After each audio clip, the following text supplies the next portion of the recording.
Let's jump straight into the warm-up.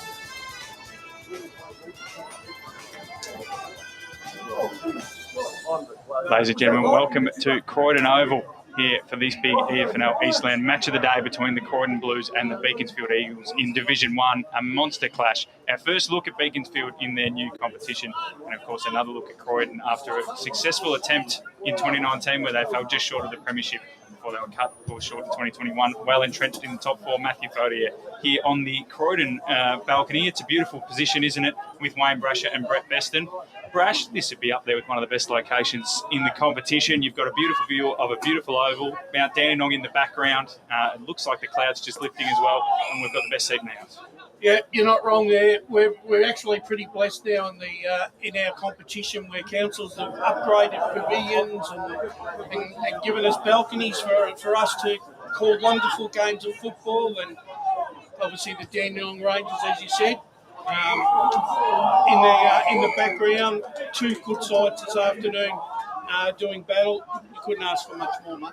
Absolutely, Besto. You're just clicking away there and trying to find some fixtures, mate. What have you thought about this new facility? You haven't been to Croydon for a while, mate. I can't remember if I've been here at all, actually. I think I did probably a couple of years back, but this is really nice. This is a great spot. We're on centre wing here. Up nice and high, and you really couldn't ask for more. And as you say, the overlooking the Dandenongs, wispy cloud. Well, that's a good sign. Maybe the rain is leaving us. Yeah, but no, it's a great spot. Yeah. But we are joined straight off the bat by Croydon senior coach Morris Del Sandro. Morris, you've been here a long time, mate. You would have seen this building go up and down and all that. How great is it, and how fortunate is the club to have such a great facility nowadays? Yeah, we're really pleased with the facilities. We feel like it's one of the best facilities in the competition for us. So, yeah, we love playing our team. We love other clubs that come and experience the day Croydon football. Absolutely.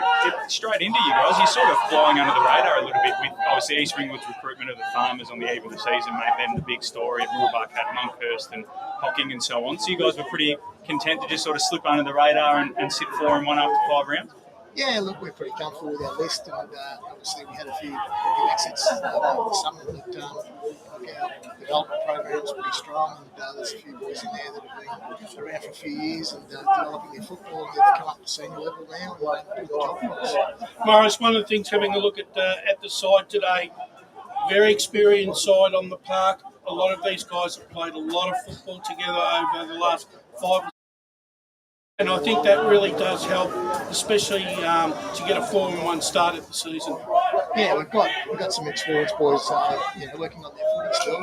But if you actually look at their age, most of them are 23, 24 now, so they've still got some upside in this group. So that's pretty exciting for our football club as well. Morris, tell us about. There are a ton of familiar names on this side. Are there any new players that maybe we're not as familiar with that you want to sort of point out? We've got, as I said, a lot of guys that have come through the reserves program, and Joshy Jones is playing some really good football for us. Trent Dodd, the junior at our club's going well as well. Troy Broussard, another guy who played effectively reserves football. So, and there's probably a few others that I've probably forgot to mention there, but they've done really well for us. And then at the other end of the spectrum, your midfield group, Andrew Carter, Matt McKenzie, who's been dominating this year along with Ficarelli, Adrian. Obviously, Justin's gone up the mountain, so Adrian's the main star now. Yep. Lynch, Christie, Hocker, Billy Dixon, I think, is named at half-back, but can obviously go through the middle. Your midfield group is almost unrivaled in the competition. How key is that to your success? Yeah, they're very important for us. As you said, there's some strong names in that list, and as I said, they're still developing their football. As I said, Adrian's only 23, so he's still Andrew Carter's only 23, so they've still got a lot of development. Obviously, Lynch and McKenzie are a little bit older, but they're developing their football as well. So, as I said, still plenty of upside, and they are very important to us. 5 rounds in, Morris. How are you seeing the competition so far? Yeah, it's Divi 1, isn't it? It's beautiful. It's very competitive, and you have to be on your mettle every week to get the win. So it's enjoyable. It's challenging, but yeah, some really good footy. What about your opponents today, Beaconsfield? We were just talking off air, and we said, obviously, because they are relatively new to the competition, we don't know too much about them. We've had little glimpses of them. What homework have you been able to do on Beaky? Yeah, it's good that we get the vision nowadays, so you can sort of have a look and see what they're about. Now, from what I can gather, they play really well on big ground, so our ground will suit them today. They move the ball really well, and they got some really good players. So although they're an unknown, there's a few little things that we know about them, but looking forward to the challenge today. In terms of the way you guys play your footy, I had a quick look, and obviously I think you guys take part in Premier Data, so you get some stats. So I had a quick look at it. You got probably the highest disposal count across the division, and also probably the number one intercepting side. Not only marks, where you average about 17 a game, but intercept possessions with 50-odd. Is that something you guys pride yourself in terms of you set up behind the ball to create those repeat entries? Yeah, well, you mentioned Bill Dixon down back. He's outstanding at it. And Fraser Smith and Jai Mortimer's coming into his own as well. And also like my mids to get back as well. And they're doing a ripping job getting back and helping the back line out. So they're contributing in that stat. Morris, club quarter by quarter has been very kind for you so far this season. Plus 44 in the first, plus 14 in the second, plus 56 in the third quarter. So the guys are working extremely hard in those three in the opening three quarters to keep in front of the game. Minus 17 for the last quarter, but it's hard to maintain positive figures when they fluctuate so much throughout the year. Yeah, that's been a real focus point for us. I think obviously with COVID and the 2 years, we really needed to work on our fitness and get the boys in real good shape. And to be honest, they're really good at it themselves. We just fine-tune them when they get down. And, that's shown in the first three quarters, probably slacking off a little bit in the last. But I'd like to think that we might have some games sort of under control by then. But who knows? Yeah. 4 or 5 weeks into the season, did you set yourself any... I mean, it was difficult coming off last year because most clubs have sort of had like half a season in 2 years, which is really tough. Did you set yourself any goals coming into the season in terms of where you thought you might be able to finish, in terms of the ladder and not really, finals? Not really. As I said, it's such an even comp.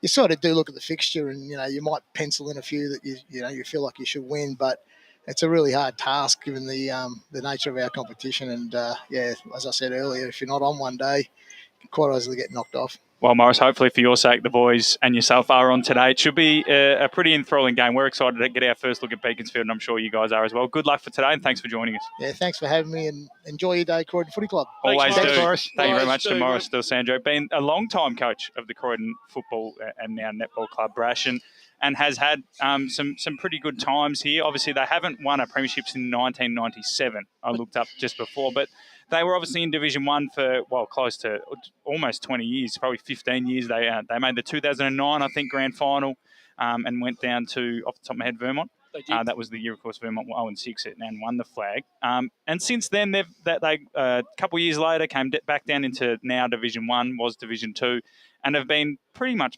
perennial, not contenders, but they've never really sunk lower than maybe 6th or 7th off the top of my head. They've always been around about the mark, and obviously, as I mentioned, right off the top there, in 2019, they were, unfortunately for them, the people that were lucky enough to win second to Doncaster East. Well, they've probably come across two sides in those years, like Knox and Doncaster East, who had red hot with recruits and form in a final series, whereas... And they sort of... And obviously Park Orchards last year as well. Yeah, and they sort of had...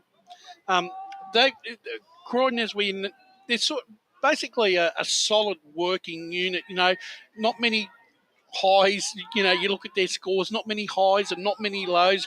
But I suppose... They're very consistent, aren't they? Yeah, if you're doing forecasting, which I am now... Their figures are... Brash's crystal ball, if you ever look on the screen for those watching at home. You got that? I've got it all. I've been doing trying some new angles here. And, Hey, Brash, can you give us the lotto numbers for next week? I'll try. He's not letting you in if he's got them. But the thing is, you what you're trying to do now is, I don't know, it's a matter of...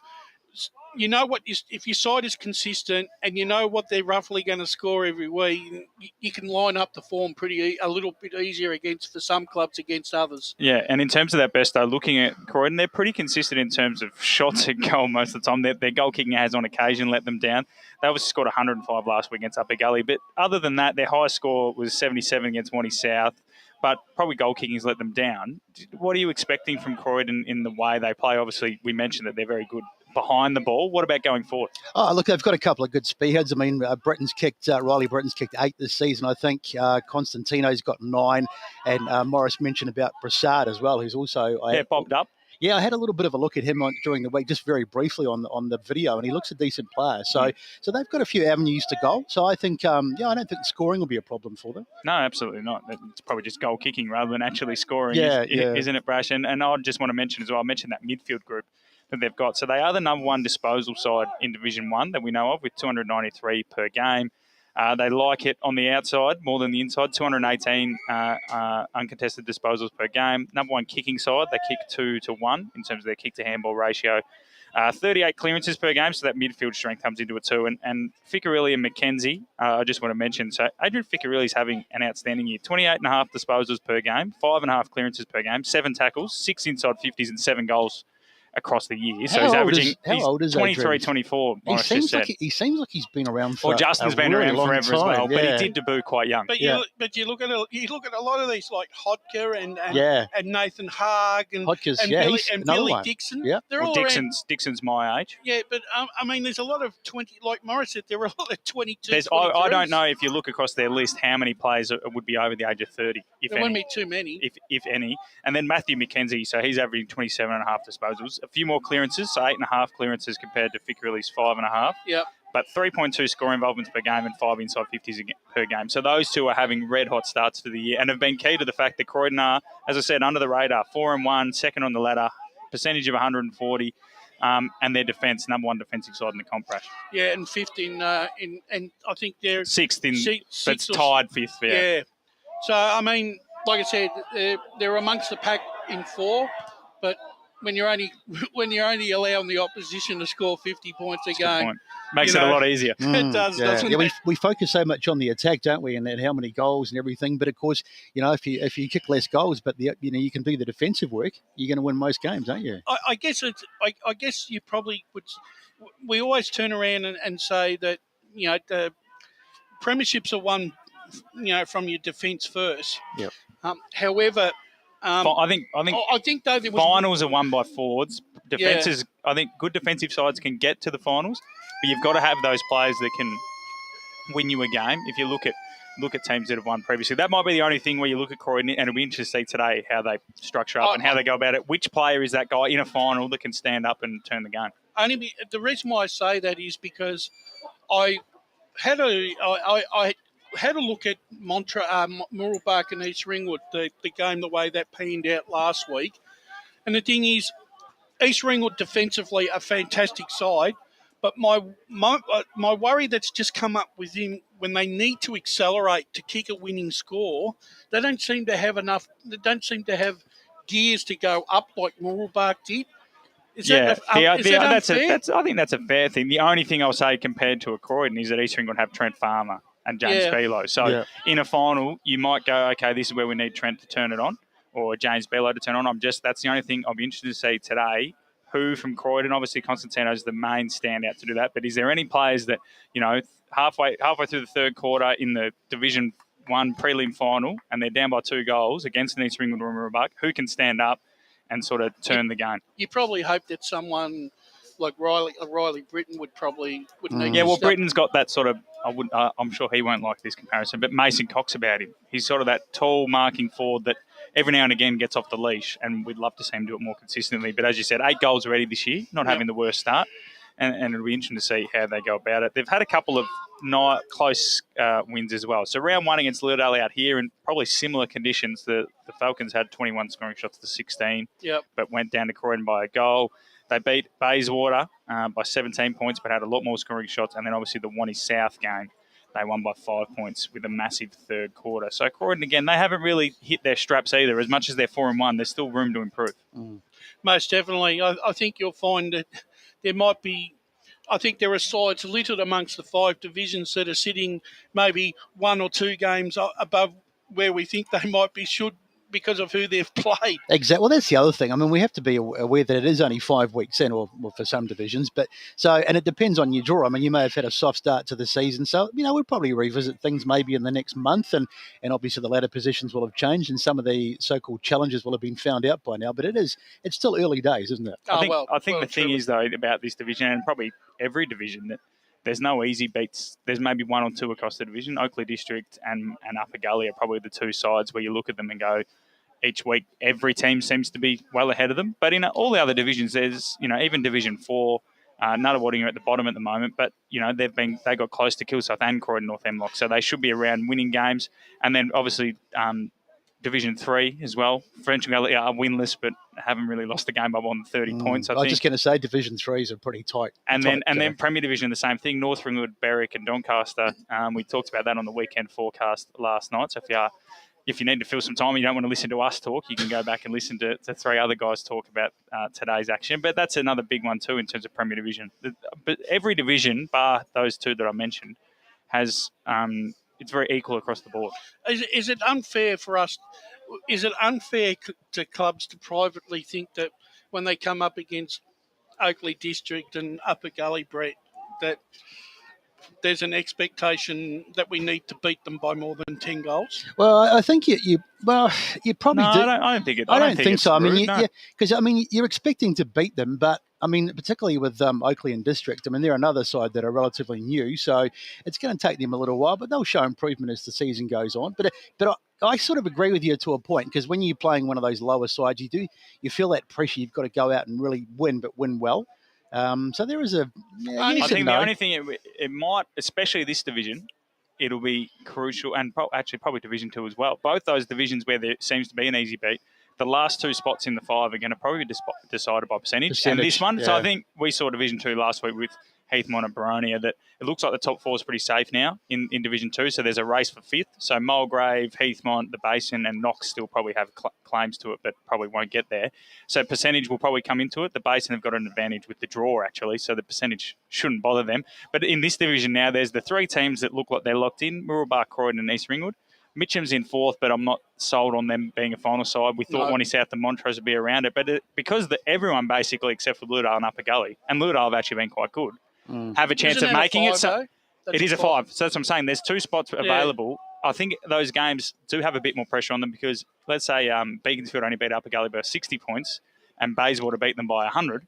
Bayswater might sneak in because of that. So there is importance on those games. Interestingly enough, though, of course, talking about Montrose, he might challenge. Beaconsfield beat Montrose by a goal last week. So, okay, it was close, but that's still a very good win. That's what I mean. This division, Beaconsfield, I think, are 3rd last, but have had a fairly tough run, and we'll talk about them more after our first break. But, they've had a fairly tough run to win 2 games, and I do think once they get their head around the rest of the competition and hit the turn, if they're on 3 or 4 wins at the turn, they'll be happy. Yeah. Bayswater, again, they're one of those sides where, like Knox in Division 2, they're still technically in the hunt, but I don't think finals is right around their time. Wanty South and Montrose are the 2 teams where whoever misses finals out of those 2 will be pretty disappointed, you would have thought, Brash. Yeah, I agree with that. I agree with that. So, yeah, but of course, and just quickly on Montrose, they play Mitcham today. So a loss there would put Mitcham clear in 4th they'd be clear of 6th by 2 games, so comfortably in the 5 and would still remain in 4th. And it would also mean that Montrose will be a game behind either Wanty South or Bayswater. Yeah, that's a big game, that, actually. It's a huge game. It's at Montrose as well. And obviously, we can almost see it here on the other up the mountain there from where we're positioned. Montrose, they would have been feeling the conditions too. So no doubt it'll be a slippery game of footy. Up there on the mountain. The other game as well in Premier Division that is of interest is Norwood and Baldwin, Brash. Before we go to our first break for the 2 of you, both sides, a loss here would be pretty catastrophic. Norwood would be 1-4 if they lose, and Baldwin would be 2-3. And given both sides, Baldwin especially, had credentials for the premiership at the start of the year, who are you vibing towards? I'm pretty much, I said on the weekend forecast a week or 2 ago, that I tip Baldwin every week because I look at their team and I don't see how it loses. Well, I've been lucky that I've had a chance to have a look at Norwood, and as I said, the thing was out. But at this stage, I'll quickly say that I still think Baldwin's got enough class. Best though, if Norwood would lose, they'd be 1-4. They will have played 4 of the top 5, or the top 6, but they'll still be 1-4. It's a hard place to come back from. Yeah, but again, that's what we talked about earlier with the draw. Like, it's hard in the first 5 rounds because it depends on who you've played. So theoretically, they might be 1-4, but then they might get no disrespect, but a softer draw for the next month, so they could make some of those wins up. But I like Baldwin too, and they did get beaten last week by Roval, but I think we all know how well Roval are going. So Baldwin for me in that one. I think Norwood disappointing because I think there were a few people that had their hats hung on Norwood at the start of the season and said included, that they were going to go okay, but they've had a very slow start to the season. But hey, they've got a chance to They do have a chance. It will be, as we go to our quick break here, it'll be I think 1-4, but there's no no easy games in Premier Division this year, so you can't bank on beating up on the lower sides. We'll go to our first break here on the Eastland EFNL Match of the Day. You're watching on Facebook and YouTube, and you're listening on the SEN app. Today at Eastland, Lucy's trying on jeans for a momentous occasion. Coffee with the ex. She needs jeans she can move in because she's definitely moved on. Jeans that get a second look, but don't give any second chances. Jeans that say, why yes, I have spent the last 8 months in a post-breakup juice cleansing, kickboxing, personal training frenzy. And it looks as though she's just found the perfect pair. Bravo, Lucy. For all of life's little moments, there's Eastland. Eastland. Live real. Sprained your ankle, bursting through the banner? Broke a finger, high-fiving the ruckman? Or did you run into the goal post again? For bumps, breaks or bleeds, be seen sooner, close to home at Knox Private 24/7 Emergency Department. The preferred provider of emergency care to the Eastern Football Netball League, you'll generally experience shorter wait times. You don't need private health, but there is an out-of-pocket fee. Be seen sooner, close to home at Knox Private 24/7 Emergency Department, 262 Mountain Highway, Wantirna. Do you feel good about your bank? Because there is a bank you can feel good about. They share their profits to fund big community projects, small community clubs, and vital emergency services. They've given $250 million to help Australian communities thrive. They have all the products and tech you expect from a big bank, with service you don't. It's Bendigo Bank. Feel good about Check who you 1 bank 2 with. 1 2 3 Try 4. Bendigo. Check. Search bendigobank.com.au or search Bendigo Bank near me. Running and jumping can be really painful for girls, especially in contact sport. Boob Armour supports your breasts, minimises the bounce and guards against impact and injury. Feel confident, feel supported, available at boobarmour.com.au. There are only 3 things that should be flushed down your toilet. Pee, poo and paper. Some wet wipes and antibacterial wipes say that you can flush them, but you can't. They clog up the toilet and pipes, causing expensive blockages. Save yourself a truckload of trouble. Put your wet wipes in the bin.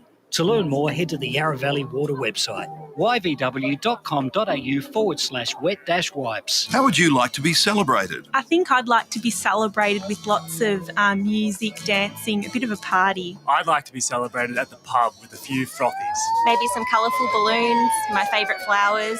How about some glitter? I'd like to be celebrated in space. Outdoors, having all my family and friends together. At Tobin Brothers Funerals, they know that every life is unique and they think that every celebration should be too. Find out more at tobinbrothers.com.au. Tobin Brothers Funerals, celebrating lives. Sprained your ankle, bursting through the banner? For bumps, breaks or bleeds, be seen sooner, close to home at Knox Private 24/7 Emergency Department. You'll generally experience shorter wait times. Knox Private 24/7 Emergency, 262 Mountain Highway, Wantirna. The warm-up continues right here on EFL Saturday. Welcome back to Croydon Oval here, EFNL Eastland Match of the Day between the Croydon Blues and the Beaconsfield Eagles on EFNL Facebook, YouTube and the SEN app. And later on, of course, you can tune in on Radio Eastern 98.1. But we're not on there yet, so no one will have heard that in the Radio Eastern airwaves out here. It's a beautiful ground out here. The rain looks to have stopped and the clouds are clearing above Mount Dandenong. So I'm hopeful that the rain may have been done for the day or particularly for the next hour or so, of course, as we look forward to a big game between the second-place Blues and the eighth-placed Eagles, but there's only 2 games between these two sides at the moment on the ladder. We've already spoken to Morris Sandro, the long-time Croydon coach. We're hoping to have Mick Fogarty soon, but knowing Mick, he's probably deep in thought, talking to his troops, and I see him wandering over to the reserves bench. He may have forgotten about us, so we might get one of our guys to chase him up. But while we're waiting for Mick, let's talk about Division 2 and South Belgrave and East Burwood. It's an unlikely, I guess, at the start of the year, top 2 clash, Brash. Well, not top 2 because South Belgrave's lost, but a really big clash. But East Burwood undefeated. South Belgrave coming off a loss to Mulgrave. It's up the mountain. It's a 3:30 start. It's a very mouth-watering clash, isn't it? It is for this division because I don't think, and in my wildest expectations this year, I didn't think that East Burwood, to be honest with you, would be in the position that they are. But they've surprised everyone, Brett. They've done everything. They've done everything right. South Belgrave have had a good start to the season. They've been now the test for them now is how they've got quite a few of their A-graders out injured at the moment. Yep. So how are they going to go today, even up at home against an East Burwood side who are in pretty good nick? Yeah, I really rate East Burwood. I think they're looking really, really good. And if you look at their list, they've got you've got some pretty handy names on that list as well. It's a tough. If it was a night game, I'd definitely back South Belgrave because they play a few night games. But I am a bit leaning towards East Burwood today. South Belgrave not only just going for mine. Last week, Matt, I can't remember who I tipped on the podcast yesterday. I think it was East Burwood. But I agree with it's going to be an interesting game. East Burwood very fast. And have inside strength, but South Belgrave have match winners at either end of the ground. Last week we got wind of throughout the game that Lee Adamek got injured. Confirmed. It is confirmed. So I will be able to tell you. I don't think it's a year. I think he's going to miss a chunk of the season. Yeah, so I'll just try and find that message. Here we go. Out for 6 to 8. Yeah. Ooh, So you include Liam Kidd out for the season, and look, we don't know when he's returning. It's a rare injury. The bone in his foot that I think that's injured gets so much minimal blood flow. And it's a navicular. Yeah, I think that's the term, but I'm not going to go out there on a limb and say it. But yeah, it's interesting. South Belgrave. Welcome to the Health Podcast. Yes. Listening you too. Well, I'll tell you what though, Best, though, over the last 2 years we've had a whole lot of people less qualified than us give their health advice. So maybe me and Brash are just jumping in. You're as good as there is. Yeah. But in terms of South Belgrave and East Burwood, I think South Belgrave. I think if they'd been injury-free, I still think no one would have got near them, but they're not injury-free. No. And that's let teams like East Burwood, who are fast, fit, young, and have got some inside mids, and then on the other hand, Ringwood as well, who are just experienced. So fantastic to see them still doing well. And they're a bit like Croydon. They go under the radar because they don't smack teams. They don't have all these, big forwards, and obviously with Trent Farmer going up the road. So we're interested to see how they go. A year or two back, South Belgrave, they were eventually invincible, weren't they? But they're certainly not looking like that. 2019, their last year. It's a bit hard to remember. They didn't lose a game. Yeah. I think the closest someone got was Waverley Blues in the grand final when Waverley Blues kicked the first 5 and then didn't have a score. Mick Foggy is just behind us, the Beaconsfield coach, so we'll set him up on a microphone if we can, Bruce, and we'll get him in because we'll let him go back. It's a big day for Beaconsfield and Mick. Mick, welcome back to the EFNL Match Day programming. It's been a long time for you. You're still wearing the same colours, just a different club. How are things going, mate, out of Beaconsfield? How are you enjoying it? Oh, we're loving it. Just been back in the EFL and getting a competition, which is obviously a premier competition in Victoria, and for our club to move into First Division. And I think it sets the footy club up for the future big time because we've got a really good junior system, and that gives those kids the best chance of playing terrific EFL footy, and it's the best move that the club could ever make, I think, And have you been happy with how you've gone? Obviously 2 and 3, but you're actually having pretty consistent scoring shots. You have around 17 to 18 shots per game. Are you happy with the way you're playing your footy? It's obviously just missing the goal kicking. Yeah, it is. I mean, at the away teams, we've played and today it'll be the third top side. So we played East Ringwood at East Ringwood, and they touched us up that day. We had opportunities, not saying it. Yeah, 0-5, wasn't it, early on? Yeah. So we've had opportunities against Moorbark at Moorbark and obviously East Ringwood, and we just haven't hit the scoreboard and been able to put scoreboard pressure on those teams. But, geez, we crack in and we're competitive, and we'll be competitive today, and hopefully we get a good result. But it's a massive day for us to be able to show the competition that we're thereabouts, we're thereabouts. So it's a big day for us. Mick, just in light of the fact that obviously you come from Noble Park, breaks my heart to see you're not a Noble Park colours, but anyway. But so you've been at Premier Division and now you're at a First Division club. So how have you, in terms of a standard, maybe on a percentage basis, how would you say the standard, how much lower is the standard in Division 1? Is it much of a drop, or do you think it's just under? Yeah, no, I don't think it's a massive drop at all. Having said that, I watched Noble Park and Berwick a couple of weeks ago, and geez, the way Noble moved the ball, and their run on the outside and their skill level was awesome. But we come up against a real sharp East Ringwood team that a couple of weeks ago, who with Farmer as a key forward, and I think it was Waitman back from VFL. They were as impressive as I've seen this year. So to answer your question, I've got no doubt East Ringwood and Moorbark, these sorts of sides would be okay at Division 1, at Premier League. And you can see Park Orchards, who have stepped up, looks like they're more than competitive. So I don't think so. I don't think there's a massive difference. Mick, the club, you've started off as another club, and Berwick obviously set the tone last year, and Beaconsfield have come in. But I've just noticed, all right, the couple of games at the start, but there's been gradual improvement in that side. 2 wins out of your last 3. What's the feedback from the players, and are they really starting to enjoy the experience? Because it seems like they're getting better week on week. Yeah, look, it's really important just for the guys to embrace the competition, which they have. And like Berwick, I mean, Berwick and Beaconsfield and the Narry Warrens over the last probably 5 years have been dominant teams in that competition. And it was just a stage where our boys and our club needed to move forward. They've done that. The club, we spoke about it last year with the leadership group, they wanted to come to EFL. They wanted to play the best footy they can, and the boys are loving it. We're new kids on the block, and it's going to take a couple of years. We just got to make sure we stabilise ourselves in Division One and prove that we're capable, which I think we have so far. But we're round 5. We've got a hell of a lot of footy to go. But yeah, boys are loving it. Absolutely. Is the competition as fierce for the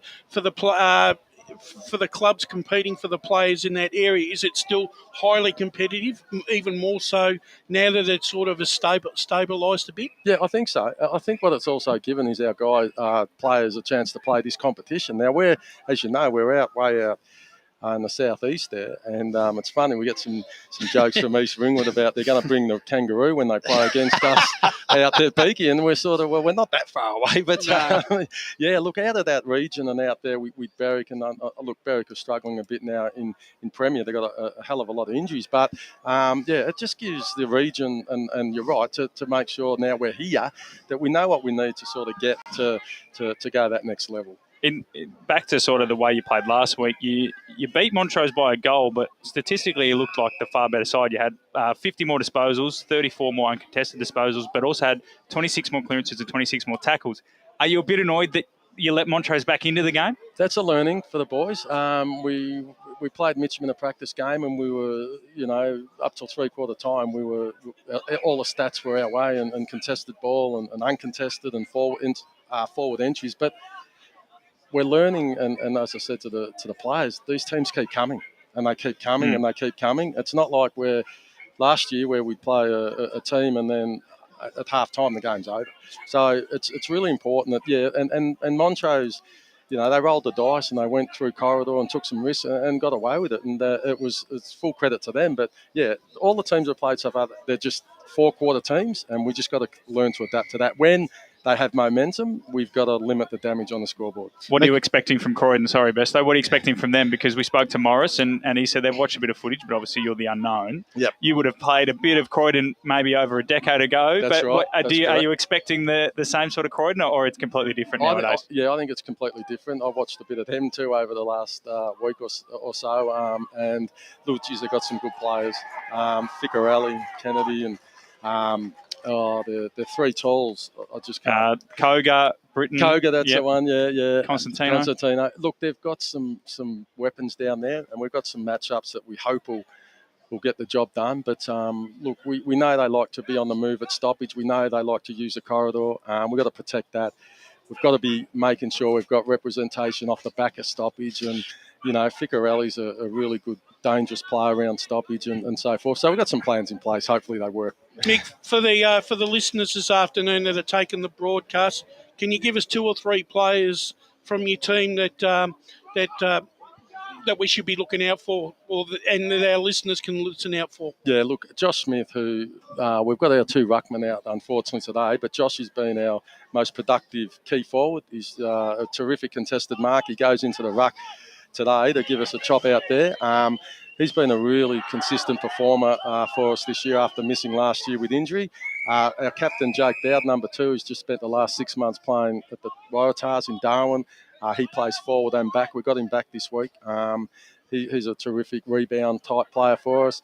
And another player that's been an old stager that's been in good form for us, has been a wonderful servant of the club's Damien Johnson, and he's a mid and cracks in and he's got some really good smarts about him. We've got a kid playing his first game today, 16-year-old in Kay Delarue, who Benny Delarue, his old man, used to coach Croydon. Yes. About 10, 12 years ago, probably a bit longer, but it's a real opportunity for him to just get out and play his first senior game. He's a bottom 8 Stingray, and we're just rapt he's able to get a game for us. So. That's a bit of news hot off the press. So he's come in for, because it looks like a late change? Yeah, no late changes. But look, Harry Coe, you're right, sorry. Harry Coe, ruckman, just didn't come up with a finger. So he's gone out of the side, and Kate Delarue, number 50, comes in. Tell us about, talking about some of the new players, and Bresh has stolen most of my thunder, but anyway, tell us about Jaffa Ocker. He looks a bit of a live wire, doesn't he? Oh, Jaff's got what you'd call genuine X factor about him. The problem but people expect a hell of a lot, because he can turn a game, and then if he's say not having his greatest game, you don't see him. But look, he's a terrific player.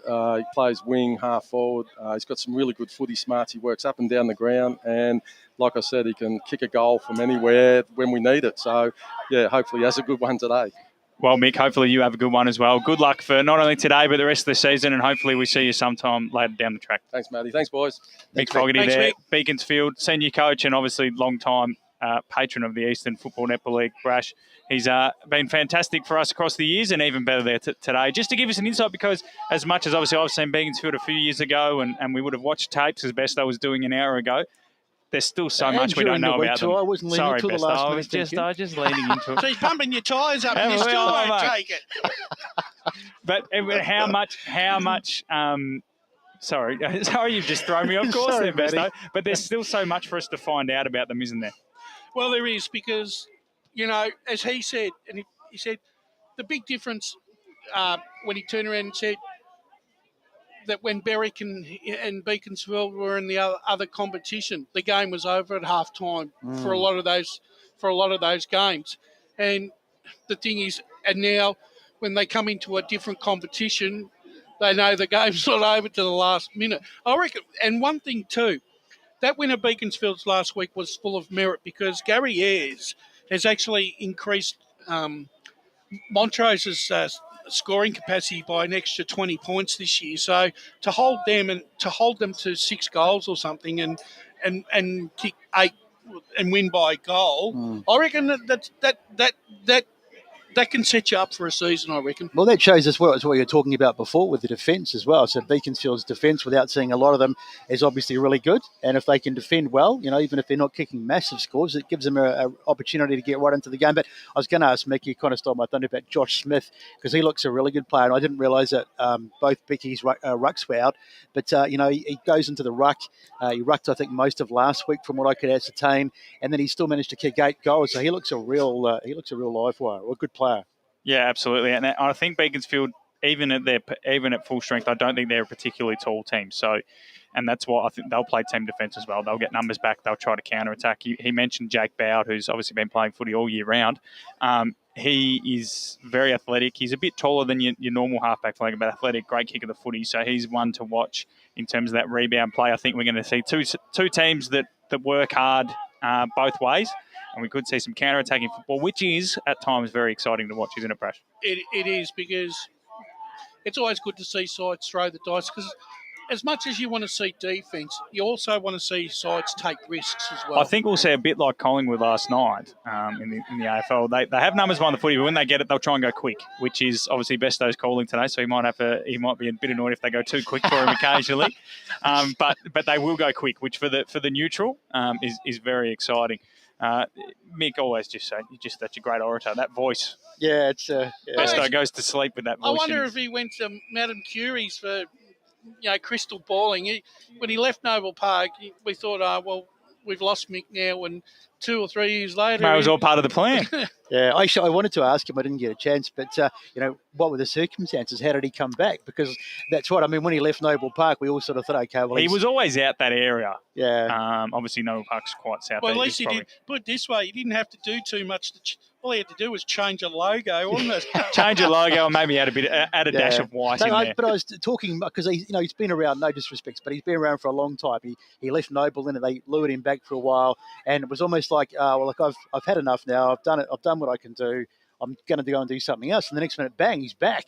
Well, so, this is something else. Yeah, and he obviously hasn't lost the passion for it. Maybe one day we'll get a Mick Fogarty Cup. But the thing is, you just by listening to him, the enthusiasm that was coming out of him, how excited he is to be leading a new club in a new future. Absolutely. Very exciting. And we're going to get another taste of them today on the EFNL Eastland Match of the Round. You're listening on the SEN app, watching on EFNL Facebook and YouTube, and later on you can tune in via 98.1 Radio Eastern. We're going to do our second break here on pre-game, and we'll be back to talk all about this one. As Sarah opened her best friend Jackie's wedding invitation, she was overcome with a wave of emotion. While her two young boys wrestled on the floor, tears of happiness rolled down Sarah's cheeks as she saw the words she'd been longing to see. Please note, this wedding will be a child-free event. Well, Sarah, looks like we're off to Eastland for a new frock and some heels. And let's book in that babysitter. For all of life's little moments, there's Eastland. Eastland. Live real. Sprained your ankle, bursting through the banner? Broke a finger, high-fiving the ruckman? Or did you run into the goal post again? For bumps, breaks or bleeds, be seen sooner, close to home at Knox Private 24/7 Emergency Department. The preferred provider of emergency care to the Eastern Football Netball League, you'll generally experience shorter wait times. You don't need private health, but there is an out-of-pocket fee. Be seen sooner, close to home at Knox Private 24/7 Emergency Department, 262 Mountain Highway, Wanturna. Do you feel good about your bank? Because there is a bank you can feel good about. They share their profits to fund big community projects, small community clubs, and vital emergency services. They've given $250 million to help Australian communities thrive. They have all the products and tech you expect from a big bank, with service you don't. It's Bendigo Bank. Feel good about who you bank with. Try Bendigo. Search bendigobank.com.au or search Bendigo Bank near me.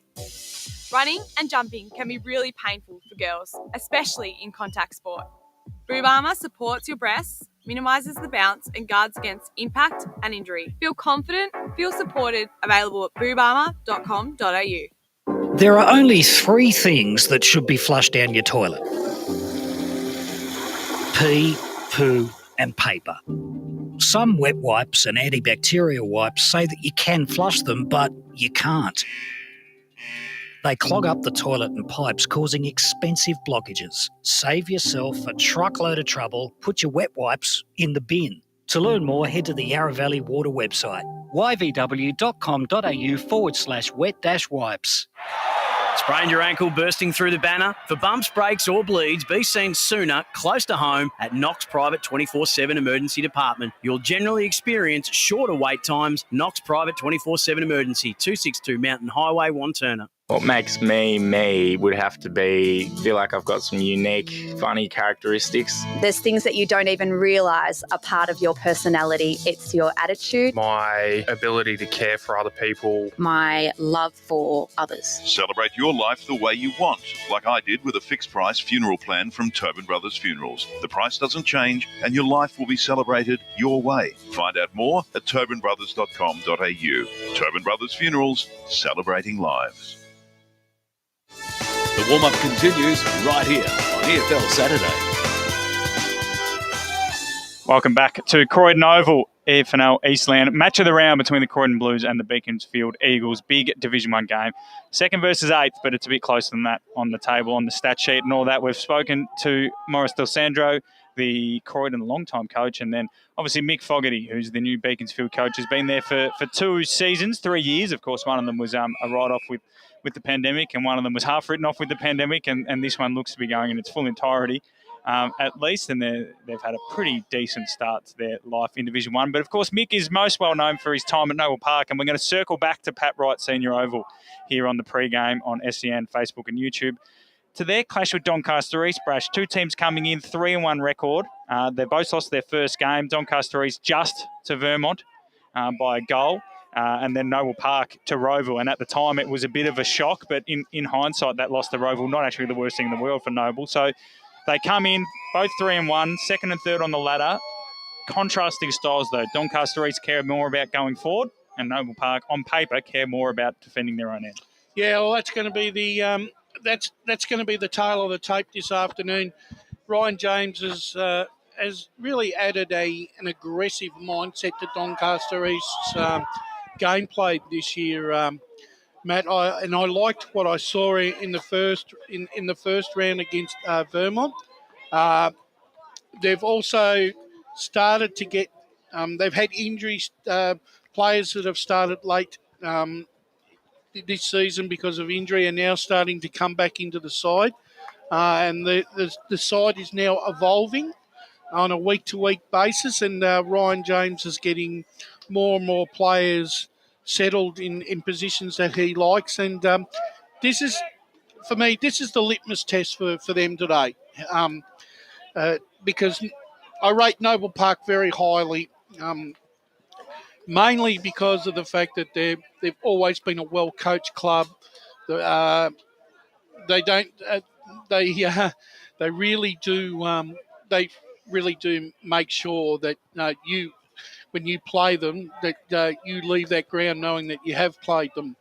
If you get I know what you mean. I just, it's always good for a newcomer. Noble Park is probably the litmus test early in the season. Yeah, obviously, best though, Doncaster East have played South Croydon, beat them handily last week, but it was a beleaguered South Croydon, so there's a little bit of a caveat with it, but still, they won by 40 points. So they would bring with confidence. What's your view on that one? As Brash said, that Noble Park's never an easy venue to go to, even when they weren't premiership contenders in those latter foggy years. They were still a hard team to play. What are you expecting from today's game? I think they're on the up again. Like, as you say, they had that sort of period where they dropped right away and they were, they weren't that great. But I see them being on an upward slide again, or upward, not a slide, upward trend. Trend, that's the word I'm looking for. But having said that, and notwithstanding what you said about the South Croydon being a bit beleaguered last week, Doncaster East have really been the surprise package. I mean, 3-1, and they looked pretty good. So I'm going to say Noble Park because obviously for obvious reasons, but I think it'll be close. Yeah, absolutely. And then the other big game is including South Croydon. They play Rowville, who were 4-0. And before the season started, we all sort of predicted them, those that were spoken to, predicted them about 9th or 10th. And to be honest, I don't know if Rowville thought they were going to be this good. They'll say they did, but I don't think they had ambitions of being top of the ladder after the first month. But Brash, you've seen them live. Ray Baird obviously has seen them a couple of times. They're quick, they're young, they're skillful. They're undefeated. They take on South Croydon. You'd say they go in favourites at home. To be 5-0 would be an incredible start for the Hawks, and it would pretty much mean they can't miss finals. You're right. And the thing is, what impressed me about them is the fact that they're prepared to take the game on. And they're an aggressive side too, led by Anthony Brolick. Really good skipper. I've always... and the funny thing with Anthony Brolick, everywhere he seems to go, success seems to follow him. And I don't know why that is, but I think you could say it's him. That's what you sort of you seem to be leaning toward. Well, it is every time. He seems to be able to. He has a massive influence on that side. I'm still a rap for. I'm unadulterated. I reckon Alex Frawley for mine is pound for pound the best number 1%er in the competition, and there's daylight between second because he works so hard to make sure that his side gets full advantage from his wins in the contest. They've got 3 or 4 exciting youngsters up forward. They've got good depth. Their reserves are going well.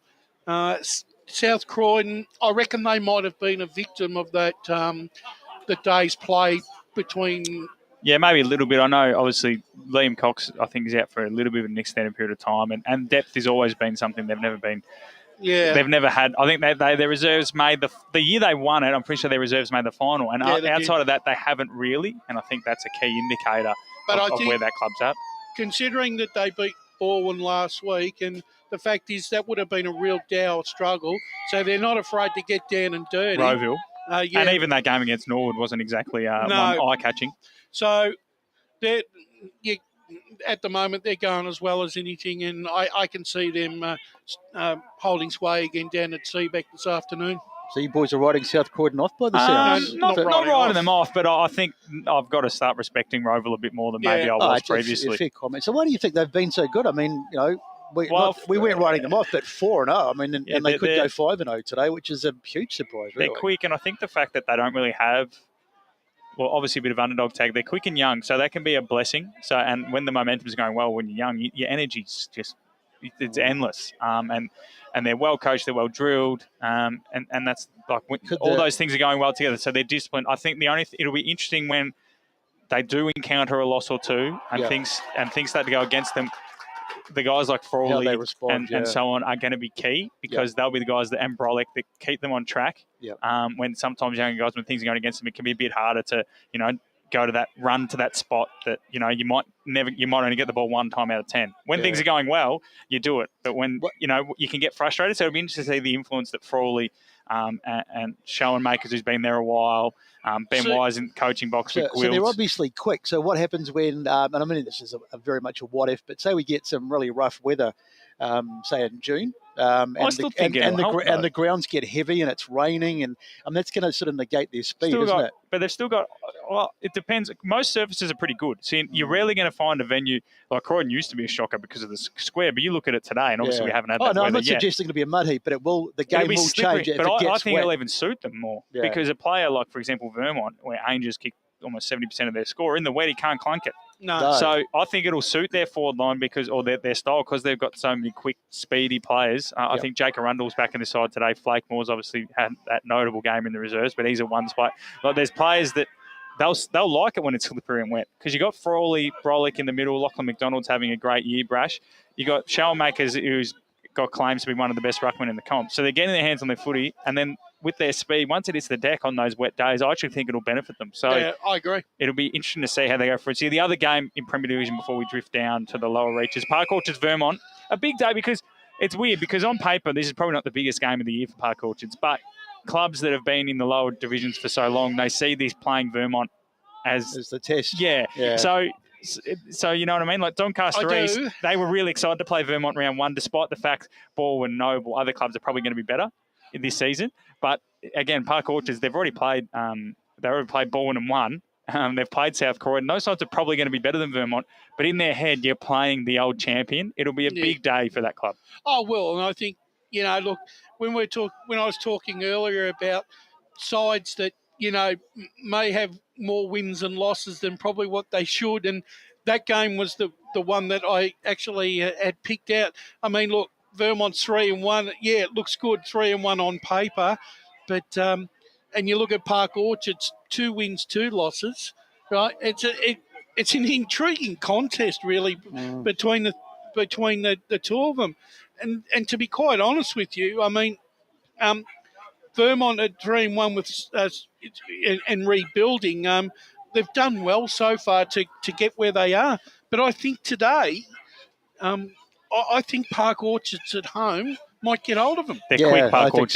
So. They are. I was just going to say that because, I mean, obviously over the last 4 years, they've sort of brought those young guys through. They won the premiership. Was it 17? They won the premiership? 2017. Magnificent performance, and they've always had those young side, but they're starting to mature some of those bodies. Plus, they've got some young guys through. I mean, players like Whitnish and Evan Smead and these sorts of guys have been around. They've got a little bit more experience, and you've got Dennis Armfield in there too with his experience. So the speed is a big thing. I think they're a great side, Park Orchards, and I don't think their performance in this division has at all been surprising. Some people might say, they've punched above their weight, but I just think it's been something that They were always, Brett, you and I, we spoke about this last year, right? Out of all the sides that we all thought that were the heir apparent to come up into, we all agreed was Park Orchards because of the fact. I recall saying that ages ago. 2018. Yeah, that was because you weren't on the team then, though, were 2018 you? I was. Were you? Yeah, I said they won in 2017, and I said because they're young, because they've got that depth. It's a different model to Donny East, isn't it? But it's more sustainable model. They have looked like a side that was just going to continually and steadily, the way they've brought through the young, they've obviously got a very strong junior program. They've brought through those young players. They've added some depth as well, and now they just continue to rise, don't they? And importantly, before we move on to another division, the Doncaster North Ringwood game is a really important game for North Ringwood today. Well, it's important for both the clubs because if Doncaster win it, they can breathe sigh of relief. They'll be 2 games clear of probably both Berwick and North Ringwood. And then, like you said, North Ringwood, they still haven't played Berwick. This is their first proper chance at a win. Bowen probably get the chocolates against Berwick. Blackburn, sorry. Sorry. Anyway, we'll move then to the other end of the spectrum, Division 4. Chirnside Croydon North is of interest to me. Croydon North burst through last week, Brush. They got that win. I haven't tipped them this week. I think I'm sticking with Chernside Park, but I'm on the bandwagon. I think they can pinch it, and I agree with them. Forest Hill, Chernside beat Forest Hill by 4 or 5 goals in round 1. Croydon North beat them by 7 or 8. I know it's very simple maths that I'm putting out on the table there, Brash, but Croydon North, they can go in with a chance. Well, they are, because Emlock actually did everyone a favour last week and put some self-belief back into Division 4 to say that any side on their day can win a game again in Division 4. Yeah, definitely. I think, once again, Chernside Park's form early in the season has been encouraging. They got over the line last week in dramatic fashion, but it takes a good side to come from behind and win.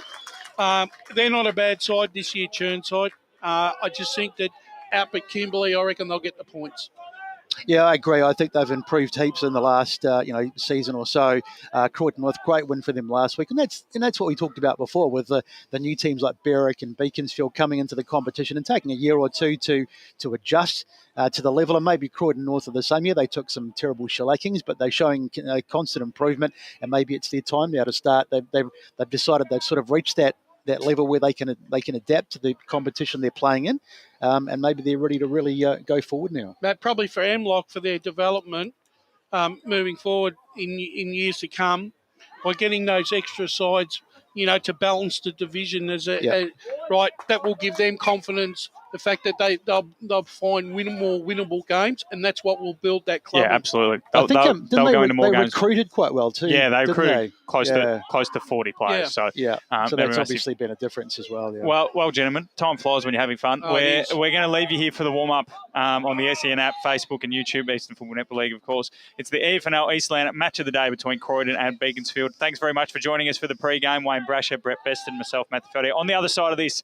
it'll be Besto in the caller's chair. Brash in special comments, and we'll be joined by Ben Warren-Smith, who returns to the side for the first time in almost a month. It'll be an exciting game here between the second-place Blues and the eighth-place Beaconsfield Eagles. Big Division One game. The Croydon can win and entrench themselves in the top 2. Beaconsfield can win and send a message to the rest of the competition that they are here and they're in it to win it in 2022. We'll see you on the other side. Today at Eastland, Lucy's trying on jeans for a momentous occasion. Coffee with the ex. She needs jeans she can move in because she's definitely moved on. Jeans that get a second look, but don't give any second chances. Jeans that say, why yes, I have spent the last 8 months in a post-breakup juice-cleansing, kickboxing, personal training frenzy. And it looks as though she's just found the perfect pair. Bravo, Lucy. For all of life's little moments, there's Eastland. Eastland. Live real. Sprained your ankle, bursting through the banner? Broke a finger, high-fiving the ruckman? Or did you run into the goal post again? For bumps, breaks or bleeds, be seen sooner, close to home at Knox Private 24/7 Emergency Department. The preferred provider of emergency care to the Eastern Football Netball League, you'll generally experience shorter wait times. You don't need private health, but there is an out-of-pocket fee. Be seen sooner, close to home at Knox Private 24/7 Emergency Department, 262 Mountain Highway, Wanturna. Do you feel good about your bank? Because there is a bank you can feel good about. They share their profits to fund big community projects, small community clubs, and vital emergency services.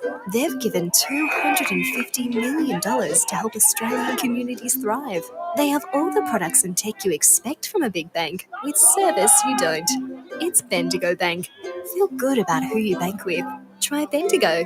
Search bendigobank.com.au or search Bendigo Bank near me. Running and jumping can be really painful for girls, especially in contact sport. Boob Armour supports your breasts, minimises the bounce and guards against impact and injury. Feel confident, feel supported, available at boobarmour.com.au. There are only 3 things that should be flushed down your toilet. Pee, poo and paper. Some wet wipes and antibacterial wipes say that you can flush them, but you can't. They clog up the toilet and pipes, causing expensive blockages. Save yourself a truckload of trouble. Put your wet wipes in the bin. To learn more, head to the Yarra Valley Water website, yvw.com.au/wet-wipes. How would you like to be celebrated? I think I'd like to be celebrated with lots of music, dancing, a bit of a party. I'd like to be celebrated at the pub with a few frothies. Maybe some colourful balloons, my favourite flowers, How about some glitter? I'd like to be celebrated in space. Outdoors, having all my family and friends together. At Tobin Brothers Funerals, they know that every life is unique and they think that every celebration should be too. Find out more at tobinbrothers.com.au. Tobin Brothers Funerals, celebrating lives. Sprained your ankle bursting through the banner? For bumps, breaks or bleeds, be seen sooner, close to home at Knox Private 24/7 Emergency Department. You'll generally experience shorter wait times. Knox Private 24/7 Emergency, 262 Mountain Highway, Wanturna. On EFL Saturday, it's time for the match of the round. Let's cross to our team and go local for your footy.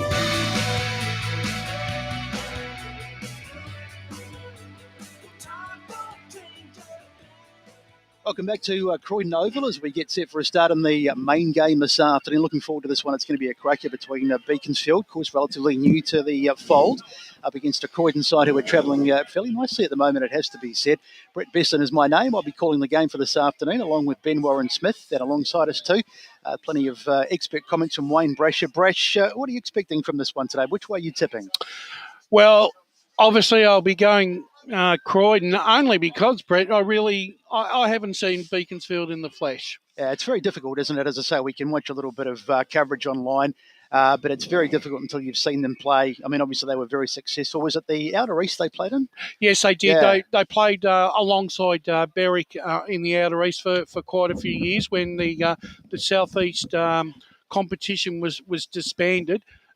They had a very good rivalry with Berwick, and also there was a couple of other clubs, Officer and Pakenham and Cranbourne and Narre Warren, and they all went into the Yarra Valley competition or Outer Eastern competition, that is well known. They handled themselves very well.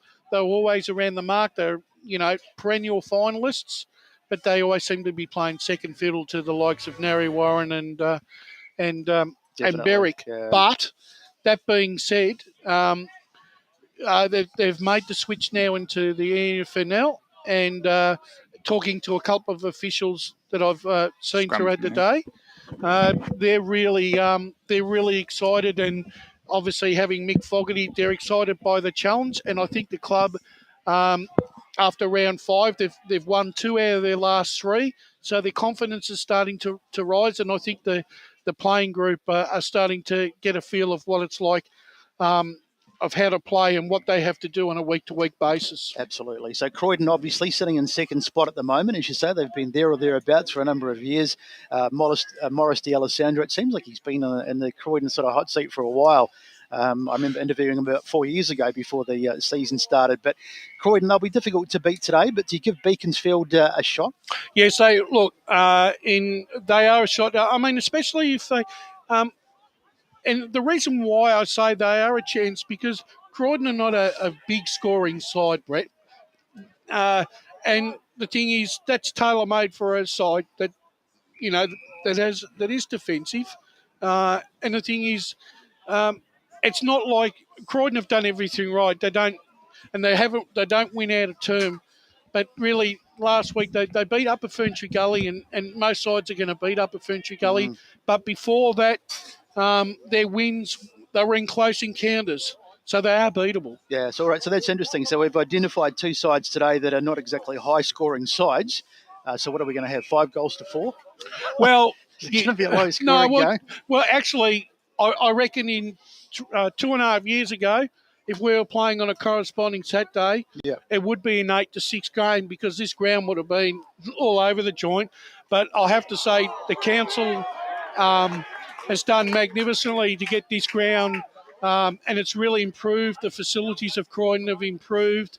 It's a feel good place now. It's a great spot we've got up here. Of course, we're overlooking the ground from centre wing, and the ground looks in great condition. Even the centre square looks reasonably solid as well.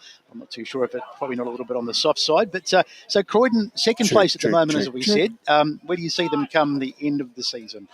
Oh, look, at the moment they're they're a young, experienced group, meaning they've probably got 7 or 8 young men there that have learnt their trade and have come through together as a group. They're starting to hit their prime, 23, 24. they're going to be a hard nut to crack come finals. The only worry about them, have they got enough, right? Have they got enough in the tank to withstand maybe a surge by like a Maroondah? Do you know what? Yeah. Like a side coming out after half time and putting 4 or 5 quick ones just to make the game, put the game in their favour. That's the thing that worries me about them. There's a couple of sides that at this stage can they accelerate when they need to? Yeah, they don't have a huge spread of multiple goal kickers. I mean, you look at the likes of Constantino, who's a very good player with 9. You've got Britton with 8, and then you go back to Ficcarelli, who's on 7. But they rely quite heavily on those 3, and then the rest of them they drop away. So if you had any injuries, say Constantino went down, and they would struggle. Yeah, they may struggle to kick a score. Yeah, they would. And I think we probably had to having a look. You'd almost feel, Brett, that look, as we've travelled through the games week on week, we're hearing, clubs have got massive. They've got injury lists, and a lot of them are soft tissue type injuries. And I put that partly down to the fact that not having played regular football, your body's hasn't been conditioned for the best part of 18 months to be running these type of games at full game day pressure. Well, that is the other thing, isn't it? Because, I mean, okay, we're 5 or 6 weeks into the season now, so clubs should be starting to get match fit. But we have had that. I mean, we've had, half a season in the last 3. So it is difficult to get that match fitness, and it's going to take some clubs a little bit longer than others. I mean, you can do all the pre-season. That's fantastic. But it doesn't substitute. No, it doesn't. And the thing is, I think actually, and COVID actually has cost competitions, not only the EFNL, but other competitions. It's costed its depth. Yep. Its depth, because players that would be playing in the reserves grade isn't great this year. That's right. And they don't have the and a lot of clubs just don't have the depth.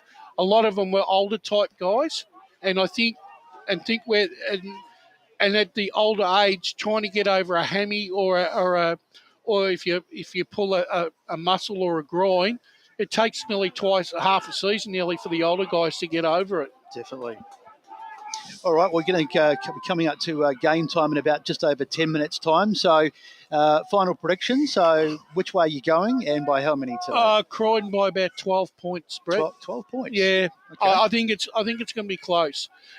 In terms of style of these two sides, like are they similar in style? Do you think, or? Well, I think from what I've ascertained on the tape, I don't think Berwick are as tall as what. So they're going to rely on their young blokes and runners, and they're going to have to put numbers. They'll put numbers behind to try and create opportunity forward. Yeah. Norwood have got match winners. They do have match winners. Yeah. I've always been a big rap. I think one player who was probably and you and I watched him at Bayswater a couple of years ago, Bailey Hotka, who was playing in the midfield. Yes, definitely. Yeah. He was before he got injured. He was flying. And I will once again am hoping that Bailey can once again pick up his form again and head that midfield, because he's a very exciting player. Yeah, I'm looking forward to the battle of the big men in the ruck today too. Like we obviously talked about Josh Smith before, and how he's had to almost jump from obscurity to come into the ruck position with the two big rucks, or the two main rucks out. But his battle with Joel Koga today will be a good one. It will be, and the fact is that look, I think Beaconsfield are that type of side, right? And believe it or not, ladies and gentlemen, the Beaconsfield reserves on the last kick of the game have got up and snatched victory in the reserve grade. It was Beaconsfield 7-8-50 defeating Croydon 6-9-45. But getting back to I think Beaconsfield are the side, Brett, that will want to go out and prove themselves every week and send a message to the division to say, hey, we're not making up the numbers. we're fair income. We want to compete and we want to be successful. Definitely. All right, well, over the last 3 to 4 weeks, there's been a very familiar voice who we haven't heard on the radio, and we've all missed him greatly because he's been feeling a little bit under the weather. But it's great to see him back in the commentary chair. I'm looking forward to calling the game immensely with him this afternoon. BWS, the great Ben Warren-Smith. Welcome back, mate. Thanks, Besto. It's great to be back at the local football, and every time I've been on this year, it's been raining, so I do apologise for that. But I love coming out. I love coming out to this ground out at Croydon. It's looking an absolute picture and a beautiful spot they always set us up with to call as well. But we're a quarter of the way or so through the season now, and I'm just really looking forward to getting stuck back into it and seeing a new side in the competition. Brash, we always love seeing that. I tell you what, they've got some travelling fans as well watching them today. They've got plenty of voices. You would have heard in the effects mic just when the reserve side just got up, so which was a pretty entertaining end to the game, to be quite honest. But that'll be exciting to watch. But I just love always watching Croydon, and they've been such a consistent side in this division for a number of years now, really looking, and they've been building to take that next step and reach the Premier Division, and it's not too far away. And albeit from a wayward third quarter against East Ringwood where they kicked 6 behinds, they won all the stats for that game as well. So that's one that got away for Croydon. So they could be like Muzzaby and be 5 and zip. So I expect Croydon to get over the line today, and probably comfortably 5 goals. That's going to be my tip. But at the same time, Mick Fogarty, one of my absolute all-time favourites. Just people.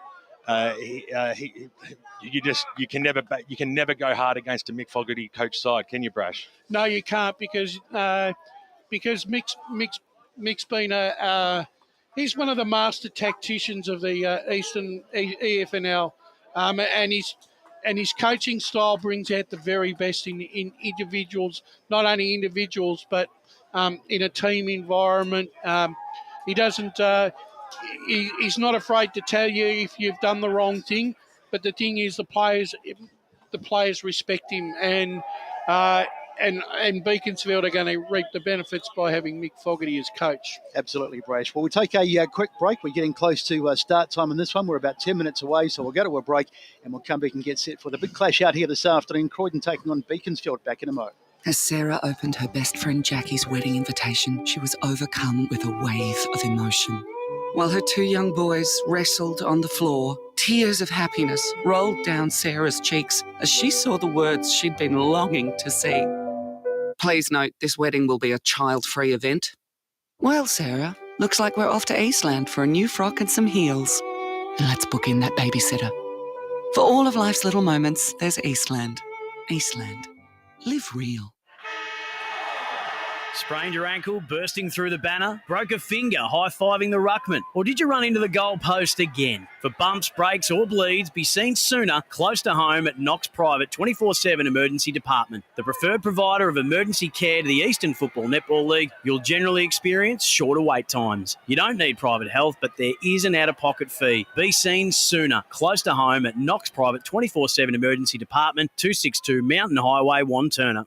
Do you feel good about your bank? Because there is a bank you can feel good about. They share their profits to fund big community projects, small community clubs, and vital emergency services. They've given $250 million to help Australian communities thrive. They have all the products and tech you expect from a big bank, with service you don't. It's Bendigo Bank. Feel good about who you bank with. Try Bendigo. Search bendigobank.com.au or search Bendigo Bank near me. Running and jumping can be really painful for girls, especially in contact sport. Boob Armour supports your breasts, minimises the bounce and guards against impact and injury. Feel confident, feel supported, available at boobarmour.com.au. There are only 3 things that should be flushed down your toilet: pee, poo and paper. Some wet wipes and antibacterial wipes say that you can flush them, but you can't. They clog up the toilet and pipes, causing expensive blockages. Save yourself a truckload of trouble. Put your wet wipes in the bin. To learn more, head to the Yarra Valley Water website, yvw.com.au/wet-wipes. Sprained your ankle bursting through the banner? For bumps, breaks or bleeds, be seen sooner, close to home at Knox Private 24/7 Emergency Department. You'll generally experience shorter wait times. Knox Private 24/7 Emergency, 262 Mountain Highway, Wanturna. What makes me me would have to be feel like I've got some unique, funny characteristics. There's things that you don't even realise are part of your personality. It's your attitude. My ability to care for other people. My love for others. Celebrate your life the way you want, like I did with a fixed price funeral plan from Tobin Brothers Funerals. The price doesn't change and your life will be celebrated your way. Find out more at tobinbrothers.com.au. Tobin Brothers Funerals, celebrating lives. EFL Saturday Game Day continues. Let's head back and go local for your footy. Welcome back to Croydon Oval. We're not too far away from the start on this one. Of course, it's a second versus ninth, but you'd say probably on paper that's probably a little bit deceiving. Beaconsfield probably not as bad as their ninth position on the table suggests, but Croydon against Beaconsfield this afternoon. We're about 5 minutes away from the start, and Brash, any stats that sort of stand out, being the stats guru, any stats that sort of stand out that could dictate today's game? Yeah, well, I'll just quickly get them up, Brett.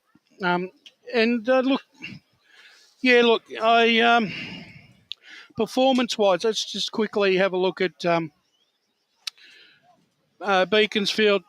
Season win-loss 22, average loss 32. Croydon 28 and 13.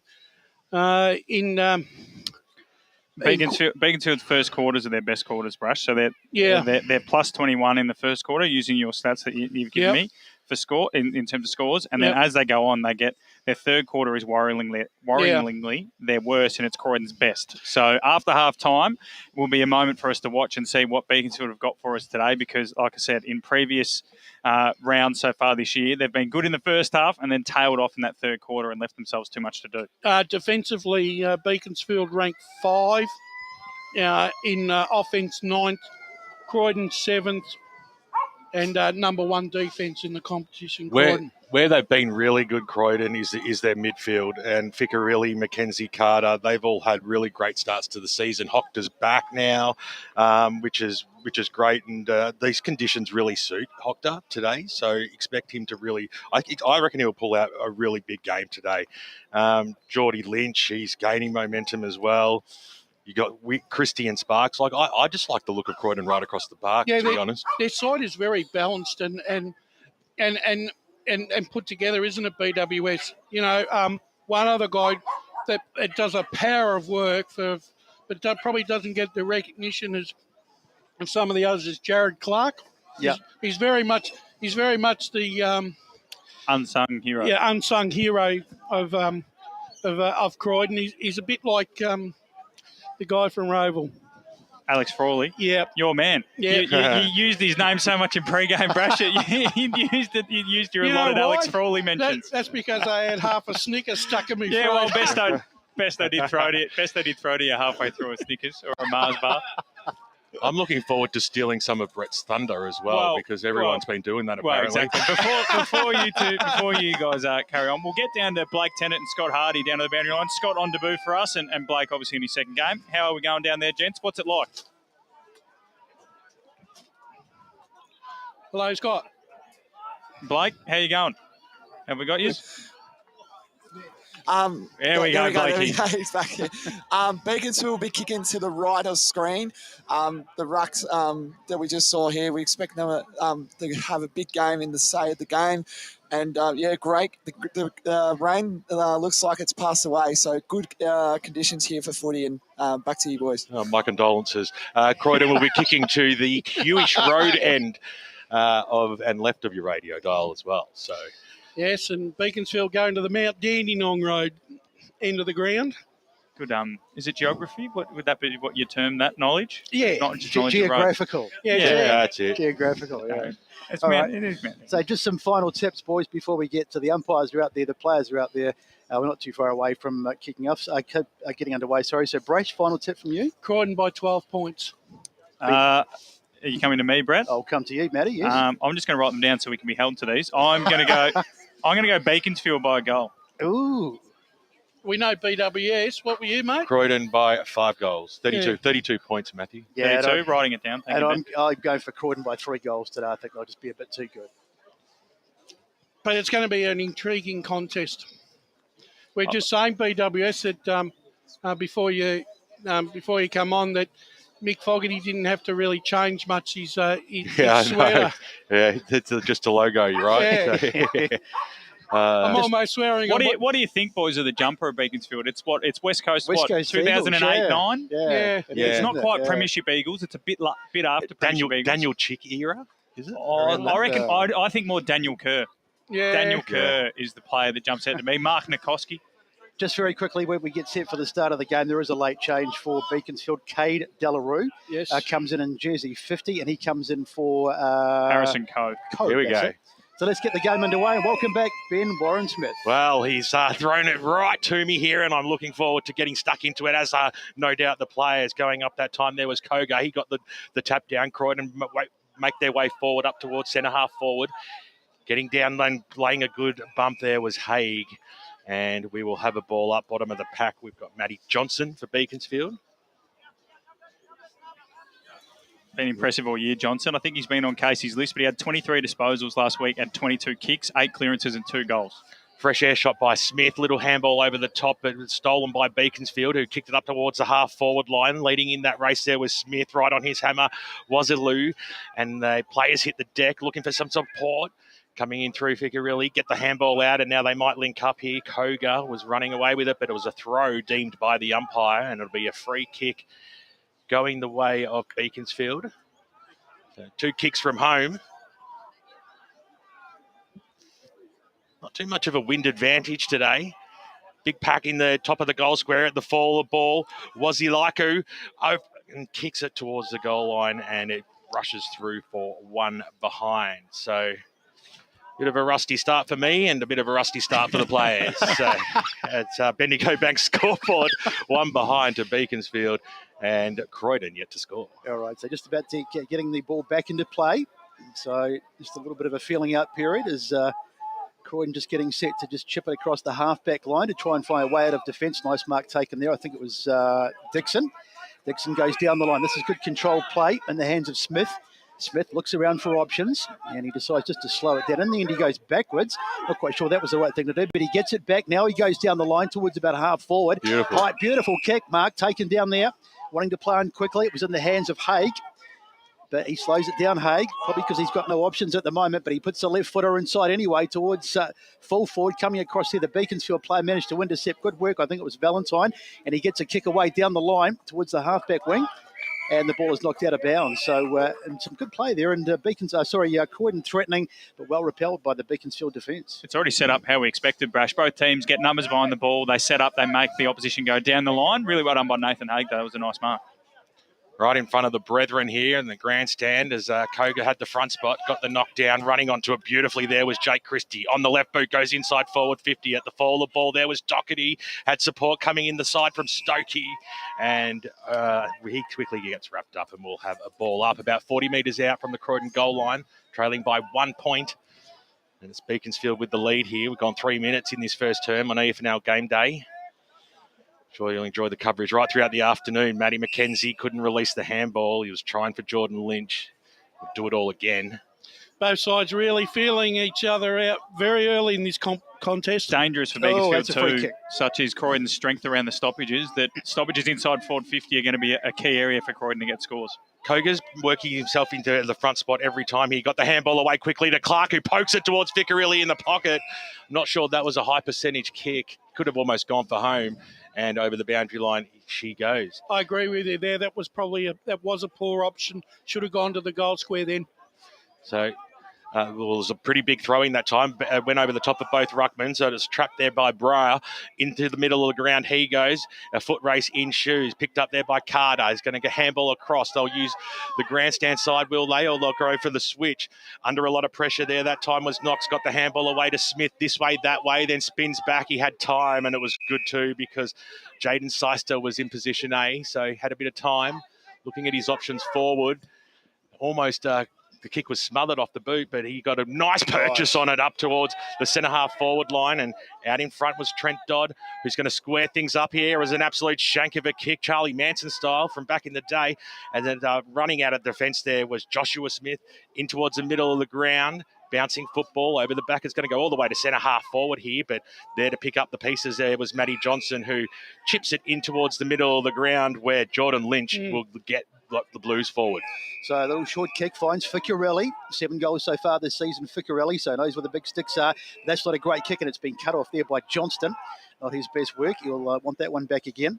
Goes out wide, trying to hit a target, does too. That's Jaffa Ocker.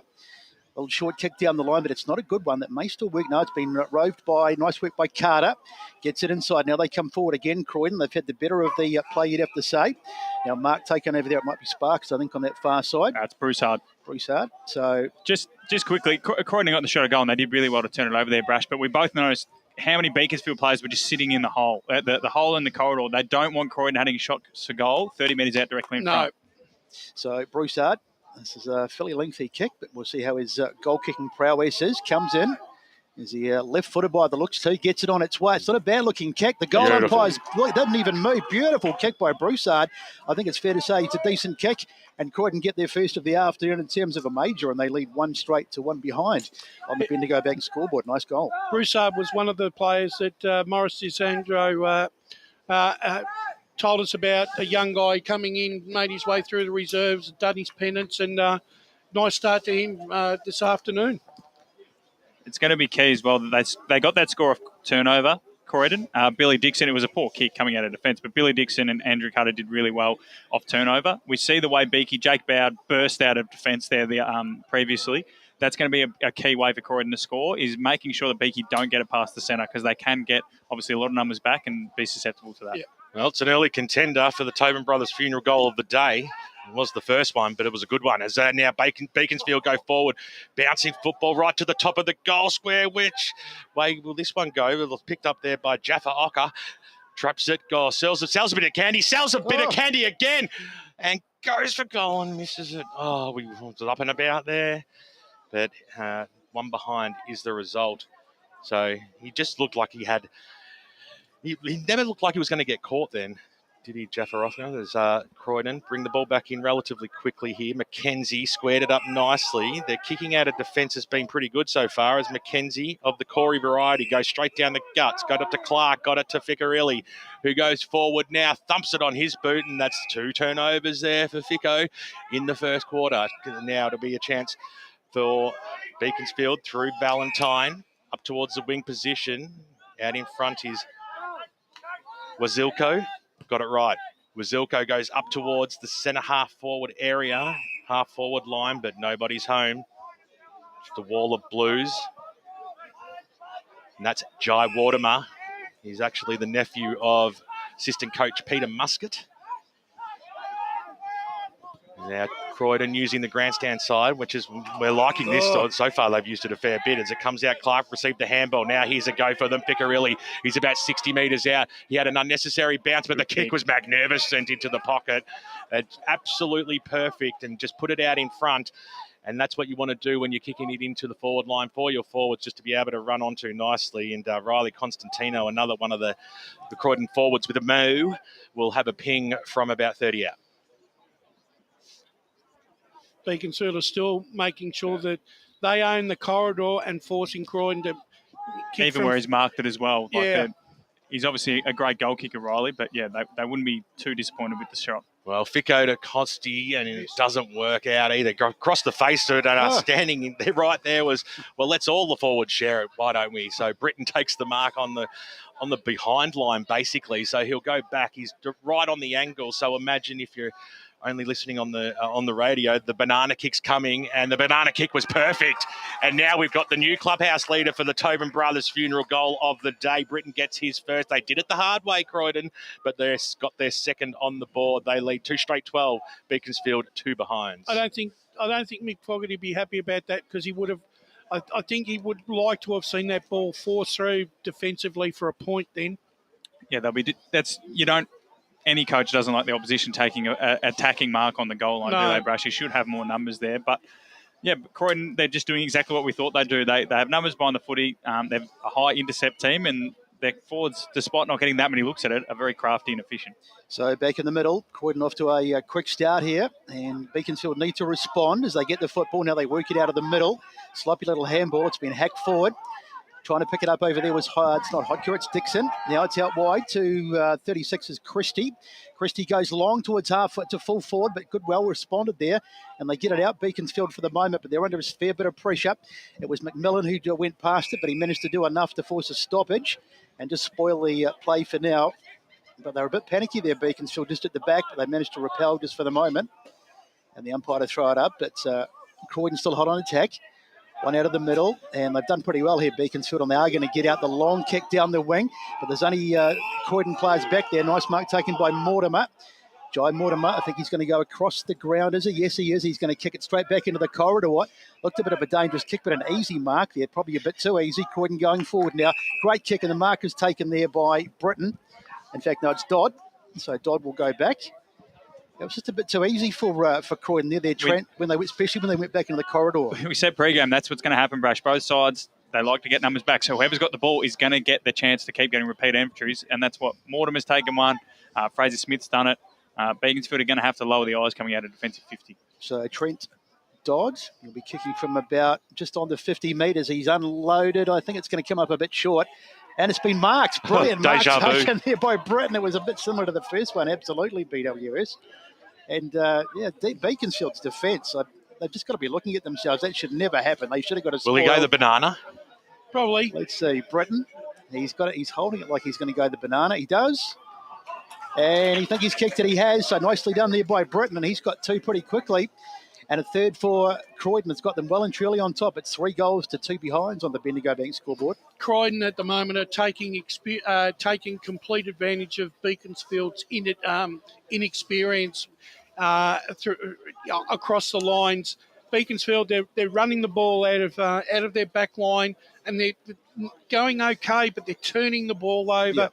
They're just pushing numbers up Croydon and just sitting behind. But then as soon as they get the ball, Croydon are off. They've got numbers running forward of the ball, and Beaconsfield are getting caught on the turnover. And one thing that Croydon have got that Beaconsfield don't is height. So Koga, BW's already mentioned, Koga's dominating the ruck. He's giving them first use. And then down forward, Britton, he's just not even having to jump. He's just putting his hands in the air. So Croydon can have actually just bomb it long, because across the ground, there's probably not a position where they're the shorter player. Well, Karshia went up this time, but it was to no avail because Koga slapped it straight down the throat there of Hoctor. They've done that a few times, haven't they? The kick goes towards Clark, who got good jukes out in front. Fantastic mark there by Jared Clark. And he's like, well, the boys are getting the mark inside forward 50. It's about time I got amongst it as well. So he'll go back and have a ping from about 40 metres. I'm not sure what Mick Foley can do here, but he's going to have to try and stem the bleeding very soon. Otherwise, this game could get away from them very quickly. Damage control, reassess at quarter time and see what they can do. They got to somehow negate Koga. So Jared Clark, one of the favourite sons down at the Blues, pushed it to the right-hand side. First blemish, give him a fine. And on the Bendigo Bank scoreboard, as we cross the 12.5-minute mark of this first term, and it's a very handy 17-point lead to the home side. I hope you're enjoying the broadcast today across all our media, the SEN app, 98.1, Facebook and YouTube. You're all over it, Ben. You can't miss it. You are all over it. McMillan takes it in the back pocket and wants to switch the play here. So change it up a bit. There's been a lot of play on this side of the ground, so they'd be silly not to have a crack at it. Bowd's kicker went out towards the wing position, and getting a nice left fist on it there was Jake Christie. I don't know if you noticed it, Brash, but the way Croydon, they just moved. It was like synchronised swimming. The way they were going about it there, they just followed the ball behind the play of these last 6 players. Jaden Seister was the one who was this free man in the corridor. So if Beaky wanted to use the corridor, they couldn't. So back into the clinches on the ground. Will they get it out? No, they won't. And that'll be a secondary ball up. Got hard work in there by Damien Johnston for Beaconsfield. Up it goes again. There's the hit out there. I think that was Koga again. He's had a big game, as the boys said before. Hodke couldn't take it on the ground, lost control of it. And Sparks couldn't keep it in either. It's across on the far side and it's out of bounds. Croydon's ability to break tackles is also another worrying sign for Beaconsfield as well. So Let's see what happens. Can Beaconsfield get themselves back into this game? They need to get some possession and they need to get a couple of quick goals just to get things going. Dodd in there, one of the goal kickers, tries to get rid of it. In fact, he didn't kick a goal. He missed one earlier, of course. Couldn't clear it. So 19 plays 2, 3-1 to 2 behinds on the Bendigo Bank scoreboard. Up it goes again. It's another one for Koga, really dominating. And it might be almost a sling tackle there. And the umpire's paid. No, in fact, he's paid a free kick to Croydon. Holding the ball. Thought it might have gone the other way, but not to be. So Hotka took the kick, but the umpire said, no, I want it back. And we'll take it again. So a little bit of pedantic, perhaps. But so what, put it this way, Croydon, not only they are hitting hard at the moment. So here's the free kick now, finally. And poke forward. That's been nicely marked there by Matt Johnson. A couple of Johnsons of the Johnson and a Johnston in this side today. Now he goes long, trying to hit a target. They really could do with a goal, but there's plenty of defenders back, but it's been taken nicely back there. It's I think it might be McKinder maybe. They've got no one down forward, though, because they're just sucking all their numbers back to stem the bleeding there, Brash, don't they? So they do go inside 50, but there is no one there on Hodker's back, and he's going to possibly be caught in possession, but he just got the handball away in the nick of time. Now it comes back to Mortimer. They're under a bit of pressure here, Croydon, as they go down the line, but they managed to get out of it, and now they're off. So they'll switch it to the other side of the ground. Couple of bounces. Now the kick. Let's see what it's like. It's a beautiful kick too. He's Hodker again. He's been good in the early stages. Looks around for some options. Decides to send off a handball. And now they'll go down this near wing. It's a nice kick too. The mark not taken. Free kick. No, the umpire says nothing doing. Hooked inside there off the boot of Broussard. Chasing it inside 50, but it's going to be Johnson who gets Dropped back. it. And what's the umpire paid here? He's going to pay holding the ball, does he? Just got a couple of scores around the ground. First one, Premier Division, Park Orchards 2-2. Vermont 2 straight, early stages of that big game for both clubs. Yeah, it's Johnson was actually held onto and slung to the ground after he just tapped the ball away. So that's where the free kick came from. As a Delarue, the late inclusion, picks up the ball, squeezed to kick up. That was okay. He's Johnston with a T. And he goes up towards the Bendigo Bank scoreboard. So true centre wing position. Stoko couldn't quite trap the pill. Christie came in from the side, got a nice little sliding boot to it over the boundary line. She goes for a boundary throw-in. They're just not hitting their targets when they move forward either, Beaconsfield. It's interesting as well. When Croydon had that ball coming out of defence before, Brash, there was 3 Croydon players and Beacon players lined up in front of us. Croydon all goal side. I don't think Mick Fogarty would be happy with that either. So just tried to work himself out of a phone box. There's a quick kick out there by Smith. Got it inside forward 50 eventually. And now swinging around and having a shot on goal is Tommy Knox, if you do not mind. No, Troy was Broussard. Was it really? Okay, Troy Broussard. He's kicked 2. So it's 2 to Britton, 2 to Broussard. And that just ruined any chance of it being a highlight. It'll still be a highlight. We might just have to edit a little bit. Just put it on mute.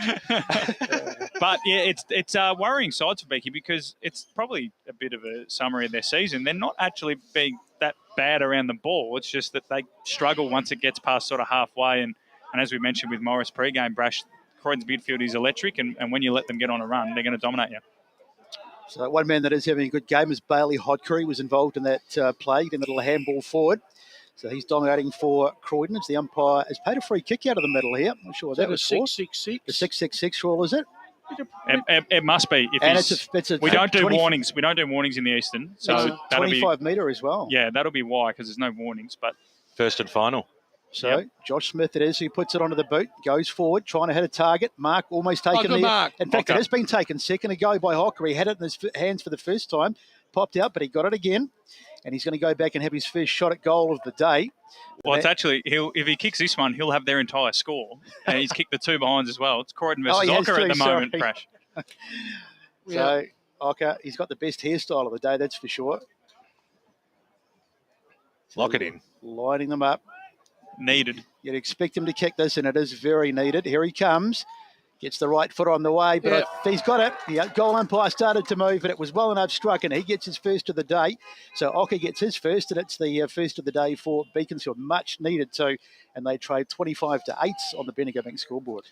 Yeah, I think that the Beaconsfield faithful will be breathing a collective sigh of relief there, because the way Croydon are trying to blow them off the park early here and put the result beyond doubt, I think we're actually seeing the difference between the bottom half of Division One clubs and and their structures against the top 3 or 4. And I think the structures are similar. I think that it's just the midfield. That was their first centre clearance, and it came from a 6-6-6.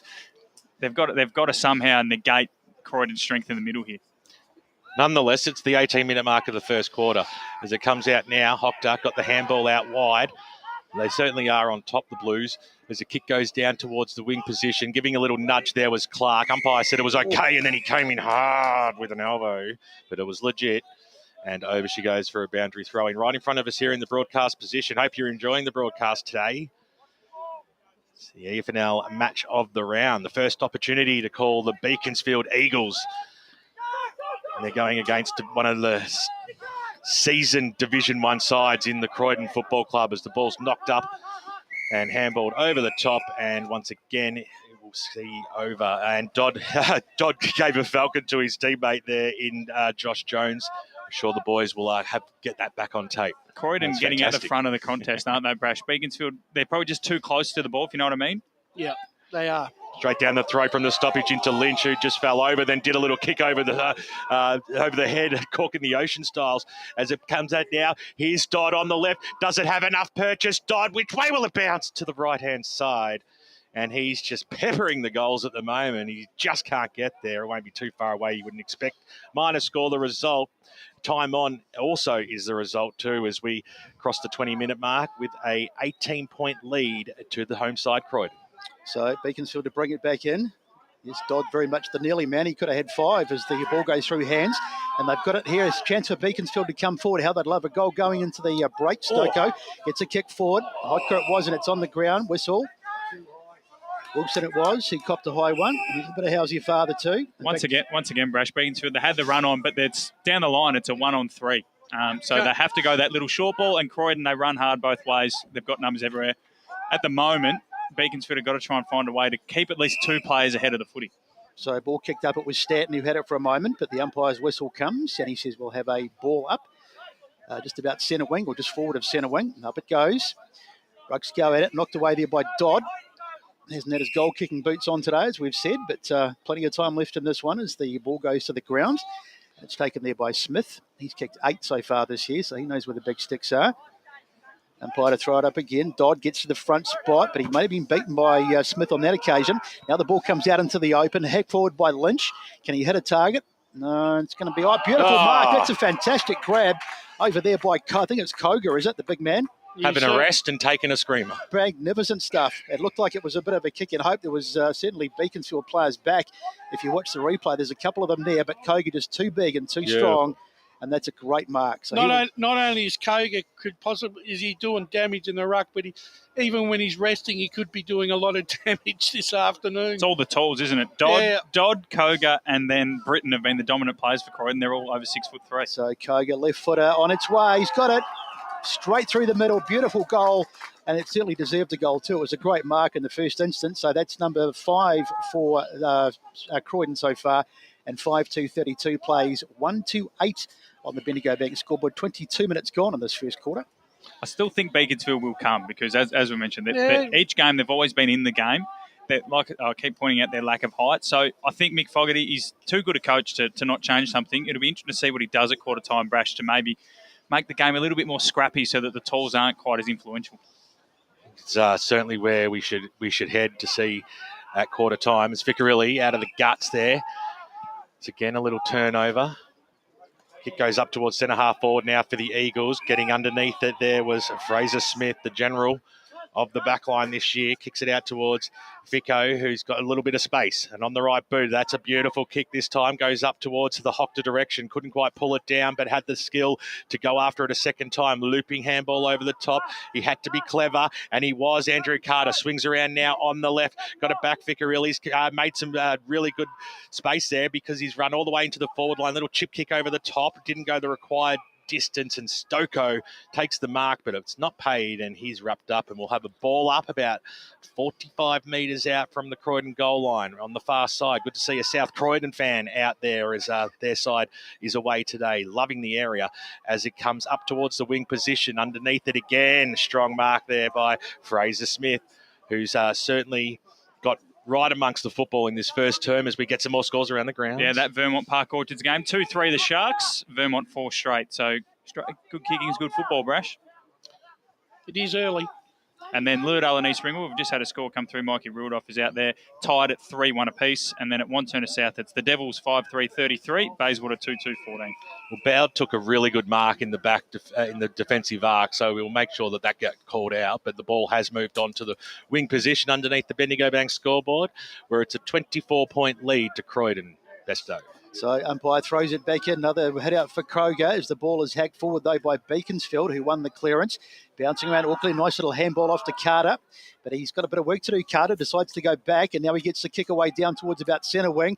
Up they fly, and that's going to be a free kick. Some front-on contact there going the way of Beaconsfield. And it's going to be Johnson, Matthew Johnson, who's going to take it. And so can they pinch one before quarter time here, Beaconsfield? They could really do with one. That's Bro over there on the far side. Little handball inside. Finds Stoker of the Tyler variety. And he's been caught in possession.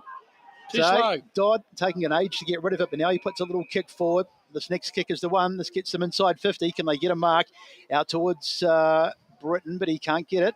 And they're going to rebound here with Bowd coming away. So Bowd on the left boot now. Kicks it up towards the wing. That was a good kick too. Oh, Bailey Hochter almost pulled in an absolute ripper.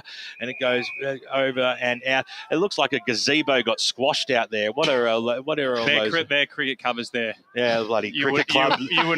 How lazy are cricketers? They can't even fold it up. It looks disgraceful They're covering absolutely something. Disgraceful. Scoresby 5-4, Coldstream 1 behind. As it comes out now, Jallaroo. And Ben Warren Smith, the number one cricket fan in the world. He would have watched 3 balls in his life, I reckon. Got to say, BW. And my wife worked for them for 5 years. Croydon North 1 straight 6, Churnside 3-2-20, Surrey Park 1-1-7. Nunawarding yet to score. Mortimer's kick was a shocker, so it was trapped there by the Eagles. Thumping kick goes inside forward 50. There was a 2-on-1 situation, so you'd expected that they were going to win out there, the Blues, and they do just that as it comes into the arms there of Lukey Sparks. Down the wing he goes.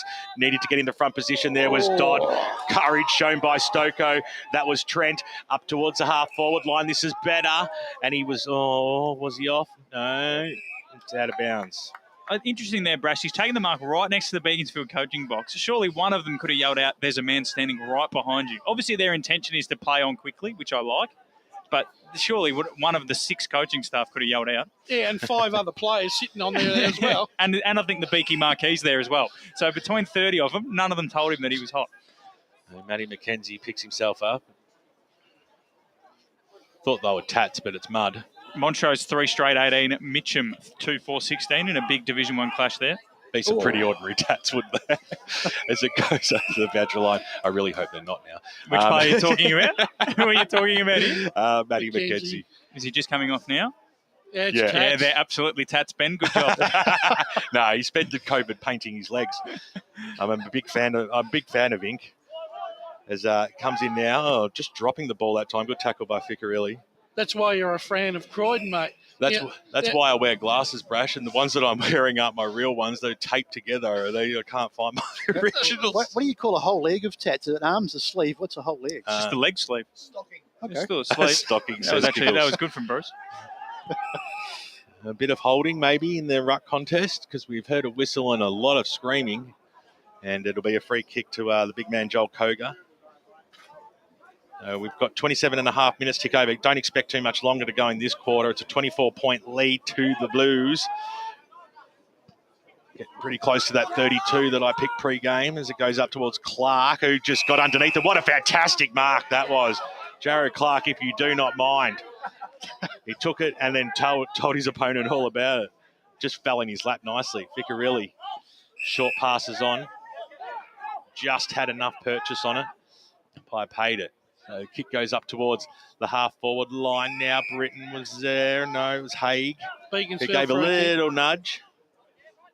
And it'll be a free kick to the Eagles across that half-back line.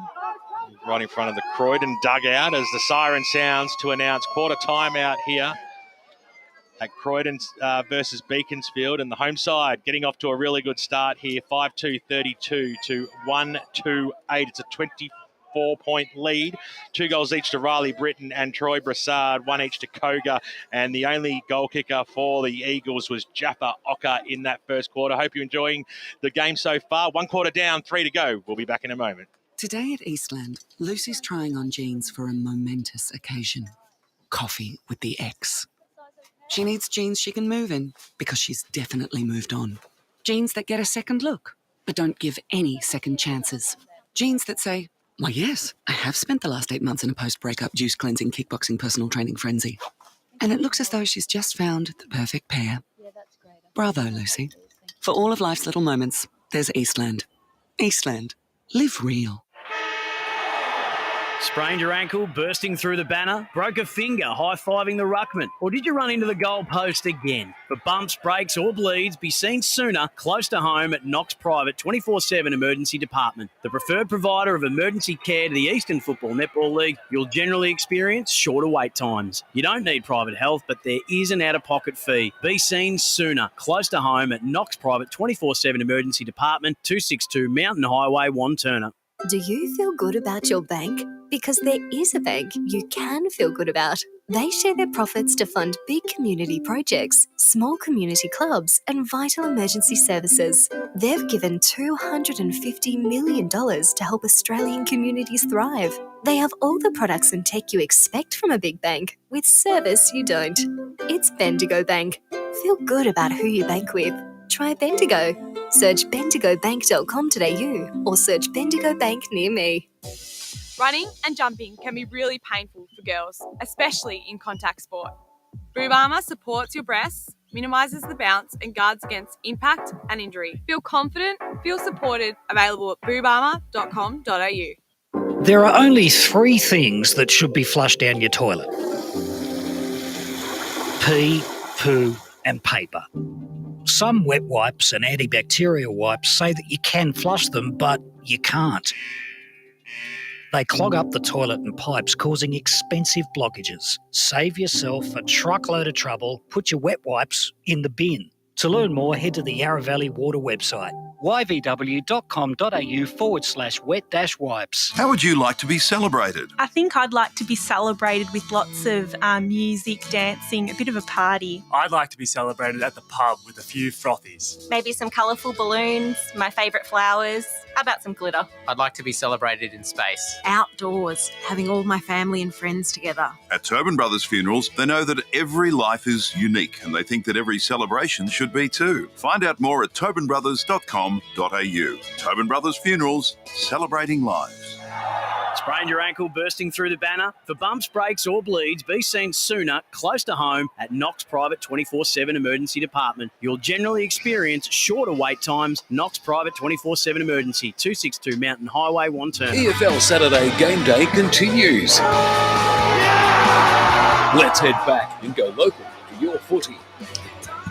Welcome back to Croydon Oval, where the home side are well and truly placed in this first quarter. They lead 5-2-32 to Beaconsfield's 1-8. Before we get some thoughts on that first quarter, let's go into the score centre, where Matt Foddy is keeping an eye on all the scores around the ground. Yeah, absolutely. The only Premier Division One I've got at the moment is Park Orchards 3-4-22 to Vermont 5-1-31. Division One, Lillardale and East Ringwood out of the LSO 3-1-19 apiece. Montrose straight kicking 3 straight 18. Mitcham 2-5-17. Wanney South 5-3-33. Bayswater 2-2-14. South Belrive and East Belwood is starting at 3:30. Templestowe 2-1-13. Trail Mulgrave 4-3-27. And Oakley District 1-2-8. Trail the Basin 2-2-14. Whitehorse 1-1-7. Trail Fair Park 3-1-19.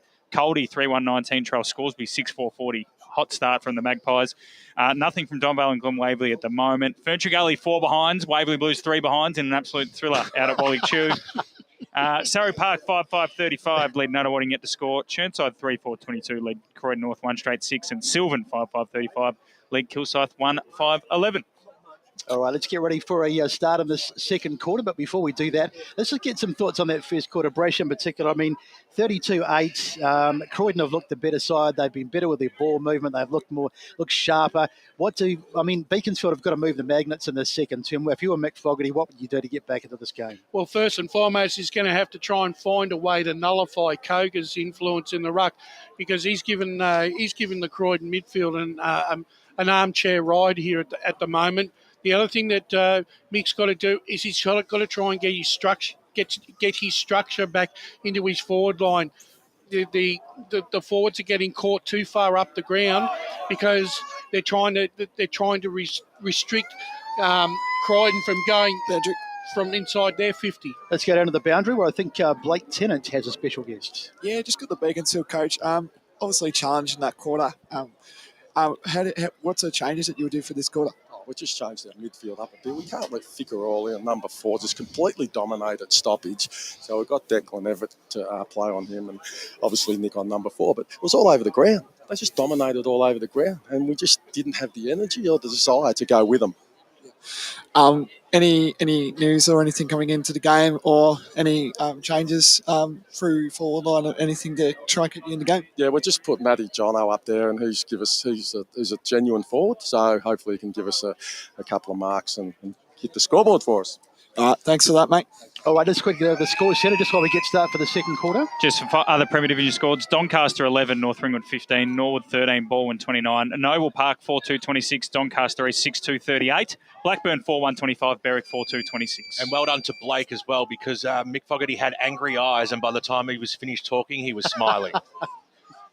So the ball in the middle here, handball, the Beaconsfield, chance to go forward and up and under kick. It went as high as it did long. It holds up in the breeze, it seemed, but no, it was just the height of everything. And we'll have a ball up about 45 metres out from the Beaconsfield goal line. And opportunity. Just another score, Ben. Sorry to cut you off. 2-4-16 Donvale, League Glen Laverley 139. Go down to Scott shortly, but it's in the Beaconsfield forward arc here. So can we manufacture something? And no, free kick. They've been given one. So just seeing what that one was for, copying a high tackle. Over the shoulder. Yep. I guess that was Tiggy Touchwood, but they'll take it, absolutely. Well, they missed a couple in the first quarter, Beaky, that they should have got. The umpires gave them one there. So coming in, McPherson. He's going to wind up. This is just his distance range, you think, and he's pushed it to the right-hand side, and mark hasn't been taken by Koga. It's second bite over the goal line, so a minor score is the result. Bendigo Bank scoreboard, 1.5 minutes into this second term. 139 Beaky, as Matty's calling them, so I'm jumping on that train, and 5-2-32 Croydon. Sorry, before we go down to Scott on the boundary, Rowville 3-4-22, South Croydon 6-1-37, so good game out at Seabeck as we go down to Scott Hardy, who was at the Croydon huddle. Yeah, thanks, boys. Obviously, from the Croydon huddle, they were extremely happy with that. They had the game on their terms. In all parts of the ground, everyone got a praise. The big message from the coach was basically not to drop away, as they know that Beaconsfield will come strong for them in this second quarter. Thanks, boys. Thanks, Scott. Great work down there as we see Koga getting another tap, but we're going to have a secondary ball up. Koga's on the back spot this time, and it was Smith who got to the front spot. Can they get it out? They almost do, but it's going to be wrapped up again. And we'll have a ball up. Koga having a field day today. Just another score for you, Brett. Knox 4-2-26, lead Heathmont 2 straight 12. Okay. So up it goes again, Koga. He was worked out at that time by Smith, who did well, just used his body. And I think we're going to have another ball up. It's tight in there. It looks like it's a game of Twister. It looked like that's exactly what it looked like. Mackenzie was like rolling around like a crocodile on the ground there. I think that's what Beaconsfield will want, death though. Roll. Beaconsfield will want that. They don't want it to be open because Croydon have shown their ability to cut teams open. So Ficcarelli switches the play across to the other side. And it's nicely done there by Fraser Smith, who chipped it inward and got Lynch. On the right boot now, in the middle of the ground. Ficker really takes it, and he wants to take off too, and that's exactly what he does, Ficker, as he goes up towards the half-forward line. The 2-on-1 situation, bowed over the top. He got the spoil, but it's quickly picked up there by Kogo, who's handball back to Ficker, really. Handball over the top. They've got some space across the half-forward line, dancing around, backwards to go forwards. Haig tried to squeeze a kick, which he managed to do inside forward 50, snap around the body. That is as good a goal as you will get on the left boot. Josh Jones, if you do not mind, he had to bounce himself up, and he has now got himself in the front seat for the Tobin Brothers goal of the day. Well, just once again, Beaconsfield have upped the ante a little bit with their tackling pressure, but once again, Croydon managed to still find a way through that defence and score a miraculous goal, really. Because that's great nous is what it is. It's knowing where the goals are. Exactly. Ficker really was clear again, and Mick Fogarty just said that that was a big talking point for them in the quarter-time huddle, and it's been 2.5 minutes and he's already got off the chain. So underway, once again in the middle, up they fly. Koga, they head out nicely, won in the clearance from Croydon as they go forward. Can they hit a target? They sure can. That's a great mark, and it's Britton again. He's already got 2 today, and he's going to go back and line up for his 3rd. He's a big man, Britton, and he just swatted his opponent out of the way. Could be a breakout game for him here, Brash. We were saying, do Croydon have a player that in a final can stand up and turn the game in the forward half? We thought it was Costantino, but it might be Riley Britton. He's 6'3", 4". He's a fairly strong lad, and if you can keep clunking him like this, he could be in for a big second half of the year. Must have a hell of a lot of grip on those hands this afternoon because they are sticking. So back he goes. He'll be kicking from about 45, I suppose, if you take the angle into account. Let's see how he goes, maybe a little bit closer as he gets it on its way. And it's missed. The umpire was slapping the chest pretty early on, and it's gone through for a minor score, so he'll be disappointed with that one. But it's another point nonetheless. 6-3-39 plays 1-3-9 on the Bendigo Bank scoreboard. Sticking like your hands are to the party pies, Brash. Pass them down. Don't want me starting to sing that song. It's bowed. There you go. Sir. Thank you, sir. That's a beautiful kick. It travelled every bit of 70 metres, but they're going to get a chance to go back in again. Carter to squeeze one forward. Trapping it nicely was Brassard. He's kicked 2 goals in the first term. Kicked it to the hot spot. Position A. That is magnificent place to put the football. And when you're playing front and you're a tall and you're a good, strong forward like Britton is, he just had his name written all over that. Yeah, that Britton's going to be. He's creating nightmares for Mick Fogarty now. I think he's playing on Tanner Stanton, who is probably just a bit taller than me, so it's 6'1", and as we mentioned, Britton's a lot taller, a lot stronger. It's just a mismatch. Well, it's take 2 because he's disappointed in himself for the miss just only moments ago. This time he's more in front, and he has missed it as well. Oh. He got underneath that one. It didn't look like he kicked fully through it. So he's pushed it to the right-hand side. He's definitely around the scoring, but he'll be disappointed in that. 6-4-40 on the Bendigo Bank scoreboard, 6-minute mark of the second term on EFNL game day. The Beaconsfield Eagles are trailing by 31. They're 1-3-9. Bit of a let-off there. Britton, 2 gilt-edge opportunities to hammer the advantage home, was unable to do so. But at the moment, it's like the way Croydon defend and the way Beaky are moving the ball today, you don't see how they're going to get it out of their defensive half. They're just bombing it long and hoping they can clunk one like they have here. And so they did get the mark on this occasion. It's in the hands of number 14. That is Johnston, Damien Johnston. Now they go forward. That's a nice kick, and it should be marked over there, and it is. So here they come, Beaconsfield. They need to go quickly. Taking a bit of time, but finally they go inside 50. Now this is the one. Up they fly. That's Ocker, but he couldn't quite get there. But it's been claiming the mark, not paid. That was Smith, and he's going to be caught for holding the ball. He was yelling to the umpire that he thought he'd marked it, and he gets a bit of a pat on the head from his opposite Koga too. He didn't like it either. And it's a 25 metres by the looks. They've played on quickly. It's Smith in the hands with the ball now. Goes long. Got to play to the umpire's whistle. Now it's over on the far side. Trying to get his hands on it was Constantino. Gets it down the line. Goes right at the top of everybody. It was Clark almost getting to it there. In fact, he's fighting with 2 players. He's a little bit outnumbered, but he does pretty well. Get some reinforcements finally. I don't know how hard it is to get that replay back, but I don't think it was anywhere near a mark. No, I don't think he claimed the mark. I think he tried to get his hands clear. It came off about 4 sets. So he was saying he was being held. No, I think he was trying to get his hands clear to get a handball away. He cracked it. I think he cracked it for the early ping. I don't think he cracked it for thinking he got a free. I think he thought it should have been a ball up. Because there's no way you could appeal for a free kick. I'm in BWS's camp. I thought he was claiming the mark myself. But no, he was screaming something before the definitely wasn't came. A mark. It came off his teammate's hand. Yeah, exactly. But he was cracking it about something. And then might be the fact they're 5 goals down. Then went ballistic.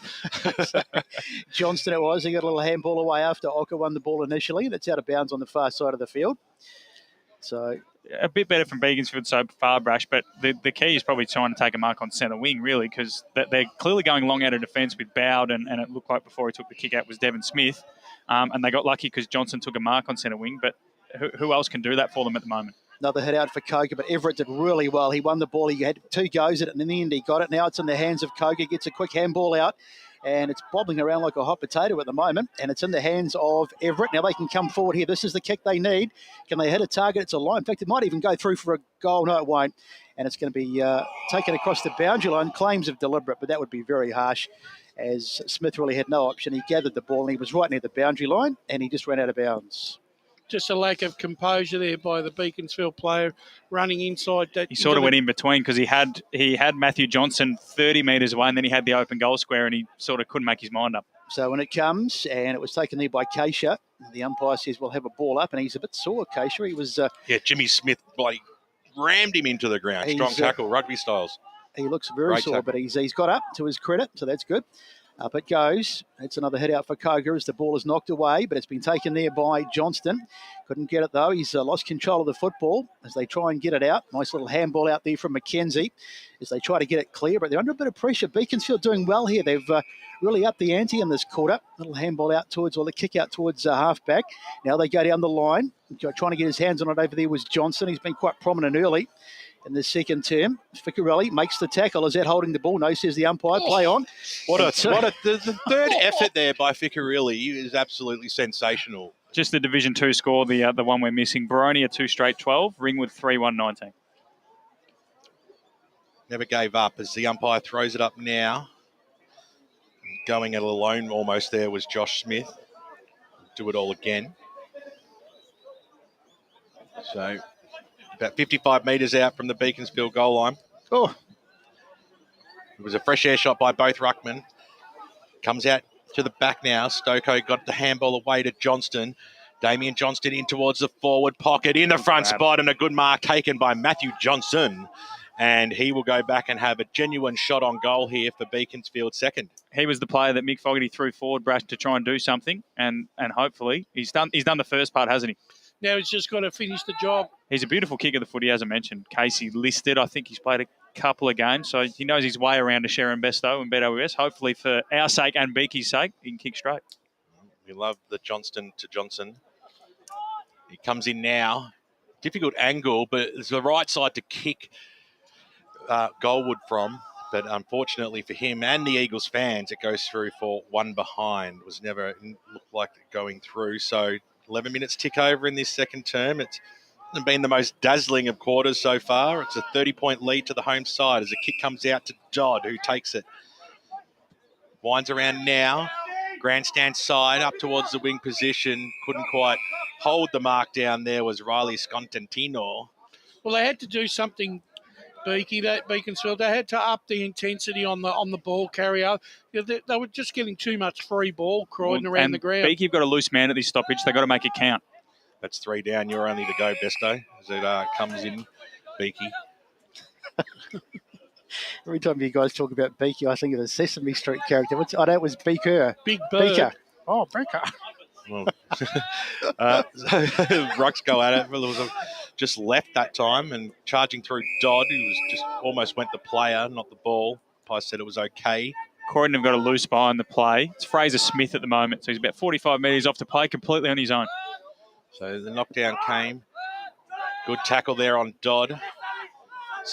Comes out to McKinder.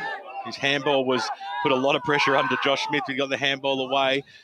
And a kick just by Doherty, who has either got tats or he's got mud on his legs. I'm not guessing this time.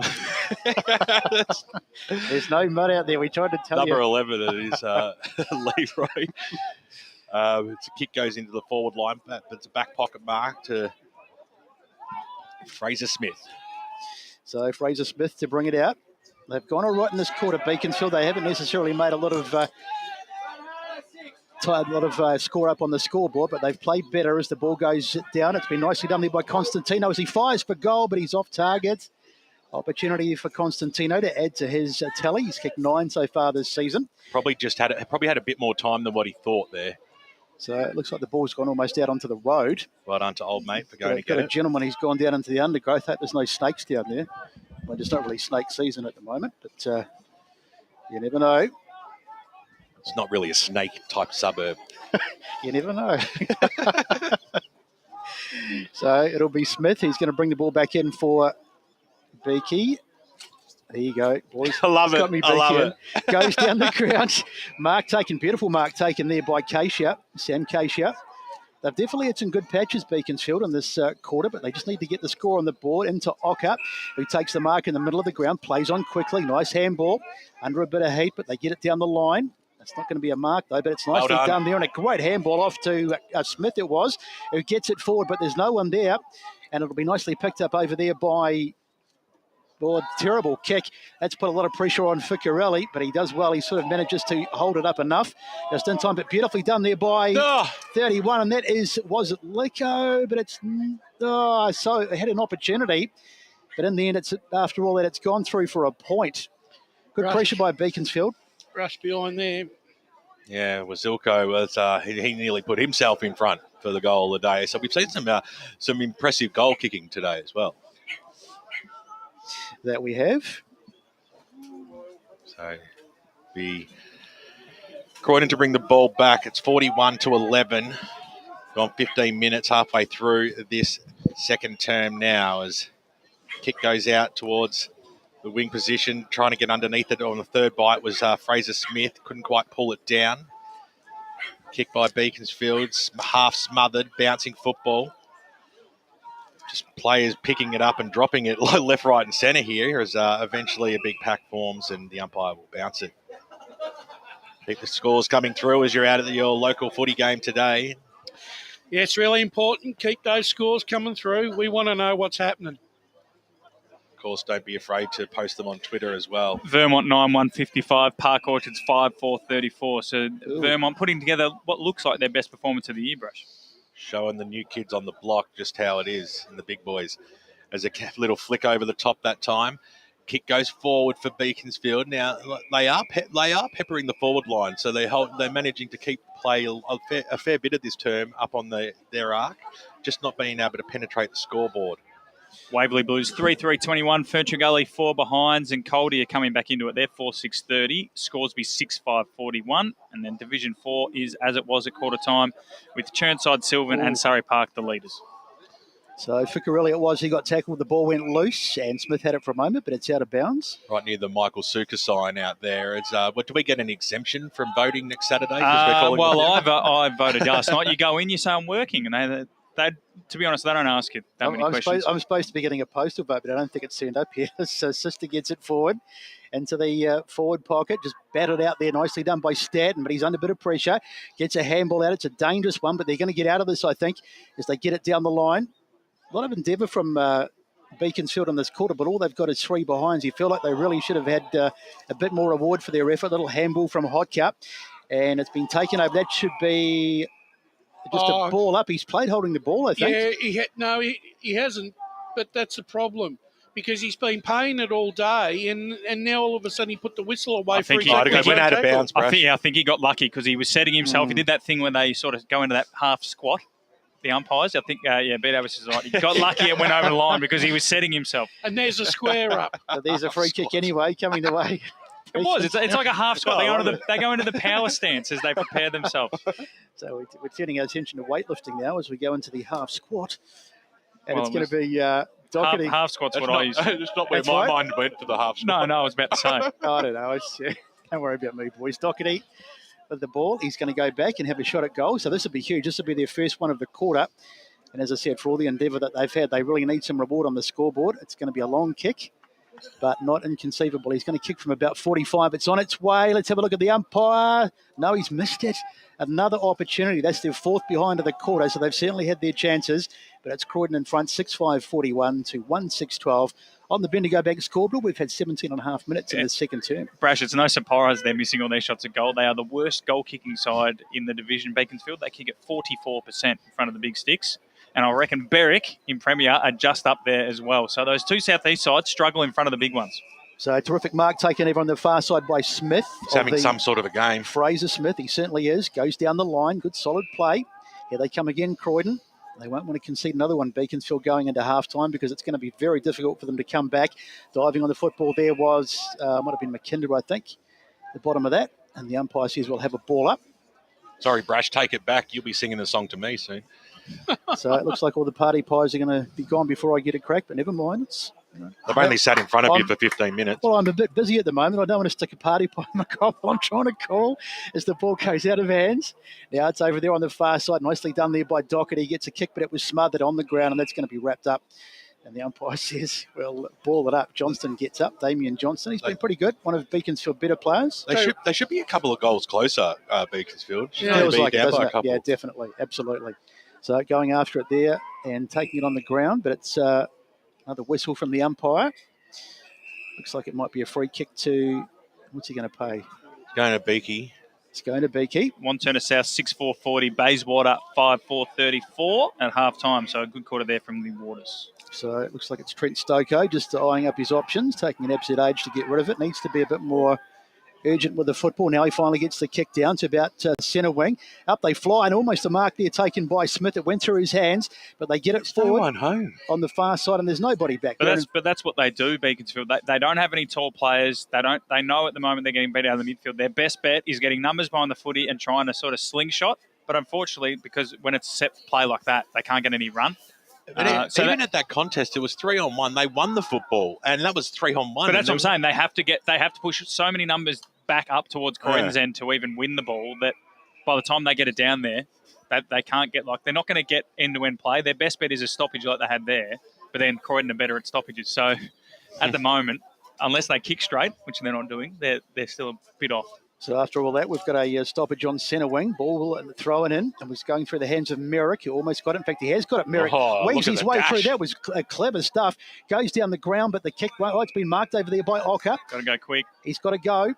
Turns around. He's trying to get onto his... No, in fact, he was going for his left, but he's gone back onto his right, and he goes to pull forward, and mark is taken. And that's great play. That's much better from Beaconsfield. It's been marked there by Matt Johnson. He's been one of their better players in this quarter, I feel. So Beaky's best chance, better, is going back to that point, is get a stoppage around the wing and then reset because you can have numbers forward of the footy. As soon as Croydon get it back, watch them. Everyone comes up to the half. They just want to limit the damage because they know Britton, Koga, Dodd, Costantino, that you can't allow one-on-one because they don't have the key defenders. He must kick this goal, Johnson. This is huge. He's got to kick this for all the endeavour that they've had. If they go goalless, it's on its way. Let's have a look. He's got it. Beautiful kick, and that's certainly what they deserved, or certainly what they needed rather than what they deserved for all their endeavour. Beaconsfield have got one back, so 6-5-41 plays, 2-6-18 on the Bendigo Bank scoreboard, and we're in time on at the end of the second term. Mooroolbark 7-4-46, Upper Gully 4 behinds. Well, there'll be more text coming from Scott Demetrio tonight, demanding an appearance at Heights. Well, if they can get a stand like we've got here at Croydon, we'll go out there. True that. What, if they win by 25 goals this afternoon, does that qualify for Apparently so. Apparently so. Got to do a bit better than that, Scotty. It's a fair call, unbeaten. They definitely know that they'll get a run at some point. No doubt about that. As the kick goes Croydon's way, and Constantino hands it back to the umpire, who will ball it up just forward of the 50-metre line and going towards the forward pocket. Just got to say, Brett, the party pies are tasting real nice too, Yeah, mate. Thanks very much. Great. Just save me one for a few minutes if you could. They'll be cold by then. Oh, they're all right. Have we got cold. a microwave and stuff? Mate, they're all right, cold. Good tackle there by Mackenzie that time on Doherty. I've got my eyes on those nuggets. They look nice. No, they're a bit chewy, mate. Are they? No. I don't even know what the other thing is on there. I think it's a fried dumping.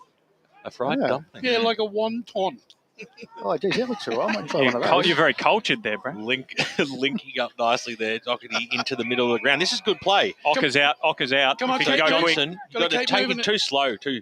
But like what we're saying, Good is kick. they need to get forward. And Ocker, he's having a good game. He creates some spark. I like the look of him. Those two, Johnson and Ocker, have to stay forward of the ball. I know they tried Johnson up on the wing or whatever it was in the first quarter, but they can take a mark, Brash. And you saw Ocker, he had 3 Croydon players, but he just outworked them, and it was a great kick from Johnson out in front.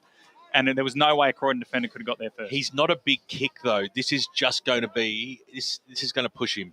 Yeah, I'd be going for the top of the square here. Kicks this, though. Beaky will be pretty happy with their second quarter. Yeah, there would be. Hop, skip, and a jump. He's trying to try and thump it. He gets the distance, Whistle. but he kicked it out of bounds. And Bruce's tell you what was it's going to hit a car. Or I hope it's not my car. I'm over there somewhere.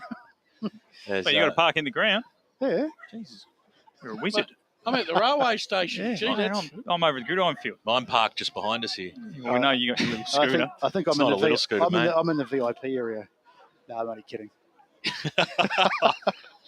You didn't let that hang in the air along breastplate. You put that fire out pretty quickly. Well, I didn't think I'd get much of a response. I don't know. I might take that one back. So a little handball it is from Mackenzie. Gets one back. And what's the umpire saying here? Ben Waterworth used to get one at Ringwood that said Ben Waterworth, media superstar, right at the front. So into the centre halfback with Lynch. Gets a quick handball off, and here they come, Croydon. Can they get one before the half-time? It's a play, goes down. It's Constantino calling for the free kick. Has it been paid? I think it has. He went down. I don't know if there was too much in it. We'll watch the replay and see if we were being a bit harsh. Here it comes, and... not much, really, let it go. To be honest. But Constantino is going to go back and have a shot. So he's kicked 9 this season, so he'll have a chance for his 10th, but it's a long kick. This is a fair hoof if he gets it. Yeah, well, he's gone back for a fair old gallop. He's almost in the car park. He's gone back so far. Well, half-time at Lilydale, Brash. East Ringwood 6-7, 43, Lilydale 3-2-20. 1-4 to 1-3 in this quarter so far, Beaconsfield's way. So there's a free kick forward. What's we pushing? So this is going to be downfield, is it? Now, don't you hate these free kicks? Well, if it was there, it was there. No, but I'm saying, don't you hate giving them away, though? Oh, yeah, I'm sure Mick Fogarty's not pleased at all. And then in terms of the way the quarter's going, though, Brash, you said there the shots at goal. I think it's similar to the first quarter. It's just Croydon didn't miss and Beaconsfield have. So that's turned what could have been a probably an unlikely goal into probably a more likely one as Dodd lines up for his first of the day. He's been the nilly man so far today as he comes in and kicks, and I think he has missed it. His style is exactly like James Manson from Collingwood from back in the 90s. James Manson? Charlie Manson. Yes, you're right. Real unorthodox looking, good player, just unorthodox looking kicking style. He played a mean guitar to her too, Jimmy Manson. That's right. As Beaconsfield now. Forget how young Matt is. As it comes out now, takes a magnificent mark. He's Mick Fogarty's like Ziggy Elwyn X Factor player up at Beaconsfield. He's really impressing me today. Kicks up towards the half-forward line. Eventually it carried to, and happy to see it over there as Seister. It might have come off his boot at the last second. The fans are down there for Beaconsfield. They're screaming for it. They've got to fight. They've got to fight against the Croydon dugout. Yeah, he'd be game to give him that one.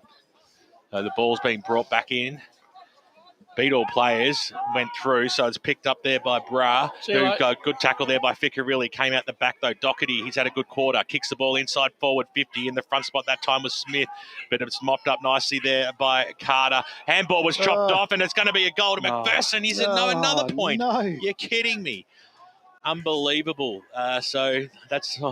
but what's that? Six for the quarter now they've kicked.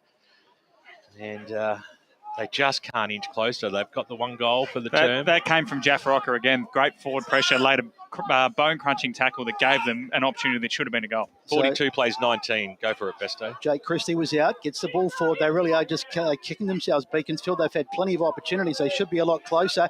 Ficcarelli took a huge whack as the ball comes out. Now, here they come forward again, Beaconsfield, but that's not going to go to deliberate. In fact, it's just going to go out of bounds deliberately. And the umpire, has he paid it? No, he hasn't, but that was definitely deliberate. You'll never see it paid. I think we had one paid in the last game, I thought. Very rare. That was as deliberate as it comes. Yeah, no one there. It was two Croydon blokes. I have to say it was a skill error. The ball goes in, knocked away there by Smith, it was, in the ruck. As the ball goes inside 50. Bears Ocker again. He's been everywhere in this quarter. Nicely done by Doherty. And they'll get out of this Croydon. Nice little chip. Not a great chip kick, and it's been marked there by Smith. Now, this has got to find a target. Ocker's in the goal score if he wants him. You're in love with Ocker. Well, he's starring. He's absolutely superb, but he's going to have his work cut out here because there's about a 4-on-1. And they'll get this behind. We'll get this through for him. They won't get it through. It's still in play. Diving on it there was Everett. And the umpire says we'll have a ball up. So we've had 27 minutes, nearly 28 played. So they better get on with this Beaconsfield. They need a goal. They're going to get beaten by the siren. They get the head out. In fact, there it is, right on cue. As the ball has been knocked through, it's going to count as a behind as well. So we'll go into the halftime break. And Beaconsfield, well, they've had their opportunities, but they haven't converted. And they trail 6-6-42 to 2-8-20 at the halftime break on the Bendigo Bank scoreboard. Pretty ordinary by Mortimer there in that ruck contest to create that opportunity. But yeah, there you go. So major goal kickers, Ben, for the half? So on the goal kicking board, still the major goal kickers are Brassard and Britton. The rest are singles. 6 goals, 6.42 to 2 goals, 8.20. It seems like Beaconsfield should be a lot closer. It's only a 22-point margin. At quarter time, we were worried it was going to blow out to 10 goals pretty quickly. But I think we've got a second half right in front of us here. Stay tuned right here. As Sarah opened her best friend Jackie's wedding invitation, she was overcome with a wave of emotion. While her 2 young boys wrestled on the floor, tears of happiness rolled down Sarah's cheeks as she saw the words she'd been longing to see. Please note, this wedding will be a child-free event. Well, Sarah, looks like we're off to Eastland for a new frock and some heels. And let's book in that babysitter. For all of life's little moments, there's Eastland. Eastland. Live real. Sprained your ankle, bursting through the banner? Broke a finger, high-fiving the ruckman? Or did you run into the goal post again? For bumps, breaks or bleeds, be seen sooner, close to home at Knox Private 24/7 Emergency Department. The preferred provider of emergency care to the Eastern Football Netball League, you'll generally experience shorter wait times. You don't need private health, but there is an out-of-pocket fee. Be seen sooner, close to home at Knox Private 24/7 Emergency Department, 262 Mountain Highway, Wanturna. Do you feel good about your bank? Because there is a bank you can feel good about. They share their profits to fund big community projects, small community clubs, and vital emergency services. They've given $250 million to help Australian communities thrive. They have all the products and tech you expect from a big bank, with service you don't. It's Bendigo Bank.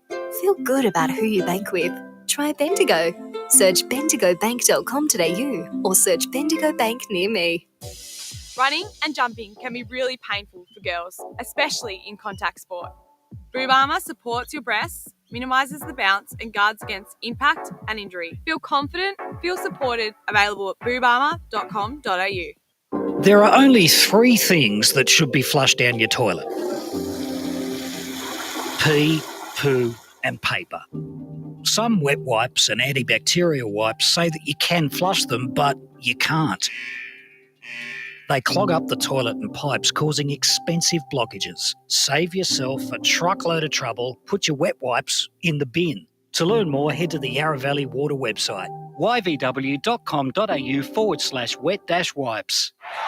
Sprained your ankle, bursting through the banner? For bumps, breaks or bleeds, be seen sooner, close to home at Knox Private 24/7 Emergency Department. You'll generally experience shorter wait times. Knox Private 24/7 Emergency, 262 Mountain Highway, Wanturna. What makes me me would have to be feel like I've got some unique, funny characteristics. There's things that you don't even realise are part of your personality. It's your attitude. My ability to care for other people. My love for others. Celebrate your life the way you want, like I did with a fixed price funeral plan from Tobin Brothers Funerals. The price doesn't change and your life will be celebrated your way. Find out more at tobinbrothers.com.au. Tobin Brothers Funerals, celebrating lives. EFL Saturday Game Day continues. Let's head back and go local for your footy. Welcome back to Croydon Oval here for the Eastland EFNL match of the day between the Croydon Blues and the Beaconsfield Eagles in Division One. It is Croydon at the half. They lead 6-6-42 to Beaconsfield 2-8-20. So some similar scoring shots there. Beaconsfield really dominated the latter half of that second quarter, but couldn't make it count on the scoreboard. Matthew Fodia here with our bandy riders for today, Blake Tennant and Scott Hardy. Gents, we'll start with you, Scott. You were over the Croydon huddle at quarter time. Do you think after quarter time, Morris D'Alessandro will be as pleased with his side? Yeah, man. He's probably not happy, but they're still ahead, and that's the most important thing, isn't it? So, look, they'll have a bit to talk about this time. Obviously, at quarter time, they didn't really have much to discuss. They were ticking all the boxes. Unfortunately, from that, then Beaconsfield, like they said, they thought they would come back. They've sort of come back. It's just opportunities that Beaconsfield have missed. Blake, what about you, mate? Beaconsfield, as you spoke to Mick Foddy at quarter time, it was pretty much just disappointed with everyone. Maybe a few defenders were strong in repelling attacks, but they were just getting walked all over, both inside forward 50 and around the stoppages. The second half, their intensity around the stoppage, and you guys are right down the middle line, you would have heard some of the tackles and so on. They were up there, their pressure was up, they got the ball forward a little bit more, but they're probably just relying too much on Jafar Ocker and Matthew Johnson. Oh, yeah, for sure. He actually praised Ocker during that quarter time break. He's only the age of 16, so Not Ocker. No. Delarue, the debutant, is 16. Number 50. Yeah, I was going to say Ocker's definitely not 16. He's moving way too well. Yeah. Anyway, the pressure again, that second quarter, that's what they need to bring, I reckon. After half time, they just need to bring that pressure they did. More tackles, which will probably be needed for them as well. And hopefully more goals, like 2-8 at the moment. That's not pleasing at the moment. You think about that could be, 10 goals and, they could be back in the game. So expecting a big second half for Beaconsfield, that's for sure. Scott, you're Croydon. Like you said, they're looking about the second half. There'll be something to talk about at least. What are the two areas that you thought or the 2 or 3 areas you thought they really dropped off after the quarter time? I think it was just probably more so sort of setting up and having those opportunities forward. I think Beaconsfield sort of really jumped on top of them and didn't give them too much room to move. But that being said, I think they get back the centre in control, and then they'll be laughing because their ruck is with Kogo. He's dominating through that ruck, and then he moves forward, and he's doing well there, and he's really testing Smith from Beaconsfield. Yeah, absolutely. And then in terms of Beaconsfield, Blake, any more changes? Do you think? I think they need to somehow, when they're coming out of defence, kick-outs are different, but when they get a chance out of it, I think they try. They've got to move quick and they've got to find a way to use the corridor. Maybe they handball more. They're kicking a lot, which plays into the hands of Croydon's back six, who are well set up. They need to handball, get close as they can with handball, and then try to kick over the zone, because Ocker and Johnson have showed that when they get half an inch of space, they're pretty good forwards. Yeah, of course. He also touched on that he did move the bit of Johnson to the wing a bit, like in the second quarter. But I think, obviously, you touched on about the handballing game. I think they do. Just 1 or 2 handballs, get the game moving, get, maybe through the centre square and, try to create options going forward for Beaconsfield. If they do that, then, the game could be back on their terms, which they want. And obviously, they've travelled a fair way to come here and hopefully, walk away with the 4 points after this. It'd be a massive win for them if they were able to do it. We'll just go around the grounds now. We'll get your guys' thoughts on those scores that I read out as they come to us. We'll start in Division 4, where Sylvan 10-9-69 lead Kilsyth 4-6-30, and Churnside Park lead Croydon North 8-5-53 to 2-3-15. As you'd expect there, gentlemen. Yeah, nothing different sort of there. It seems that Croydon North's still battling a little bit, but if they get the win, it'll be a big party in Croydon. Yeah, well, just north of it. And then we go up to Division 3. Whitehorse have come back in that quarter, 6-3-39 to Fair Park 6-5-41, so the Lions still lead. Coldstream 5-10-40, Scoresby 8-6-54. Dombell inaccurate 3-10-28, leading Glen Waverley 2-4-16. Ferntree Gully 1-6-12, Waverley Blues 3-3-21. Blake, anything of interest there to you? Yeah, I think the Fair Park game, obviously the Lions have started really well into the game, so I think that's my score of the round, I think, so far. And then Division 2, obviously South Belgrade and East Burwood's probably just started now, so we won't have many scores there.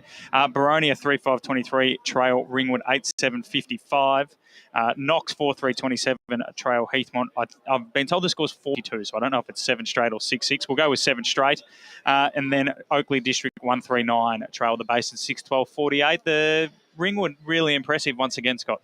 Yeah, they're doing extremely well this season, and I guess you just got to continue that form, don't you? And you expect the results to come your way. Absolutely. Into Division 1, Wanturna South 6-4-40, lead Bayswater 5-4-34. Mooroolbark, the last score we heard from them in Upper Gully was the Mustangs 7-4-46 to Upper Gully, the 4 behinds. Montrose 6-3-39 to Mitcham 2-7-19. And then obviously Luda and East Ringwood 3-2-20 to the Dales, East Ringwood 6-7-43. Blake, your Montrose, it's a big game for them and they're doing well so far, but Mitcham inaccurate. Yes, it is. It's a massive game. You think about it. Obviously having some names coming in, well-known names coming back in the squad, which would be really good. But you touched on before that Wanturna South Basie game. That's a really good start. Like for Bayswater to trade. Well, they've got 2 wins. Yeah. If they get another one here, like you said, that they'll be right amongst it. And then in Premier Division, we've got the full card of scores, and we'll go through them quickly before a break. Park Orchard 6-6-42, Trail Vermont 10-1-61, Doncaster 3-9-27, Trail North Ringwood 6-4-40. Norwood are the same score. They're 6-4-40. Big quarter from them. Baldwin 7-7-49. Noble Park 6-6-42, Doncaster East 10-4-64. Blackburn 6-2-38 to Berwick 5-4-34, and Rowville 5-8-38 straight to a straight kicking South Croydon 7-1-43. All pretty much as expected, Scott. A lot of close games. Yeah, it'd be interested to see the Park Orchard game against Vermont. A lot of scoring shots, isn't it, from Park Orchards? They've already killed one giant in bowling. Can they do another? I think they can bowl. They'll try, but I think the North Ringwood game. It's a big one. That's a big for North Ringwood as well. If they have to get that first win, don't they? 100%. Absolutely. Well, gents, quick tip before we go. Beaconsfield, I reckon. Croydon. I'm going to stick with my Beaky Eagles. On the other side of this break, Ben Warren Smith, Brett Preston and Wayne Brash will be back with you as we call all the action from Croydon and Beaconsfield. Today at Eastland, Lucy's trying on jeans for a momentous occasion. Coffee with the ex. She needs jeans she can move in because she's definitely moved on. Jeans that get a second look, but don't give any second chances. Jeans that say, why yes, I have spent the last 8 months in a post-breakup juice-cleansing, kickboxing, personal training frenzy. And it looks as though she's just found the perfect pair. Bravo, Lucy. For all of life's little moments, there's Eastland. Eastland. Live real. Sprained your ankle, bursting through the banner? Broke a finger, high-fiving the ruckman? Or did you run into the goal post again? For bumps, breaks or bleeds, be seen sooner, close to home at Knox Private 24/7 Emergency Department. The preferred provider of emergency care to the Eastern Football Netball League, you'll generally experience shorter wait times. You don't need private health, but there is an out-of-pocket fee. Be seen sooner, close to home at Knox Private 24/7 Emergency Department, 262 Mountain Highway, Wantirna. Do you feel good about your bank? Because there is a bank you can feel good about. They share their profits to fund big community projects, small community clubs, and vital emergency services. They've given $250 million to help Australian communities thrive. They have all the products and tech you expect from a big bank, with service you don't. It's Bendigo Bank. Feel good about who you bank with. Try Bendigo. Search bendigobank.com.au or search Bendigo Bank near me. Running and jumping can be really painful for girls, especially in contact sport. Boob Armour supports your breasts, minimises the bounce and guards against impact and injury. Feel confident, feel supported, available at boobarmour.com.au. There are only 3 things that should be flushed down your toilet: pee, poo and paper. Some wet wipes and antibacterial wipes say that you can flush them, but you can't. They clog up the toilet and pipes, causing expensive blockages. Save yourself a truckload of trouble. Put your wet wipes in the bin. To learn more, head to the Yarra Valley Water website, yvw.com.au/wet-wipes. How would you like to be celebrated? I think I'd like to be celebrated with lots of music, dancing, a bit of a party. I'd like to be celebrated at the pub with a few frothies. Maybe some colourful balloons, my favourite flowers. How about some glitter? I'd like to be celebrated in space. Outdoors, having all my family and friends together. At Tobin Brothers Funerals, they know that every life is unique and they think that every celebration should be too. Find out more at tobinbrothers.com.au. Tobin Brothers Funerals, celebrating lives. Sprained your ankle, bursting through the banner? For bumps, breaks or bleeds, be seen sooner, close to home at Knox Private 24/7 Emergency Department. You'll generally experience shorter wait times. Knox Private 24/7 Emergency, 262 Mountain Highway, Wantirna. EFL Saturday Game Day continues. Let's head back and go local for your footy. Well, it's timing of the essence there by our mate Bruce Prest, affectionately known as Giggles, and we're back for the second half out here at Croydon, where they lead by a comfortable 22 points at half-time. Beaconsfield had a lot of the pain that second term, just couldn't hit the scoreboard. And we'll see what they can bring out in this third term, the new side of the competition, against one of the stalwarts of Division One, a team that really has been knocking on the door for a couple of years now and will no doubt be giving it a fair old tilt, Wayne Brasher, this year. But how do you see the second half panning out? Well, I think Croydon needs to, if they want to, they need to assert their authority very early in this quarter. Player holds the ball aloft, siren sounds, and we are off. And it was a good knockdown that time by Jimmy Smith. Kick goes out towards the wing position now. A foot race does ensue. And who's going to be the first player to meet it out there? Well, I think it was Haig, who couldn't quite trap the football. And then a gang tackle by, well, Christie did it all by himself, but Ficcarelli was there just riding shotgun. Umpire said, give it back to me, boys, and we'll have a bounce. Handing it back was Nick McPherson. The player who was brought to ground. Working his way to the front there was Koga, but it wasn't friendly enough for the umpire, so he's given away a free kick. So Smith, the ruckman, just chips it over the top. Better start. They've already used the corridor. They need to go quick, though. Use the corridor and be quicker. I reckon that's what Mick Fogarty would have wanted to say to them when going forward this half, the Beaconsfield Eagles. Nice kick by Everett as well, and an equally good mark there by Waziliko. And good jukes as he towards the half-forward line, and they're doing it well here. They're hitting the targets. So Nick McPherson, he's 55 metres out. Where's my man, Ben? Where's Ocker? Jaffa Ocker, they kick up to the top of the goal square, but there was nobody home. And it was an easy as you like mark there for Joel Koga, the big ruckman, who just seems to be here, there and everywhere. He's kicked a goal as well, got the short pass on to Mackenzie. Lynch is free in centre half back. On the opposite boot, just chipped it over the top. That's too easy. It is too easy. Cutting him up here. And then kicking to space. Mackenzie gets it back, bangs it on the boot, up towards the half-forward line. Which way will it bounce? It looks like Beaconsfield had the numbers. It was a 2-on-1 situation. So Stoko got the handball away. He's asking for it back. A looping one over the top there to Doherty. Had enough poise to take it, trap it, kick it up towards the Bendigo Bank scoreboard area. Ocker was there, and it's knocked over and out for a boundary throw-in. Quick, good 2 minutes of football there for us, Brash. So really good from Beaconsfield the way they move the ball themselves, but pretty poor in terms of setting up defensively and just opening up the corridor. So umpire to throw it back in. Koga got the head out. It's into the clinches. Can they get it away? They almost do. Back into the tight stuff again. And it was Mackenzie trying to rip his opponent's head off there, but in the end the umpire says we'll have a ball up. So boundary. 22-point margin as we go boundary with Blake Tennant. Yeah, thanks, boys. Look, we've got Smith just limping off the field. Mick Fogarty's had a chat to him on the bench and just been given the thumbs up. So he's up and about now, but still limping, so I'll keep an eye on him. Thanks, Blake. As we have the umpire throwing it aloft once again. Up they go. Koga gets the head out, and they go forward. Long kick inside 50, or towards the inside 50 line, but it's miscued, and it's gone out of bounds over on the forward pocket side, far side of the ground. So not a lot happening in the start of this third quarter. Beaconsfield need to start to get some scoreboard pressure. Koga again. Won by Beaconsfield, though. Nice little handball out to Doherty as they wheel around and they get it inside 50. Now, this is the mark they need, but there's only Croydon players back there trying to get a bit of pressure on with Johnson, but they've managed to extricate themselves. It's a sort of a sloppy handball, but they'll do okay for the moment. Diving in it there, we're trying to, was Doherty as they just get it forward. It's really untidy stuff, and on the ground there, diving on it, one of the Beaconsfield players. Since quarter time, Brash, McMillan. The Beaconsfield have been really a lot better opportunities. They're probably starting to get on top, and that's something that Morris will be pretty disappointed with, given that Koga's dominance. So Koga uncontested head out that time. Falls for Croydon again.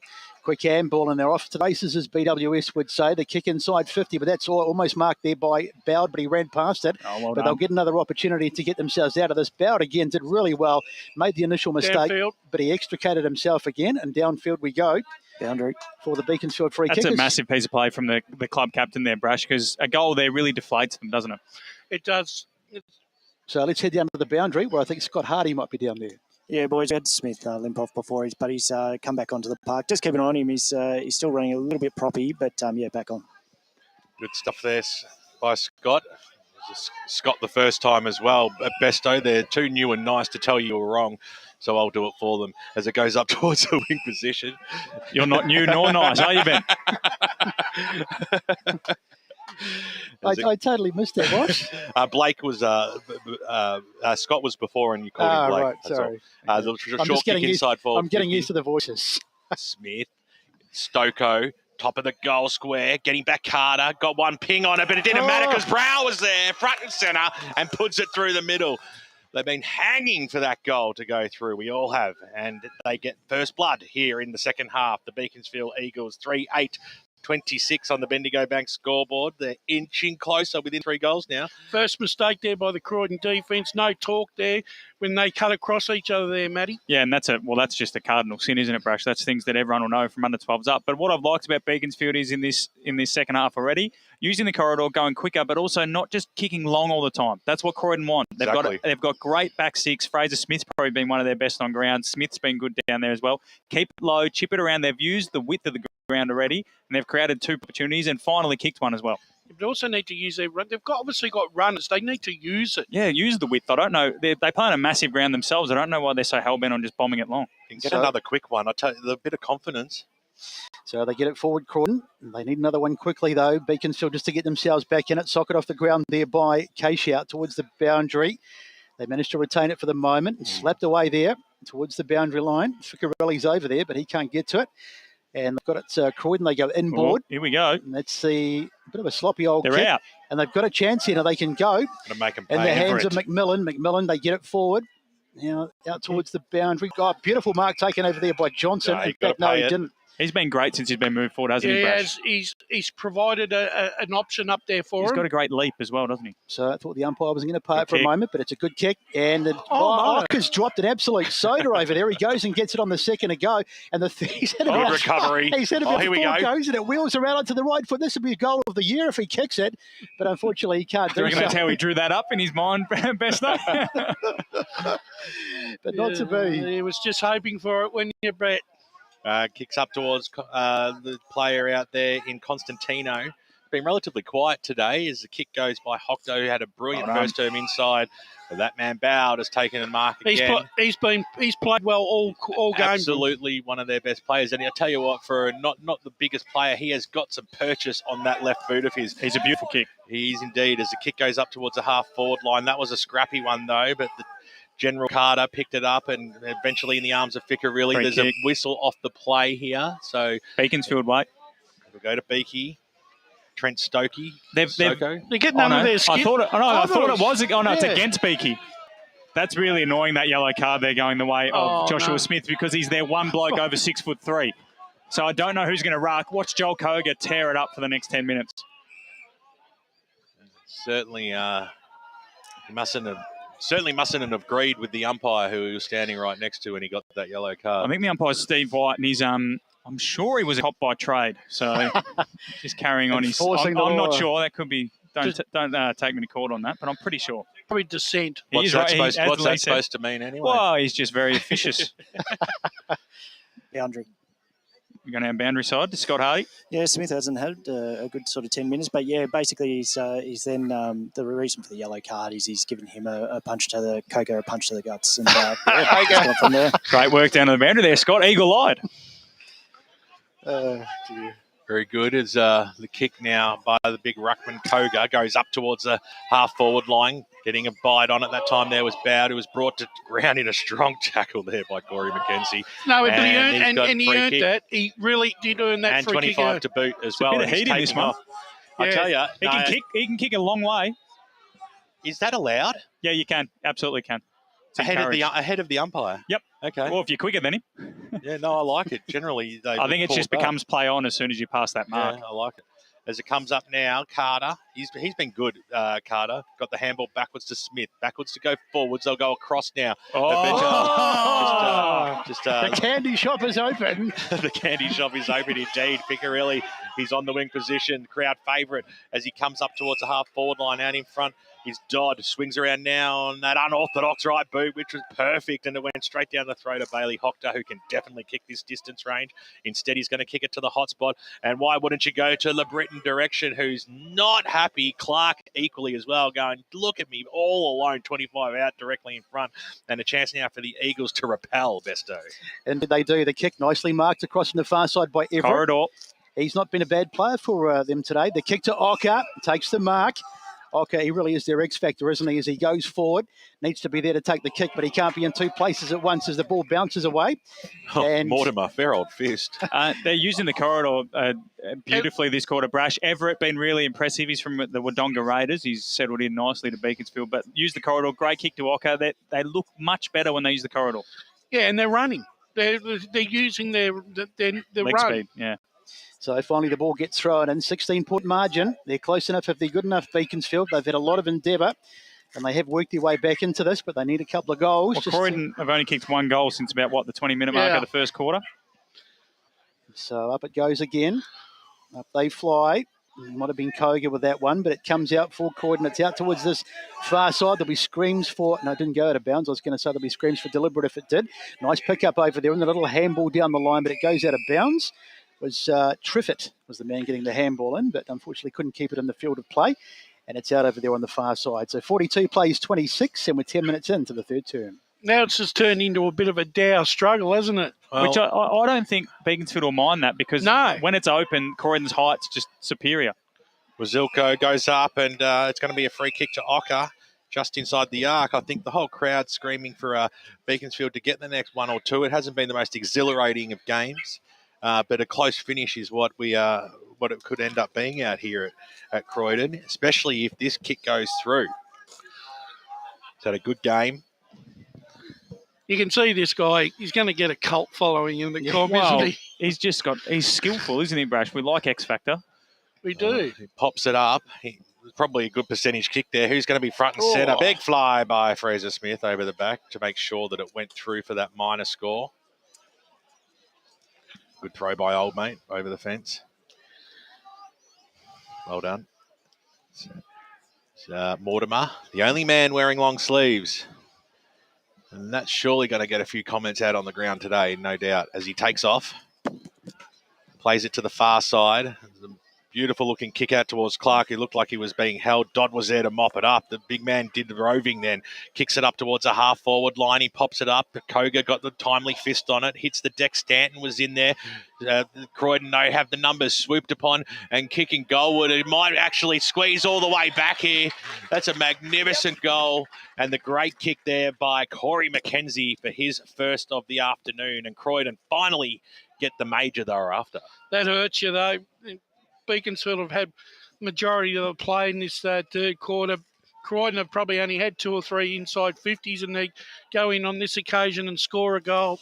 That hurts you. Yeah, and a really good goal. He's I reckon that's probably, first, second touch for Corey McKenzie, and he's produced that. That's, against the run of play and very skillful, considering, as you mentioned, Beaconsfield kicked 9 behinds. As it looks like Matt McKenzie, of course, he has the tats on one leg and he's covering up that mud on the other leg with a bit of compression.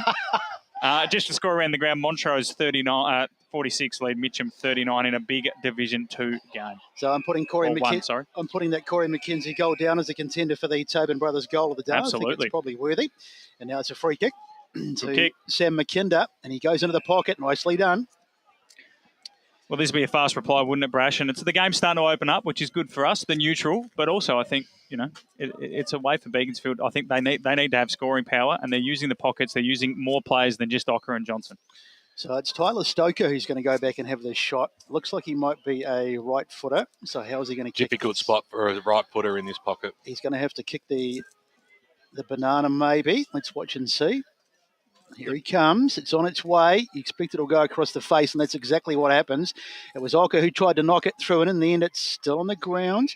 Well and truly tied up in there, and we'll have a ball up just about in the goal square. So good position, but they need to win this clearance. The only guy I reckon I've seen in 4 years kick a goal from there is Jared Clark. Up they go. Could have asked him for advice. Dodd got the hit out towards the boundary, and that'll be a free kick. Is that... no, it was out of bounds again. Out of bounds again, so Dodd it was who went after his own tap. Just seem to see how Beaky set up behind the ball. Their spare man, he's moving back now. He was awfully close to that stoppage, and we've seen today that the ball's travelling a fair way. I'd like to see him sit a bit further back there. Boundary umpire hasn't missed a beat, and his throw-ins are spot on. That's as well. Ball. That has to be ball.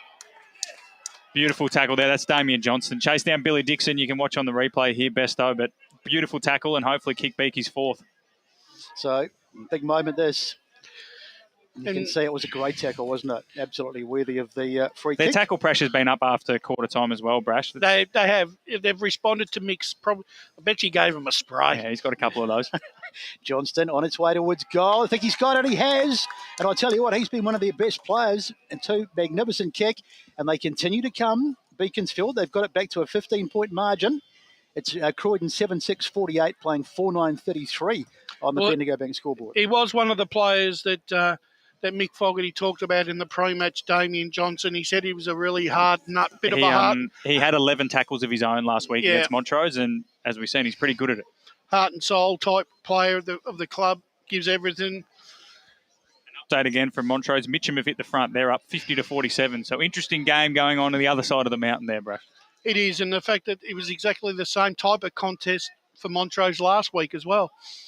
Pye throws it up, goes out. Can Croydon get the answer to the answer?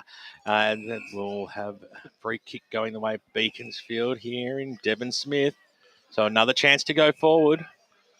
So one of the familiar hairstyles of this side. The neat dazzer as it goes inside forward 50. Mortimer in the back spot. The little handball couldn't quite hit the target. Hochter's there to mop up for the Blues, and he kicks it along the wing position. It was a good kick too because it hit his target there in Jake Christie. And the fancy red boots on the right boot goes up towards Constantino, who's out in front and takes it unattended. Going to wind up now. They're 2 kicks from home, Croydon, as the kick goes inside forward 50 or thereabouts, but it's the Eagles who have the numbers at the back, and the kick goes up towards the wing position. A 2-on-1 situation. Christie showed a lot of courage going back into that pack there. It hits the deck. Constantino's wrapped up. We'll have the ball up. Well done there, Johnson. 2-on-1, possibly 3-on-1. Really good, hard work to force a stoppage there. And in terms of that tackle pressure that I mentioned, like I said on pre-game, and Mick mentioned, it was massive against Montrose, where they had 111 tackles in a win. That after quarter time, they'll be looking to match that number, and they're well on track, and the scoreboard shows it. Well, they certainly got themselves back into this game, and we might get the angry eyes of Morris at three-quarter time. In a bright white jumper, which I really like. Just a point of difference amongst the sea of blue. I like it too. Gee, I needed me sunglasses when he walked up. It was like... You're always wearing them though, Brash, as a man of cool. I know.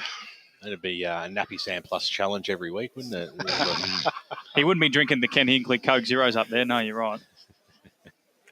Or a bit of Sard's Wonder Soap. Pye throws it up now. No hot dogs with tomato sauce at half time. I was about to say, we were circling back to that soap chat we had all the way back in round one. No, did you get hot dogs, did you? No, but back to the football. We can't have these tangents happening again. Mackenzie got it to Hochter. Swings it around up towards the half-forward line, and it's knocked over. Back to the hot dogs. Yeah, Geez, what a filthy look I got. Did you get hot dogs, did you? No, I just wanted to see if there was about the sauce factor, because there wasn't any sauce for the other stuff. Oh, no, but he had a white jumper carried on so when he didn't get a party pot. Here we go. As it's picked up by Hochter, got the handball back. It's just, there's so many players that are chasing every bit of play here. It's a dour struggle. You're right, Brash. It's... Well done, Brash. You're telepathic with BWSC. Switching the play. That's not a great kick, but it's going to be downfield. See, this is a game like this up at Maroondah when we covered Croydon last year. They started well. It was discipline in the third quarter that cost them. Kick goes inside forward 50. Mortimer at the back. Here's Ocker. Came out. Will go after it again. Got the handball out. The kick forward by McPherson goes all the way. McPherson! You little beauty! It didn't hit the post. No way. It did not hit the post. Look at the ball behind the goals. He's lost it. It did not hit the post. Oh, no. That's a goal. It is. No, it hit the post. Oh, it's hit the padding. The fella behind the goals has lost half his Carlton. He's absolutely loving it. Show it again, Lee. The defender hit the post. Yeah, I've never seen this before. We're now putting the post back on mid-game. Half a Lee Matthews there from Jake Christie. Talk about a he-man. Look at this nuts. I reckon it scraped it. Yeah, it did. Definitely scraped it. Look at the fella behind the sticks. He's paid, what, $7 for that stubby? And it's gone. It's a goal, you beauty. Oh, no. That's a point. You're joking me. So let's get back to the football as we've gone from end to end while all that's been going on. And Beaconsfield will bring it across halfback. I'm sure it did actually flick the post, though, but never mind. We'll carry on. It's Bowed with the ball now. Runs out towards the open side. Kicks towards the halfback flank. Gets away from everybody. Chasing it is Clark. Gets there, but he's going to struggle to get this out. Constantino was there trying to give him the hand. Well done, Stanton. Beautifully done. That's Smith is off, but he's been taken. That was high, surely. Tanastan's been good, isn't he, Brash? He's undersized at full back, and he's provided there a little bit of run and carry, and great 1%er to keep that ball in play. I don't know what advantage is if a player who gets a free kick keeps running with the football and it can't have advantage. That was ridiculous. He got taken high and he went to play on, and the umpires brought it back. That was definitely a case for advantage to be played. Smith will be filthy. Sells a bit of candy. Now he gets the right foot kick into the beautiful mark coming over the top there. Is that Koga again? The big man. The most annoying part about that lack of advantage as well, BWS, is Koga's not down the line when they've got advantage. as you mentioned there, they stop the play. The big fella can get down there and stop any chance. So Koga hits his target and Carter goes inside. Just little moments like that can really break your momentum and all that hard work. It's Haig now. Goes back, just chipping it out towards the back pocket. The sun's shining now. We've had a bit of an overcast afternoon, but the sun is out as the ball goes down the line. Trying to hit a target, but up they fly, and it's been won there nicely by Beaconsfield. Huge tackle. A little knockout there by McKinder, and they try and get their hands on it. That's Delarue. Haven't called his name too much today as the ball goes down the line. Trying to get back there and doing well is Mortimer. Now, just trying to work it out. Croydon up the line, whistle. What's this one for? Downfield. Had a few downfields today. In terms of Delarue, he's been impressive for a 16-year-old. Straight into the kitchen, done really well. Murabak as well around the grounds quickly. 10-9-69 lead, Upper Gully 1-4-10. So McKenzie wants to switch the play here. He needed a favourable bounce. He had Fraser Smith out there who just trapped it, kicked it up the line there to his fellow backman in Jimmy Smith, who finds Ficarelli across half forward. Isn't that Lemon Chicken, number 69? Short pass inside from the Chinese shop. Sign foul. No one's wearing 69. No, you said Muralbark, 10-9-69. Well, it was 3 minutes later. That's right. I wouldn't think of lemon chicken personally when I think of 69. But anyway. Speaking of around the grounds, Coldstream have hit the front, 8-11-59 to 8-6-54. Waverley Blues 5-4-34, Furniture Gully 3-7-25, and Whitehorse 7-7-49 to Fair Park 6-6-42. Okay, short pass to McPherson. Sign foul, 69. Back to... I know the episode you're talking about. Time foul 4 as it comes out into the territory of Johnston, and then a swing around the body and one behind. I'm still filthy on that goal. Well, as much as that bloke in the flanny, he's going to have to walk around and get that second stubby. But Beaconsfield, again, like the second quarter, Brash, they're all over Croydon, but they just don't hurt them on the scoreboard. Croydon, like I said, after quarter time, they've only kicked, I think they've kicked 2 goals, 2 or something like that. Like in Beaconsfield have had about 12 scoring shots. It's 13 points as the margin, and they've coughed it up again here. McKinder swings back in. Here's Everett. Boundary. He was a bit indecisive. We'll go down boundary shortly as the ball goes inside forward 50. Ocker was taken out of the contest then. It goes out the back and he got to boot the ball! He got boot the ball, a kick goal today! You little beauty. I got it in. And you got the name right. 5-11. Oh, is that right how it is? 5-11-41 to 7-6-48. And that bloke's lost the rest of his stubby. He's been best on that bloke behind the goal. Well, actually, it's Beaconsfield. It's 4-9 to 2-4 since quarter time. Yeah, so I mean, Beaconsfield have got themselves right back in the contest, and seriously, on the back of their experienced guys, led by Jake Bowd and Damien Johnson. Declan Everett's been good too, and Tanner Stanton. Yeah, they're on top here. They're all over him. You're right. They're 7 points difference. They should be in front. 16 scoring shots to 13. They should be in front. So they're coming like a freight train, Beaconsfield, as the ball goes up, knocked out. Ficarelli manages to take a bit of a hack kick forward, manages to get it forward, but it's been cut off over there by McMillan, who sends it forward, and he'll hit a target as well. Wheeling around is Johnson. He's been very good. Beautiful kick. Picks out Wilson, and he hands it off, and this should be a goal. You'd think. I think he's missed it. That's a training. And I hate to be biased or nepotistic, but he had Ocker over the top for a handball running an open goal. He's burnt him there. Yes. Huge opportunity. But great ball movement. It was. So Tyler Stoko, he won't be the coach's favourite at the moment as the ball comes back into play. Kick out towards half-back. And up they fly. No mark taken. Ball on the ground. Came out, though. And it's going to be wrapped up well and truly in there, and we'll have a ball up. So I don't want to mention Lemon Chicken again, but 3/4 time at One Turner South, they are 10-9-69, Brash. Bayswater 7-4-46. But I think there's a bit of a wind going to that end, so Baysy's still well in that one. So hack forward inside 50. That could almost be a free kick. The Beaconsfield player looked to be interfered with. It was Mortimer who got his hands around, but the umpire says nothing to see. The other thing that Beaconsfield have done is they've taken Koga out of the game. Yeah, given that Smith's off with the yellow card, I thought he'd have a dominant period, but you're right. And Koga's been forced to go into the back 50 where he's not being as near-wood damaging as he would be in centre and forward 50. Absolutely. So Dodd doing the rucking, managed to get it out that time, but it's been hacked away downfield. It's only going to come back, though, you would think, but a bit of an unfortunate bounce. And well done, Stanton they're again. off there. Nicely worked there. That's Triffett. Triffett gets it out wide. Mark not taken. Nicely played there by Christie it was. Over on the far side, is that a push? Beaky players have got to work hard now. Yeah. There's a bit of a stoppage. Get back in defensive 50. Well done by Christie. He's having a good game as the kick goes over the top. Ficcarelli also having a good game for Croydon.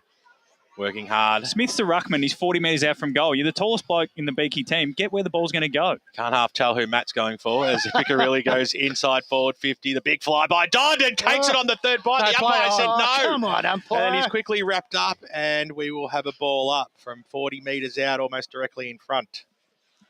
26 minutes about to tick over here in the third term. Rucks go at it. Came out, quick kick out of that danger zone by Beaconsfield. They'll be happy just to see this go out right near the cricket nets out there. Is kept alive. He's Christie, broke the tackle. Well done. Got it to these ruckmen there in Koga who linked up well. Now they go inside 450. Can they take a mark there? Britton was in there at the fall of the ball. Clark takes a strong tackle. Was it crude? It looked it, but the umpire said it was okay. I've seen them paid dangerous. It's a good tackle. But Trent Stoko just bounced up like it was nothing as well. Tough as nails as the umpire throws it up now. And charging through is Clark. Couldn't get boot to ball.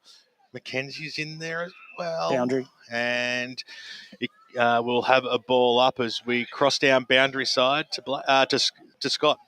Yeah, thanks, boys. Just an update. Johnson came off the field about probably 10 minutes ago and hasn't come back on. He's just complaining to the trainer of jaw soreness. Be interested to see if he comes back on and will put after the three-quarter time. Jaw soreness. Just a score from Domini. Park Orchards 8-8-56. Vermont 11-1-67. Did it for you, Brash. As it goes up to the wing position, is there a moment in time for them to get one last throw at a score here? No, Haig hits the deck as the siren sounds to announce three-quarter time. And what a game we have on here. As we thought that at quarter time it could blow out to a very hefty margin, but slowly but surely Beaconsfield have clawed their way back at three-quarter time. It is 7-6-48 to 5-12-42. Brett Beston, take us through the major goal kickers. Major goal kickers in the game so far. Ocker has a couple for the Beaconsfield side.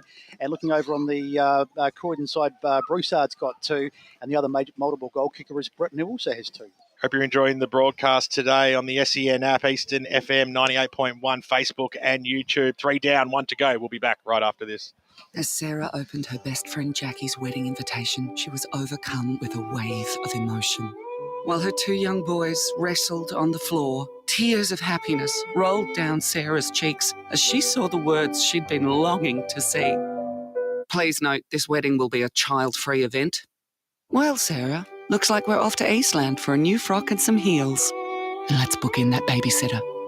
For all of life's little moments, there's Eastland. Eastland. Live real. Sprained your ankle, bursting through the banner? Broke a finger, high-fiving the ruckman? Or did you run into the goal post again? For bumps, breaks or bleeds, be seen sooner, close to home at Knox Private 24/7 Emergency Department. The preferred provider of emergency care to the Eastern Football Netball League, you'll generally experience shorter wait times. You don't need private health, but there is an out-of-pocket fee. Be seen sooner, close to home at Knox Private 24/7 Emergency Department, 262 Mountain Highway, Wanturna. Do you feel good about your bank? Because there is a bank you can feel good about. They share their profits to fund big community projects, small community clubs, and vital emergency services. They've given $250 million to help Australian communities thrive. They have all the products and tech you expect from a big bank, with service you don't. It's Bendigo Bank. Feel good about who you bank with. Try Bendigo. Search bendigobank.com.au or search Bendigo Bank near me. Running and jumping can be really painful for girls, especially in contact sport. Boob Armour supports your breasts, minimises the bounce and guards against impact and injury. Feel confident, feel supported, available at boobarmour.com.au. There are only 3 things that should be flushed down your toilet. Pee, poo and paper. Some wet wipes and antibacterial wipes say that you can flush them, but you can't. They clog up the toilet and pipes, causing expensive blockages. Save yourself a truckload of trouble. Put your wet wipes in the bin. To learn more, head to the Yarra Valley Water website. yvw.com.au/wet-wipes. Sprained your ankle bursting through the banner? For bumps, breaks or bleeds, be seen sooner, close to home at Knox Private 24/7 Emergency Department. You'll generally experience shorter wait times. Knox Private 24/7 Emergency, 262 Mountain Highway, Wanturna. What makes me me would have to be feel like I've got some unique, funny characteristics. There's things that you don't even realise are part of your personality. It's your attitude. My ability to care for other people. My love for others. Celebrate your life the way you want, like I did with a fixed price funeral plan from Tobin Brothers Funerals. The price doesn't change and your life will be celebrated your way. Find out more at tobinbrothers.com.au. Tobin Brothers Funerals, celebrating lives. EFL Saturday Game Day continues. Let's head back and go local for your footy. Welcome back to Croydon Oval as we get set for the start of the fourth quarter. And I don't reckon we would have probably thought we'd be saying this going into quarter four, but this match really, well, at half time anyway, this match is on the line. 7-6-48 plays at 5-2-42, and Brash, Beaconsfield have come right back into this. Yeah, they have, and all because of the experience led by Jake Bow and heart and soul player Damien Johnson. Declan Everett was starting to take control and winning 50-50 contests, and also Tanner Stanton off that half-back line. A couple of crucial one-percenters in that third quarter stopped any momentum that Croydon had going into their forward 50. The danger man, Jafar Akoka, I tell you what, this guy's an enigma because I don't know. He's a hard matchup, and you don't know who you're going to put on him because he's just so unpredictable.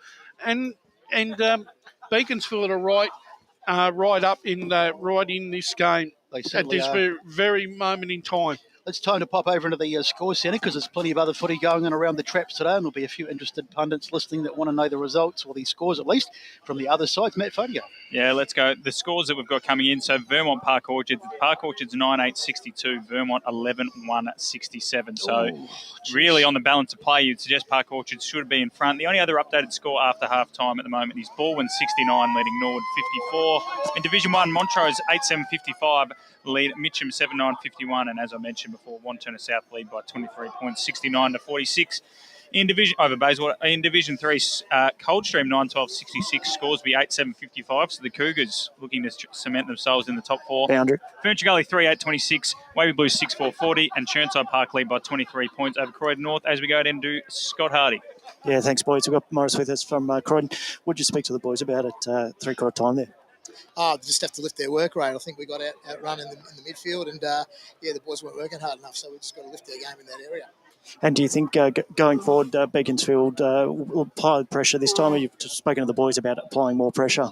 Yeah, they've lifted a little bit, so they're playing some really good footy. So we've got to respect that, and we've got to work harder this quarter. Thanks very much. Just some more scores as well. The Basin 8-14-62 lead Oakley District 2-7-19. And Donvale 6-14-50 lead Glen Waverley 2-6-18 in Division 3. Thank you, Matt. So players starting to, or at least the spectators starting to come off the ground as we get set for a start in the final term. And, it's a goal the difference. And Beaconsfield gave it their all in that quarter, Brash. Where do you see it going from here? Well, these games are really funny, Brett, because sometimes when a side's been behind all day and then all of a sudden they get a sniff, and sometimes when they hit the front, it can either go one or two ways. Sometimes they can actually run away with the game. All their gas sort of stuff, yeah. I think I heard a boundary, so let's get into Blake Tennant, who's down on the boundary. Yeah, just went down to Mick Fogarty down at his address.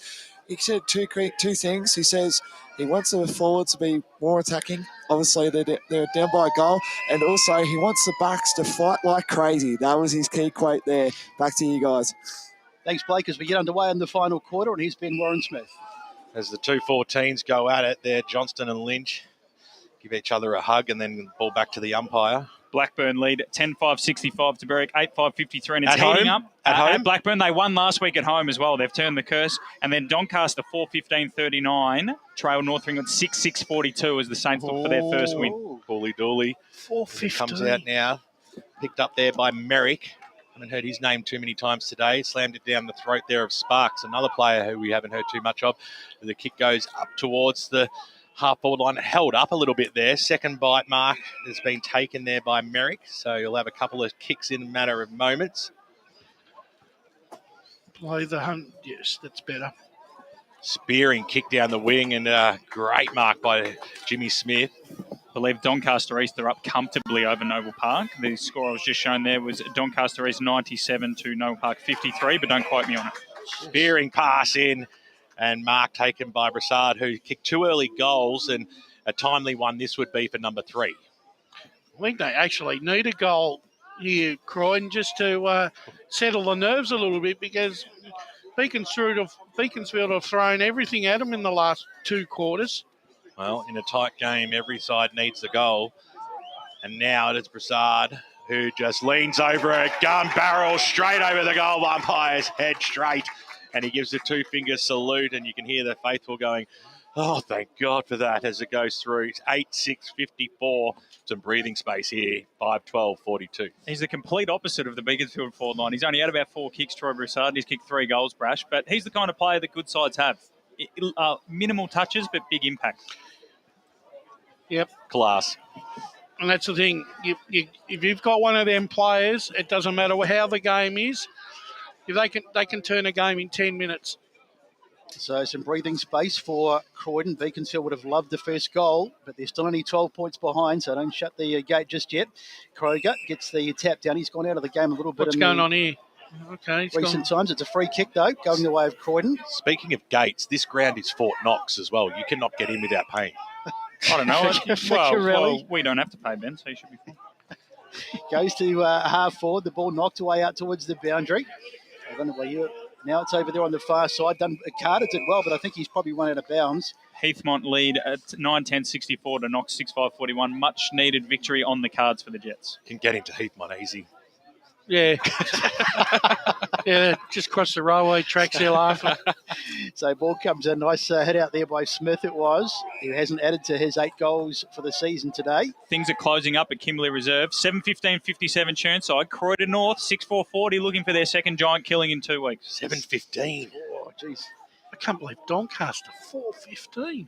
So a long kick up the line. Mark not quite taken there, but it's still in there. It was Aliko who went after the ball. Bouncing around, it was McPherson chasing. He's been taken position over there as Britton, but he's wrapped up solidly, and we'll have a ball up. In fact, it wasn't Britton, I think it was Lynch. So up it goes. He won out of the hit out by Smith. This is a very untidy piece of play. This is about the 4th. It was like slow motion. I don't think we've moved off the spot for about the last 2 minutes. Confirmation of that Noble Park score, 7-9-51 the Bulls. Doncaster East 15-7-97. They're putting a big score past the best defence in the competition, Doncaster East. So give us a challenge. My co-commentator looking very happy. That rating of mine starting to look pretty good. It is looking pretty good. And also it just makes that Vermont win from earlier on look really good in round 1. Daylight robbery. Yes. Ronald Biggs would be proud of it. Ronald, hey? Was that another reference for the younger listeners, bro? Yes. When was he around the 20s, wasn't he, or 30s or something? The Great Train Robbery. That's it. As it comes out. His kick was smothered that time on Johnston, and over the boundary line it goes. He ended up being a celebrity, old Ronnie Biggs. Yeah. Everyone wanted... I was going to say, well, you're still talking about him. Call him Ronnie. As we go boundary side down to Blake Tennant. Yeah, just got some injury news for Beaconsfield. Number 5, Declan Everett. It looks like he's done his ankle, but the trainer will have a look at that. And, I'll get back to you guys shortly. Great stuff there as the kick goes in towards the middle of the ground. A good mark taken by Sparks. That's Can he a loss. create some? He takes off now. He kicks it in towards the Clark direction, who used his body magnificently. And as Brash would say, this is his side of the ground to go back and put the ball straight through the big sticks. Yep. Once again, when you need a player with experience at a crucial time in the game, this is the go-to man, Jared Clark. The opening 5 minutes this quarter were always going to be crucial, and the big players have stood up, and also their work rate, as Morris alluded to. Well, he's kicked a million of these at training over the years. He comes in now and he kicks it out of bounds on the full. Nearly. No, he has. It's missed everything. It hit the post. Talk about giving a guy a rap. So it's bowed. Short passes on. They could have nearly iced that game then with that goal. Pretty much, given Beaconsfield's inaccuracy. Beaconsfield won't like the fact that they're being forced to go long again. Another intercept mark this time from Mortimer. In the third quarter, they're able to lower the eyes and find hit-up leads. When they're bombing long, Croydon are all over them. So Dodd had one go at it, goes after it again. Kick out of the danger zones. Goes up towards the wing position where Mortimer once again read the ball the best. Took the mark, squeezed a kick into the middle. Here's Carter, flicks it over the top. This is good. Lynch just couldn't get...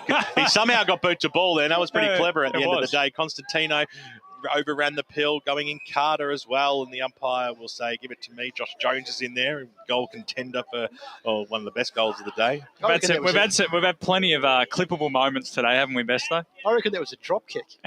He dropped it. That was amazing.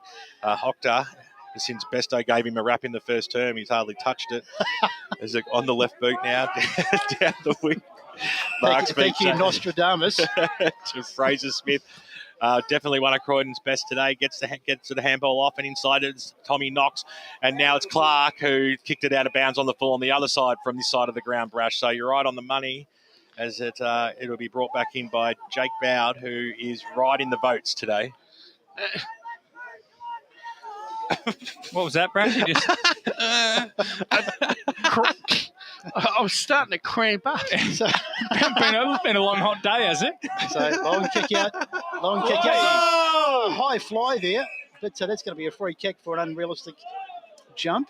It's a bit of a strange run. Let's watch the replay if we can see it. No, we're not going to watch the replay. So it's in the hands now of Koga, but whistle's gone, and this will be downfield.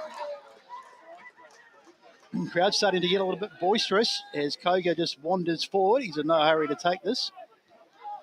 So next guy you would think is pretty crucial because the margin... What was the 25 for?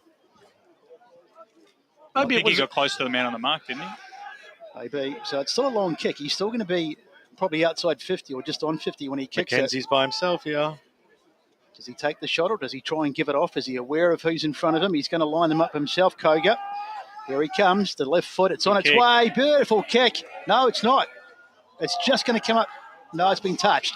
It did go through, but the umpire said no, there was hands. He refuses to give a goal. And he's waves the flag, looking like he's out at the airport waving one of the planes in. 55-42, 8-7, 55 to 5-12-42. Kick is monstrous in the middle, and Mark's been taken as quick. well. So too slow again. Well, they hadn't had players forward. You guys have talked about that. So as it comes out now, McKinder takes the mark. You wait for some more options to present themselves as the kick goes up towards centre half forward. Mark's taken by Stoko of the Tyler variety. Done some nice things. They hit the targets. It all works. Goes towards Oka, who was at the back. They got the numbers front and centre. Here's Delarue, who squeezed a kick up towards the top of the goal square. Getting a timely knock on it there was Thomas Knox over the boundary line and out of bounds. Tommy Knox apparently doesn't wear a jumper to training ever. Always shirts off, no matter if it's even 4 degrees, I've been told. Mulgrave up by 38 points over Templestowe at three-quarter time. Reminds me of a certain player out at Donny East. Rami. Hello, Rami. He didn't wear him in the game. Ficarelli driving kick out. As now it is Bowd. They get up today. He's getting my 3 votes. Inside forward 50. Ocker's there. Big fist away that time by Carter. That was good. And now they can go down the guts, the Blues. The kick goes up towards the half-forward line. Constantino's there, but nobody's there. But Dodd, the big man's running on. Oh, he made good space here, and he's going to play on. And just exactly like James Manson. I'm telling you, he is him. And Josh Jones, his kick was smothered. He'll go after it again. No. Beautifully done there by Ocker. It came out now. Oh, what's Carter was running off with it, and they paid a free kick against. Mick Fogarty told his team, the defenders, to fight like hell, Brash. I don't know. That's the biggest example of fighting like hell from Jake Bowd. And then I don't know who came with the follow-up smother, and they'll be very disappointed with the fact that they've turned it over immediately. Oh, no. You can't kick a goal from this side anyway, so it's okay. Constantino. You going reverse Moz there? It's really hard. It can't be done. I'm just saying. This will be goal of the day if he gets it. Got an update from Rowville. The Dogs 13-3-81 lead Rowville 11-11-77. Lord Nelson. Lord Nelson. As Constantino comes in. to bring the house down, but it won't. Goes all the way to the goal line. Oh, the post copped it again. Put some tape on it. It is like, I don't know. That looks like BWS at the end of a long night. I think it show everyone noticed that I've been drinking hot chocolate today. Oh, how the times have changed. I tell you what, he makes a mean hot chocolate too. It's real nice. That goal umpire needs to get paid double. He's doing 2 jobs at once. He needs to just stand there and hold the thing on. I tell you what, we got David. We got so many MPs around this ground in pictures of them. How about they get ground some more padding? So the kick straight down the middle of the ground, and here's Beaconsfield now, getting it out wide. Nice mark grab there by Stoko, I think, of the Trent variety. Now goes inboard. Long kick to about half forward. Punched away there. Nice work done by, I think it was Haag. Now it's in the hands of Croydon as they come forward again. Long kick down to about half. Beautiful mark there taken by Boyd. He's been sensational, this guy. Fantastic game he's had today. You know where BWS's 3 votes are going. And a few others might as well. As Staton gets it down the line. Can they get the next goal? That's the thing. Over there on the far side is McKinder. McKinder's going to be tackled. And is that going to be holding the ball, or is he going to get the benefit of the doubt? Stepped outside. Umpire says we'll just throw it in. Had a good second half, McKinder. Yeah, just tried to bite a little bit more off than he could chew there, McKinder. No right foot, maybe? No. 14-point margin as the ball goes in. It was an easy hit out that time for Smith. At the line it goes, and it's going to go probably out of bounds over on that far side near the cricket covers. Sloppy. It is lazy, I will give you that. So we've played 12 minutes in this final term, so they really need to get the next goal. You would think Beaconsfield just to stay close enough. 14 points, so they need 3 goals effectively. Now Smith gets the tap. Sun comes out on the far side of the ground. Ball worked inside. Nice work there by Dixon. Haven't called his name too much on the today. full, kicked it out. Kicked it into his opponent's foot. Well played. Quick score from Domini Reserve. Park Orchards 9-9-63. Vermont 13-3-81. 18-point leaders early in the last. Still a chance of Sharks there. The sunshine. Inside 50, the mark has been taken. Guess who? Bowd. Jakey Bowd. Montrose 67, lead Mitcham 52. Big game for the Demons, and they're looking the goods. It goes in the middle. Stoko. Tyler. Kicks it out wide. Dangerous. Chopped off here by McKenzie. He's a class act and he kicks it inside forward 50. It was a good kick and a good strong mark by Constantino. This is the side that he goes back and puts it through the big sticks.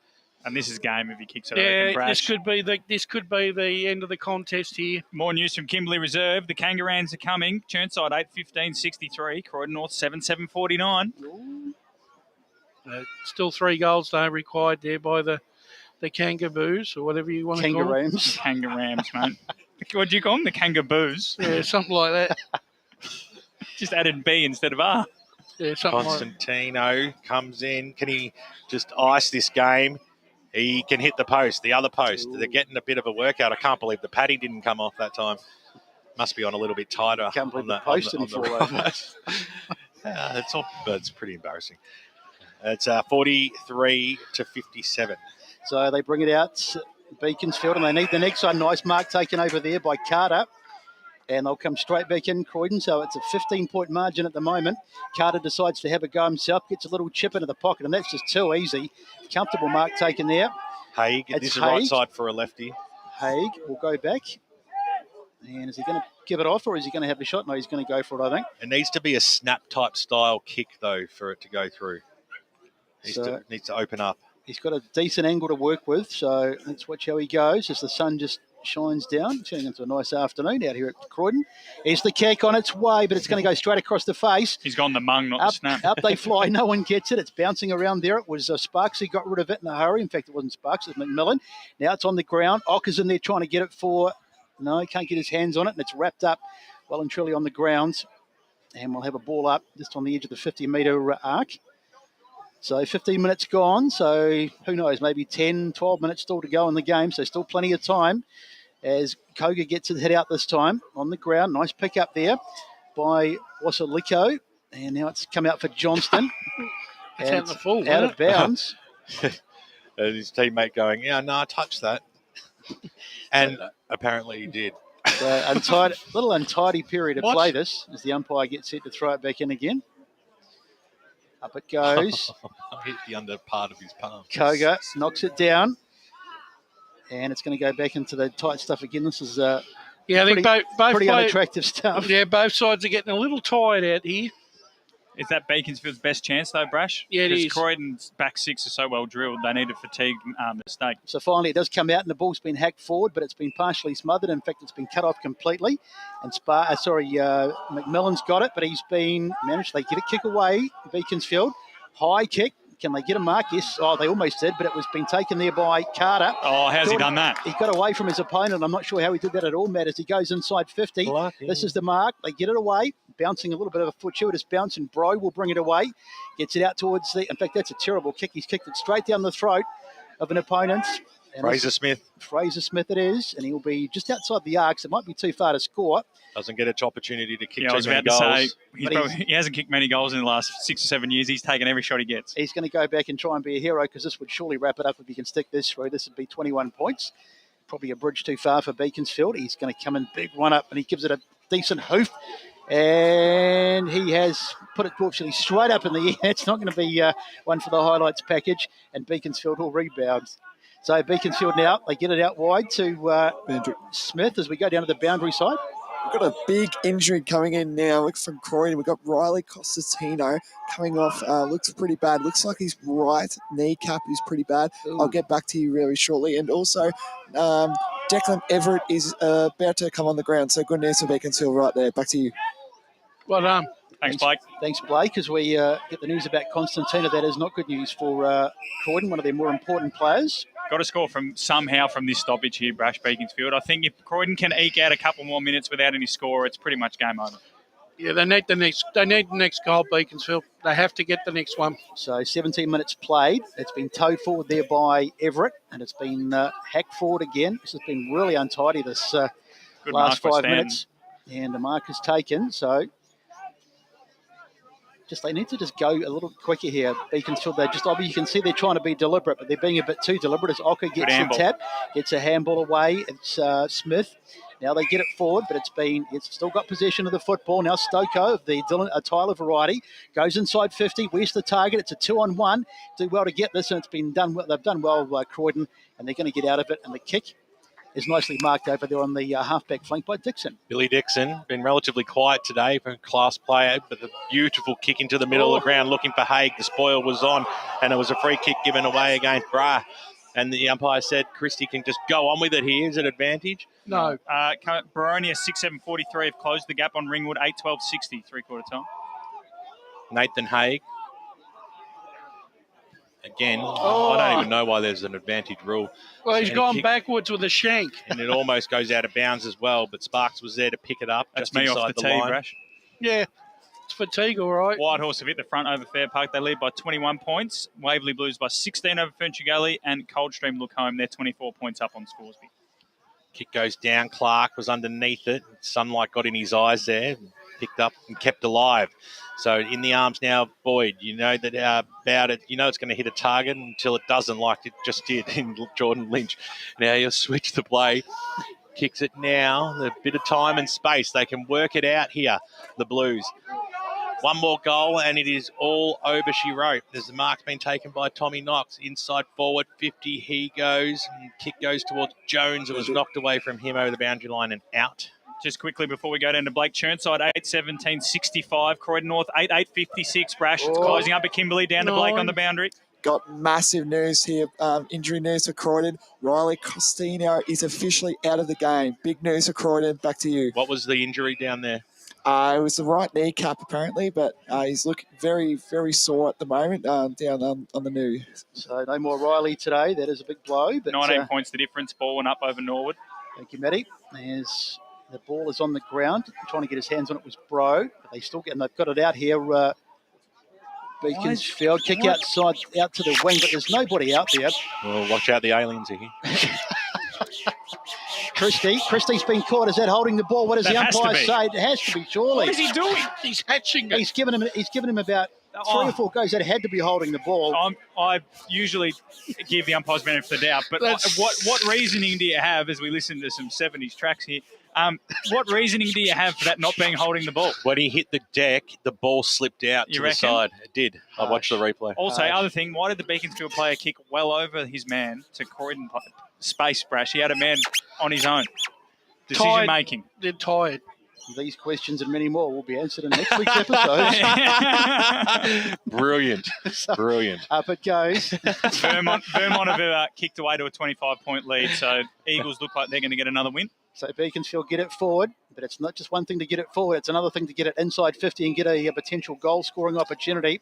Devon Smith are wrapped up on the far side, and they're just running out of time here, Beaconsfield. 21 gone best, and there's been no goals this quarter, so you'd assume there's not much time on left. Pretty much holding the ball as well. 15 minutes left. 15 minutes. 15 points the margin, should I say. I'll get it right in a minute. As the ball comes out, and it's up towards the... Oh, that's a nice mark taken over there by Clark. You're always confident he's going to get the ball when he kicks it to Clark. Clark goes inside 50. Where's the next target? Great on mark. the ground. Terrific work. And that's our man again, I think. No, it's McMillan, but he's he's been very good as well, He McMillan. has. Gives it off, and Valentine's on the run. Hasn't called his name too many times today, and that's probably why, because he's kicked the ball straight to an opponent. Montrose by 10 points over Mitcham. Mooroolbar comfortably in front by 77 points over Upper Ferntree Gully. And we haven't had an update from East Ringwood in a while. It's kick to kick out here at Croydon as it goes across now to Merrick. Merrick will use the grandstand side. He arched the back, took a bounce, and then used the corridor. And it was a good kick too because he hit his target. With Koga got the timely knock on it. Umpire said play on, backwards to go forwards here. Oh, well done. Just a little bit of poise. It was perfect. The kick goes up towards the half forward line, but Blues just do have the numbers. Can they trap it? Mackenzie hits a deck, and he's quickly wrapped up right in front of the Croydon dugout. The man in white and co. The umpire, former sergeant, throws the ball up. Alleged. Another goal to Croydon North. 3 points the difference at Kimberley Reserve. Oh, I like it. And comes out now, and mark's taken by Doherty. Got to move it faster. You're still in the game. Kick goes up towards centre half forward. Nicely done there by Hochter. Goes backwards. They just their players are just hanging for the siren to go here. You get that feeling as even Ocker just sits on top of it. We'll have a ball up just inside the paint out here. Do you imagine if the game had been a 3-2 goal game at quarter time? Another behind to Croydon North, just 2 points the difference against Churnside. You can see what's going to happen there. They're going to kick the winning goal after the siren. Very good. What's the Tats Lotto numbers tonight? Yeah, where will I be in 5 years, Brad? Kick goes 56, 77, 69, number 1. And the supplementary. Right on there by Mortimer. You did it, you money, hated it. I'm not hating it. Something's happening. It's been like in the remake. I think we're getting the feed from the function inside. Yeah, I think which so. we'd usually welcome. Yeah, well, it's somewhat Free kick, Beaconsfield. probably more entertaining at times as well, as it comes up now in the arms of Declan Everett. Big kick this. Huge kick. Park Orchards have kicked a couple of goals, back to 17 points out of Domini. Go the Sharks. Well, if he kicks this and they get the clearance and kick a close one, and then another anything can happen. Then you could be right. Comes in now. And he has put it all the way to there. It's gone. He's got it. He's given the nod, the umpire, 2-finger salute. And it is still alive. 24 and a half minutes tick over. Brash, if it was at Donny East, they'd blow the siren now.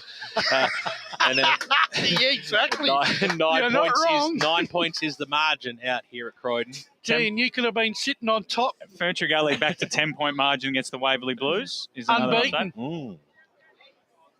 And then we'll go to Division 4, see if there's another update from Kimberley. No, still 2 points the difference. Churnside will be very nervous. Squeaky bum time out at Kimberley. So, Koga gets the hit out. The margin is 9 points, and we're 25 minutes into this last term, so there can't be a lot of time to go. Bad luck. Smothered off the boot. They need the next. That's ball. They need the next one, and they're going to get a free kick. No, they're not. Surely no. The umpire, he says no. They've been a bit liberal with some of these decisions, the umpires. Holding the ball is clearly not existent. That's right. As up it goes again, Koga. Funny old one, it goes over his head. It's been knocked forward. Trying to get hands on it there was Johnston. Screams of holding the ball, but I think they're wasting their time. because the umpire we're in slow motion, and that's where it ends, Pesto. So that's it. Final siren's just gone. So plenty of endeavour by by Beaconsfield. I'm thinking about the Chenside Sorry, Park. we keep talking about that game. Sorry, Besto. And Croydon have got up today. They've won by 9 points. Final score out here, 8-9-57 to 6-12-48. Here's BWS with the major goal kickers. No, we'll go to you with the major goal kickers, Besto. I'll do the major goal kickers myself. Britain with 2 for Croydon, and their other major goal kicker was Broussard, who kicked 3. And for the defeated side today, Beaconsfield, they just had the one multiple goal kicker, and that was Ocker with 2. A 9-point win to Croydon, but they did it tough in the end. Just quickly before we go to Brash's thoughts, Roval have hit the front. They're 16 points ahead of South Croydon. Look to be 5-0 the Hawks. Yeah, look, it was a good contest in the end. Unfortunately for Beaconsfield, they just let the game slip with a lack of intensity in the first quarter. Yep. 5 goals to 1. And Mick alluded to that in pre-game, didn't he, Brash? That the first quarters have been really important for them. Yeah, and unfortunately for the rest of the afternoon, they were placing chase-up football, but to their credit, they didn't throw the towel in. They stuck right at it. Croydon, they'll probably be a little disappointed with this performance, considering the start that they had. But at the end of the day, they'll be happy to get the 4 points. I think Blake Tennant's got Joel Koga out there, the big man from Croydon. We'll try and get a chat with him, and then we'll go to a break here on Eastland EFNL Match of the Day. Yep, just got Joel Koga here. Joel, what a game of footy, mate. Yeah, no, it was they made us work for it. It's kind of the great unknown, sort of playing Beaky. We haven't really played them before. I don't think I've been to the suburb before, so that was something new, but no, it was a good challenge. You always feel like they're always going to come at you. Do you feel like it was a very good challenge for you, especially at 3/4 time? You know, they were always going to come. Do you feel like that way as well? Yeah, definitely. In the first quarter, obviously, we got off to but they just kept cracking, and to be honest, we were sort of hanging on for the siren. Thanks for the attack, Joel. Good luck for you. Right under Blake Tennant down there in the boundary. We'll go to a break here on Eastland EFNL Match Day, and on the other side, we'll talk all about this one and some more scores around the doors. Today at Eastland, Lucy's trying on jeans for a momentous occasion. Coffee with the ex. She needs jeans she can move in because she's definitely moved on.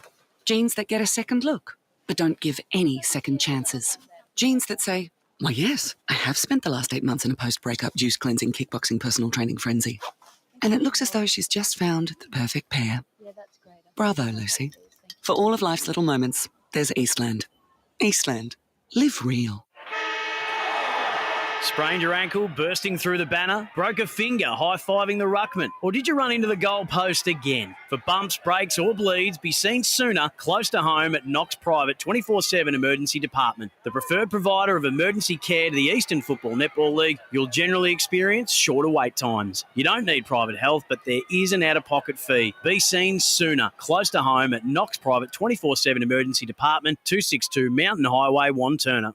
Do you feel good about your bank? Because there is a bank you can feel good about. They share their profits to fund big community projects, small community clubs, and vital emergency services. They've given $250 million to help Australian communities thrive. They have all the products and tech you expect from a big bank, with service you don't.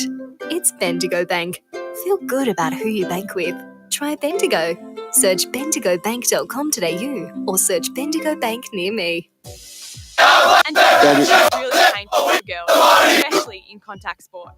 Boob Armour minimises the bounce and guards against impact and injury. Feel confident, feel supported. Available at boobarmour.com.au. There are only 3 things that should be flushed down your toilet: pee, poo, and paper. Some wet wipes and antibacterial wipes say that you can flush them, but you can't. They clog up the toilet and pipes, causing expensive blockages. Save yourself a truckload of trouble. Put your wet wipes in the bin. To learn more, head to the Yarra Valley Water website, yvw.com.au/wet-wipes. How would you like to be celebrated? I think I'd like to be celebrated with lots of music, dancing, a bit of a party. I'd like to be celebrated at the pub with a few frothies. Maybe some colourful balloons, my favourite flowers. How about some glitter? I'd like to be celebrated in space. Outdoors, having all my family and friends together. At Tobin Brothers Funerals, they know that every life is unique, and they think that every celebration should should be too. Find out more at tobinbrothers.com.au. Tobin Brothers Funerals, celebrating lives. Sprained your ankle bursting through the banner? For bumps, breaks or bleeds, be seen sooner, close to home at Knox Private 24/7 Emergency Department. You'll generally experience shorter wait times. Knox Private 24/7 Emergency, 262 Mountain Highway, Wantirna. EFL Saturday Game Day continues. Let's head back and go local for your footy. Welcome back to Croydon as we wrap this one up out here. It's been a pretty interesting afternoon. Looked like it was going to be a bit one-sided early, but to their credit, Beaconsfield came back and they were right in it, even up till the end. But the final score out here this afternoon, Croydon 8-9-57, have defeated Beaconsfield 6-12-48. Boys, in the end, a pretty interesting game. It was, and I think it might be a game of... I think Mick Fogarty, when he sits back, he might actually think this game, Brett, is a game of missed opportunities. Oh, without doubt. But is it also a game, Brash, sorry to cut you off, a game where they can take something from and go, we're just as good as all these teams? Yeah, well, that's what I'm saying. All right, you learn more from a loss than what you do a win. And I think, like I said, they've outscored Croydon for the rest of the game after quarter time. But I was really impressed with the way that they lifted in. When Mick implored them in that quarter time to lift their intensity on the Croydon. They just were allowing Croydon to win the ball at will and not put any pressure on them. Yeah, absolutely. I like you said, after quarter time, Beaconsfield pressure went up. They tackled more. And they moved Johnson forward to give them 2 targets as well as Ocker. But after that, they won the game. And they won it on the scoreboard and probably should have won it by more and actually won the 4 points. Speaking of 4 points around the grounds, Ferntree Gully looking like they might be a chance to get their first win. They trail Waverley Blues by just 4 points. That's bottom versus top. Whoa, and it's just 4 points the difference. Croydon North went down by a point to Churnside. Apparently the Kangaroos had a shot after the siren from 40 metres out but missed. And then the other scores are sort of popping through. It looks like Rowville are running away with it out against South Croydon. And at the moment, Vermont holding on by 10 points. And Berwick have hit the front against Blackburn, which would be a massive win for the Wickers. That'd be their first win of the year. And it'd also just be another case of Blackburn not being able to take their opportunities. Yeah, and it isn't, it's great to have all these results, close results, and sides that have been struggling for a win look like they could get a win. Big sides that have had to come from behind. And Wantirna South have got a win, which is important for them. They should jump into the top 5. We haven't done our votes yet, but we think a contender for the Eastland Nina and Pasadena Player of the Day, Bresto, is Fraser Smith. And it looks like Scott Hardy and Blake Tennant have got Fraser down on the boundary line now. We'll go down to Scott. Yeah, thanks, boys. Got Fraser with us. Look, your coach spoke at 3/4 time about improving and increasing that workflow, and that obviously happened in the fourth. You ran over the top. Where'd you find that workflow? Yeah, I think probably just started with our mids. I think just trying to dive on the footy and probably hold it in. We probably turned it over a couple of times there early in the piece, going through the corridor. So we just try to go back to basics, kick the thing long, and hold it in, hit the boundary. Yeah, and how'd you find the second and third quarter? Beaconsfield sort of seemed to come back a little bit, but then, you obviously managed to work it out from there. Yeah, no, they're a good side. We started pretty well, obviously, and then they really ramped it up in the second quarter and played really well and brought some real pressure, and they kept that for the whole game. So full credit to them. I thought they played really well for a young side. Yeah, definitely. Thank you very much for your time, mate, and you played well. Congrats on the win. Thanks, boys. Well done to Scott Hardy down there with Fraser Smith, who will likely be the Nina Pasadena Player of the Day. Brash, off the top of my head, why don't we do the votes quickly before we do some more scores on the doors before we leave? Yep. Who have you got, Brash, to start us off? Okay, look, 3 votes I thought goes to Jake Bowd of Beaconsfield. 3 or 1? 3. 3? Yep. 3 to Bowd. I thought his game was sensational. I hate to interrupt you, Brash. We've just had word that from Megan Green out there, it's a draw between Blackburn and Berwick, 79 apiece. No. A draw. But carry on. That's our second draw of the year. Carry on, Brash. Yeah, Jake Bowd gets my 3 votes. I thought his game was sensational. I found the 2 vote. I'm going to give Fraser Smith 2 votes because I thought his defensive. He didn't really put a foot wrong all day, and quite interestingly, it's the 2 back pockets or the 2 blokes on the full back lines that are getting my votes. And 1 vote, I tell you what, I found it really, really hard because there was there was players for both sides that probably deserve the vote, and I'm going to go with Adrian Ficcarelli. I thought he was important. Started well. He started well, even though he petered out a little bit, but he did enough in that first half to help set up that lead for Croydon, and he worked really hard for the most of the day in that midfield. So I'll give him that one vote. Besto, you've got two sets of votes because BWS has had to run off. BWS is off to the St Kilda game to see them getting thrashed by Geelong, so we'll give you his votes. Okay. And he's going to miss a quarter of it. Jared Clark, he gave one vote. Fraser Smith got his 2 votes, and his best on ground today was Bowd. Jake Bowd, fantastic game by him. And I went with, for my 1 vote, Fraser Smith. Jared Clark I gave 2, and I also gave Jake Bowd the best on ground today with the 3. Well, it looks like Bowd's going to win it despite being in losing side. I gave Bowd 1. I gave Joel Koga 2.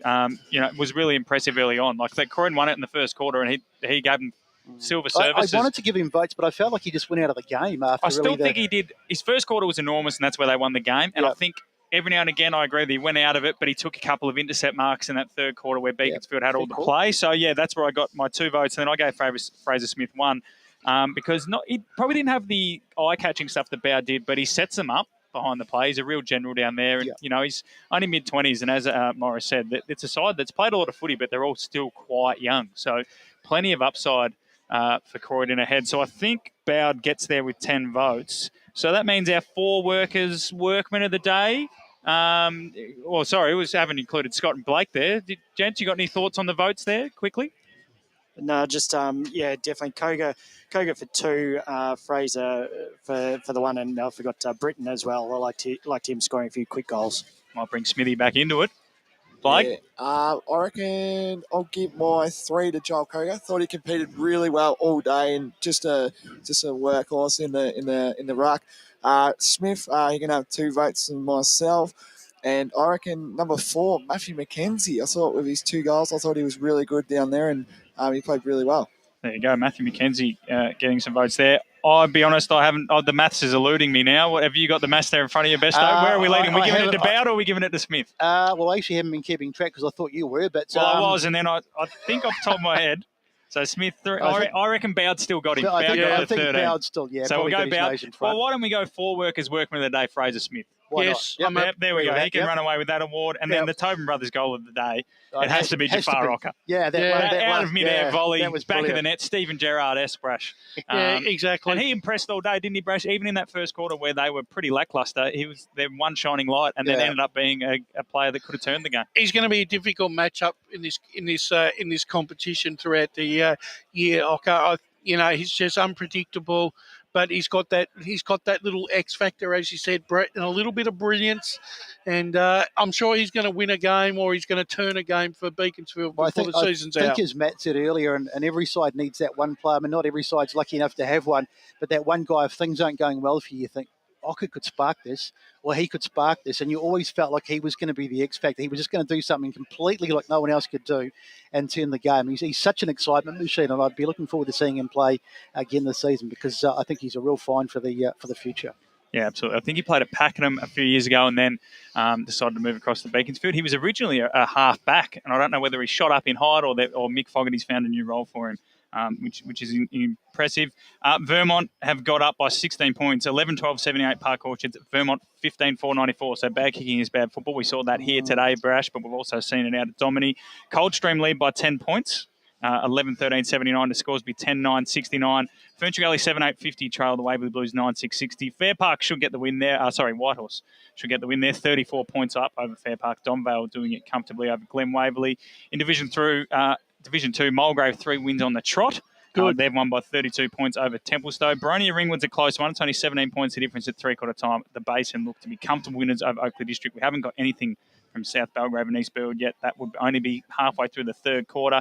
And Premier Division, as we heard, Blackburn and Berwick a draw, 79 apiece. So Berwick's first points of 2022 and Blackburn will get their 10th point, but they would have been really hoping for a third win. Baldwin lead by 18 points over Norwood, 12-12-84 to 15-12-102. So looks like Baldwin have got another win on the board too. And Doncaster East comfortable winners over Noble Park. Improved performance there by Norwood this afternoon. 18 points is, Baldwin, those two, they always, those two on the ladder. The interesting thing is, and I'll be interested to see when there's a bit of footage up, is how Norwood have managed to find the goals, because coming into this week, their highest scores, other than the Doncaster game, been about 48. Yeah. So for them to find right. 24 scoring shots is a real improvement. What about the Noble Park result? I mean, I'm not just saying it because I'm a Noble, but Doncaster East way better than we thought they were? Oh, I think so. Or a Noble Park, a lot worse than we thought they were, because that is a fairly decent thumping, I don't think they're especially worse. at the ball ring. Doncaster East have got a lot of good height. So Zach Clark's obviously a gun. Their forward line, Sam Rowe. Chris Phelan's a tall midfielder who can play many positions. And Tom Gordon. So Noble Park, no height and key position is their one sort of downside. Yeah, that's right. And I think that's Doncaster East, not strength, but they've got some talent in that area. So, and they impressed me the way they moved the ball. I know they should have beaten Doncaster by more than 50 points or whatever it was, but the way they moved the ball, it wasn't just that dominance of we kick it long to the big guys. They had multiple options. They used the corridor. They sort of moved the defence around. I was really impressed by what they did. So I would have tipped Noble, but I'm not shocked on the East won. I'm shocked by maybe the margin, but as we saw, Noble smacked Vermont, and Vermont have won every other game. So that's right. It's such an even It's a competition funny that we comp, can't isn't it? really be surprised by anything this year, can we? No. So I mean, and that's and put it this way, that's when we come to the football at this time every week. We're always interested to hear them. The good sides get a good run for their money, or they might even get beat, or the underdog gets up and wins. It's all. This is why we cover local football, because it's unpredictable, but it's exciting at the same case. Yeah, absolutely. The East Ring would look to have got the points there too. I think by 7 goals over Ludale. Ludale struggled to score after quarter time, so the Roos will go to 5-1. They'll sit just behind Croydon, I suspect, on percentage. Mooroolbark sit out on top, undefeated. The Mustangs, is it their X factor at the moment, Brash, for you, that's got them as the top of the pops, or do you still think East Ringwood's the team to beat? No, well, the thing is, I'm happy with the way the Mustangs are going at the moment. I was really impressed with the fact that they were able to go up a notch against the top quality defence last week. That's what that third quarter of theirs, where they really put the foot down, that could be crucial towards the end of the year. Absolutely. Division 3, it looks like scores are slowing down, so Waverley Blues will remain on top. Ferntree Gully will be winless, despite that they're not an 0-6 side, but now that they're 0-6, and we'll talk about this more on the Monday recovery, now that they're 0-6, with double relegation in Division 3, Besto, it's not looking good for Ferntree Gully. Yeah, I keep forgetting about the double relegation, but they'll be disappointed today because they had a chance to win that game. Another side that'll be disappointed too, Matt, and is Scoresby. Look, they start games off very well, but they can't run them out. It's to be honest, I didn't expect this much from the Scoresby side. Them and Fair Park have surprised me a little bit. Ringwood 43-point leaders over Baronia, so that's a big win for the Redbacks, because Baronia were very impressive last week, and Ringwood, if Eastbourne would go down to South Barrow out the mountain tonight or this afternoon, as we don't know the scores currently, unfortunately, it'll mean Ringwood are the only undefeated side in that division once again, despite losing the Farmers. It's just a testament to Brett Rowe. I think the other thing too is on Fair Park's form. I've got it on pretty good authority, gentlemen, that the part of the reason why they're really struggling at the moment is the fact that a lot of their senior players are really out of form at the moment, and they're leaving it very much up. There's only a handful of young guys that are trying their hardest. They're not, so they need to look at that Fair Park. They've got to get their senior guys back up in form, otherwise they're not going to win too many more games. Yeah, absolutely. So it's an interesting thing. I think, like we said on the program, all divisions are pretty close at the moment. It's what we like to see, as you've alluded to, Brash. We're waiting on that Doncaster and North Ringwood update. That's a really big one. It was 3 points of difference at three-quarter time for the Saints, but Doncaster have had 19 scoring shots to 12. And that'll be the thing. If North Ringwood get up this game, that result that'll haunt Doncaster for the rest of the year, because 4 goals 15. They were like that last week too, Brett. They were 3 goals. I think they were 3 goals 13 at Who's that? No, that was time. Berwick. Berwick kicked 3-13 and Doncaster won because of it. But bad kicking is costing sides. I think in previous years, teams have been able to just sort of go, we're still winning. Yeah. But Beaconsfield, we it's happened saw to it them out a here lot. today, didn't we? But also Berwick last week. And then, it looks like Doncaster. Roval have got up 16-16, 112 to South Croydon, 15-7, 97. So they've come over the top of them. Great work from the Hawks, 5-0. They've beaten Baldwin. They've beaten Norwood. They've beaten Noble Park. And they've beaten South Croydon. That's a pretty impressive start from the Hawks. Here, isn't it? Heathmont have won by 52 points. So and good bounce back win from them. I'm actually surprised. I'm not.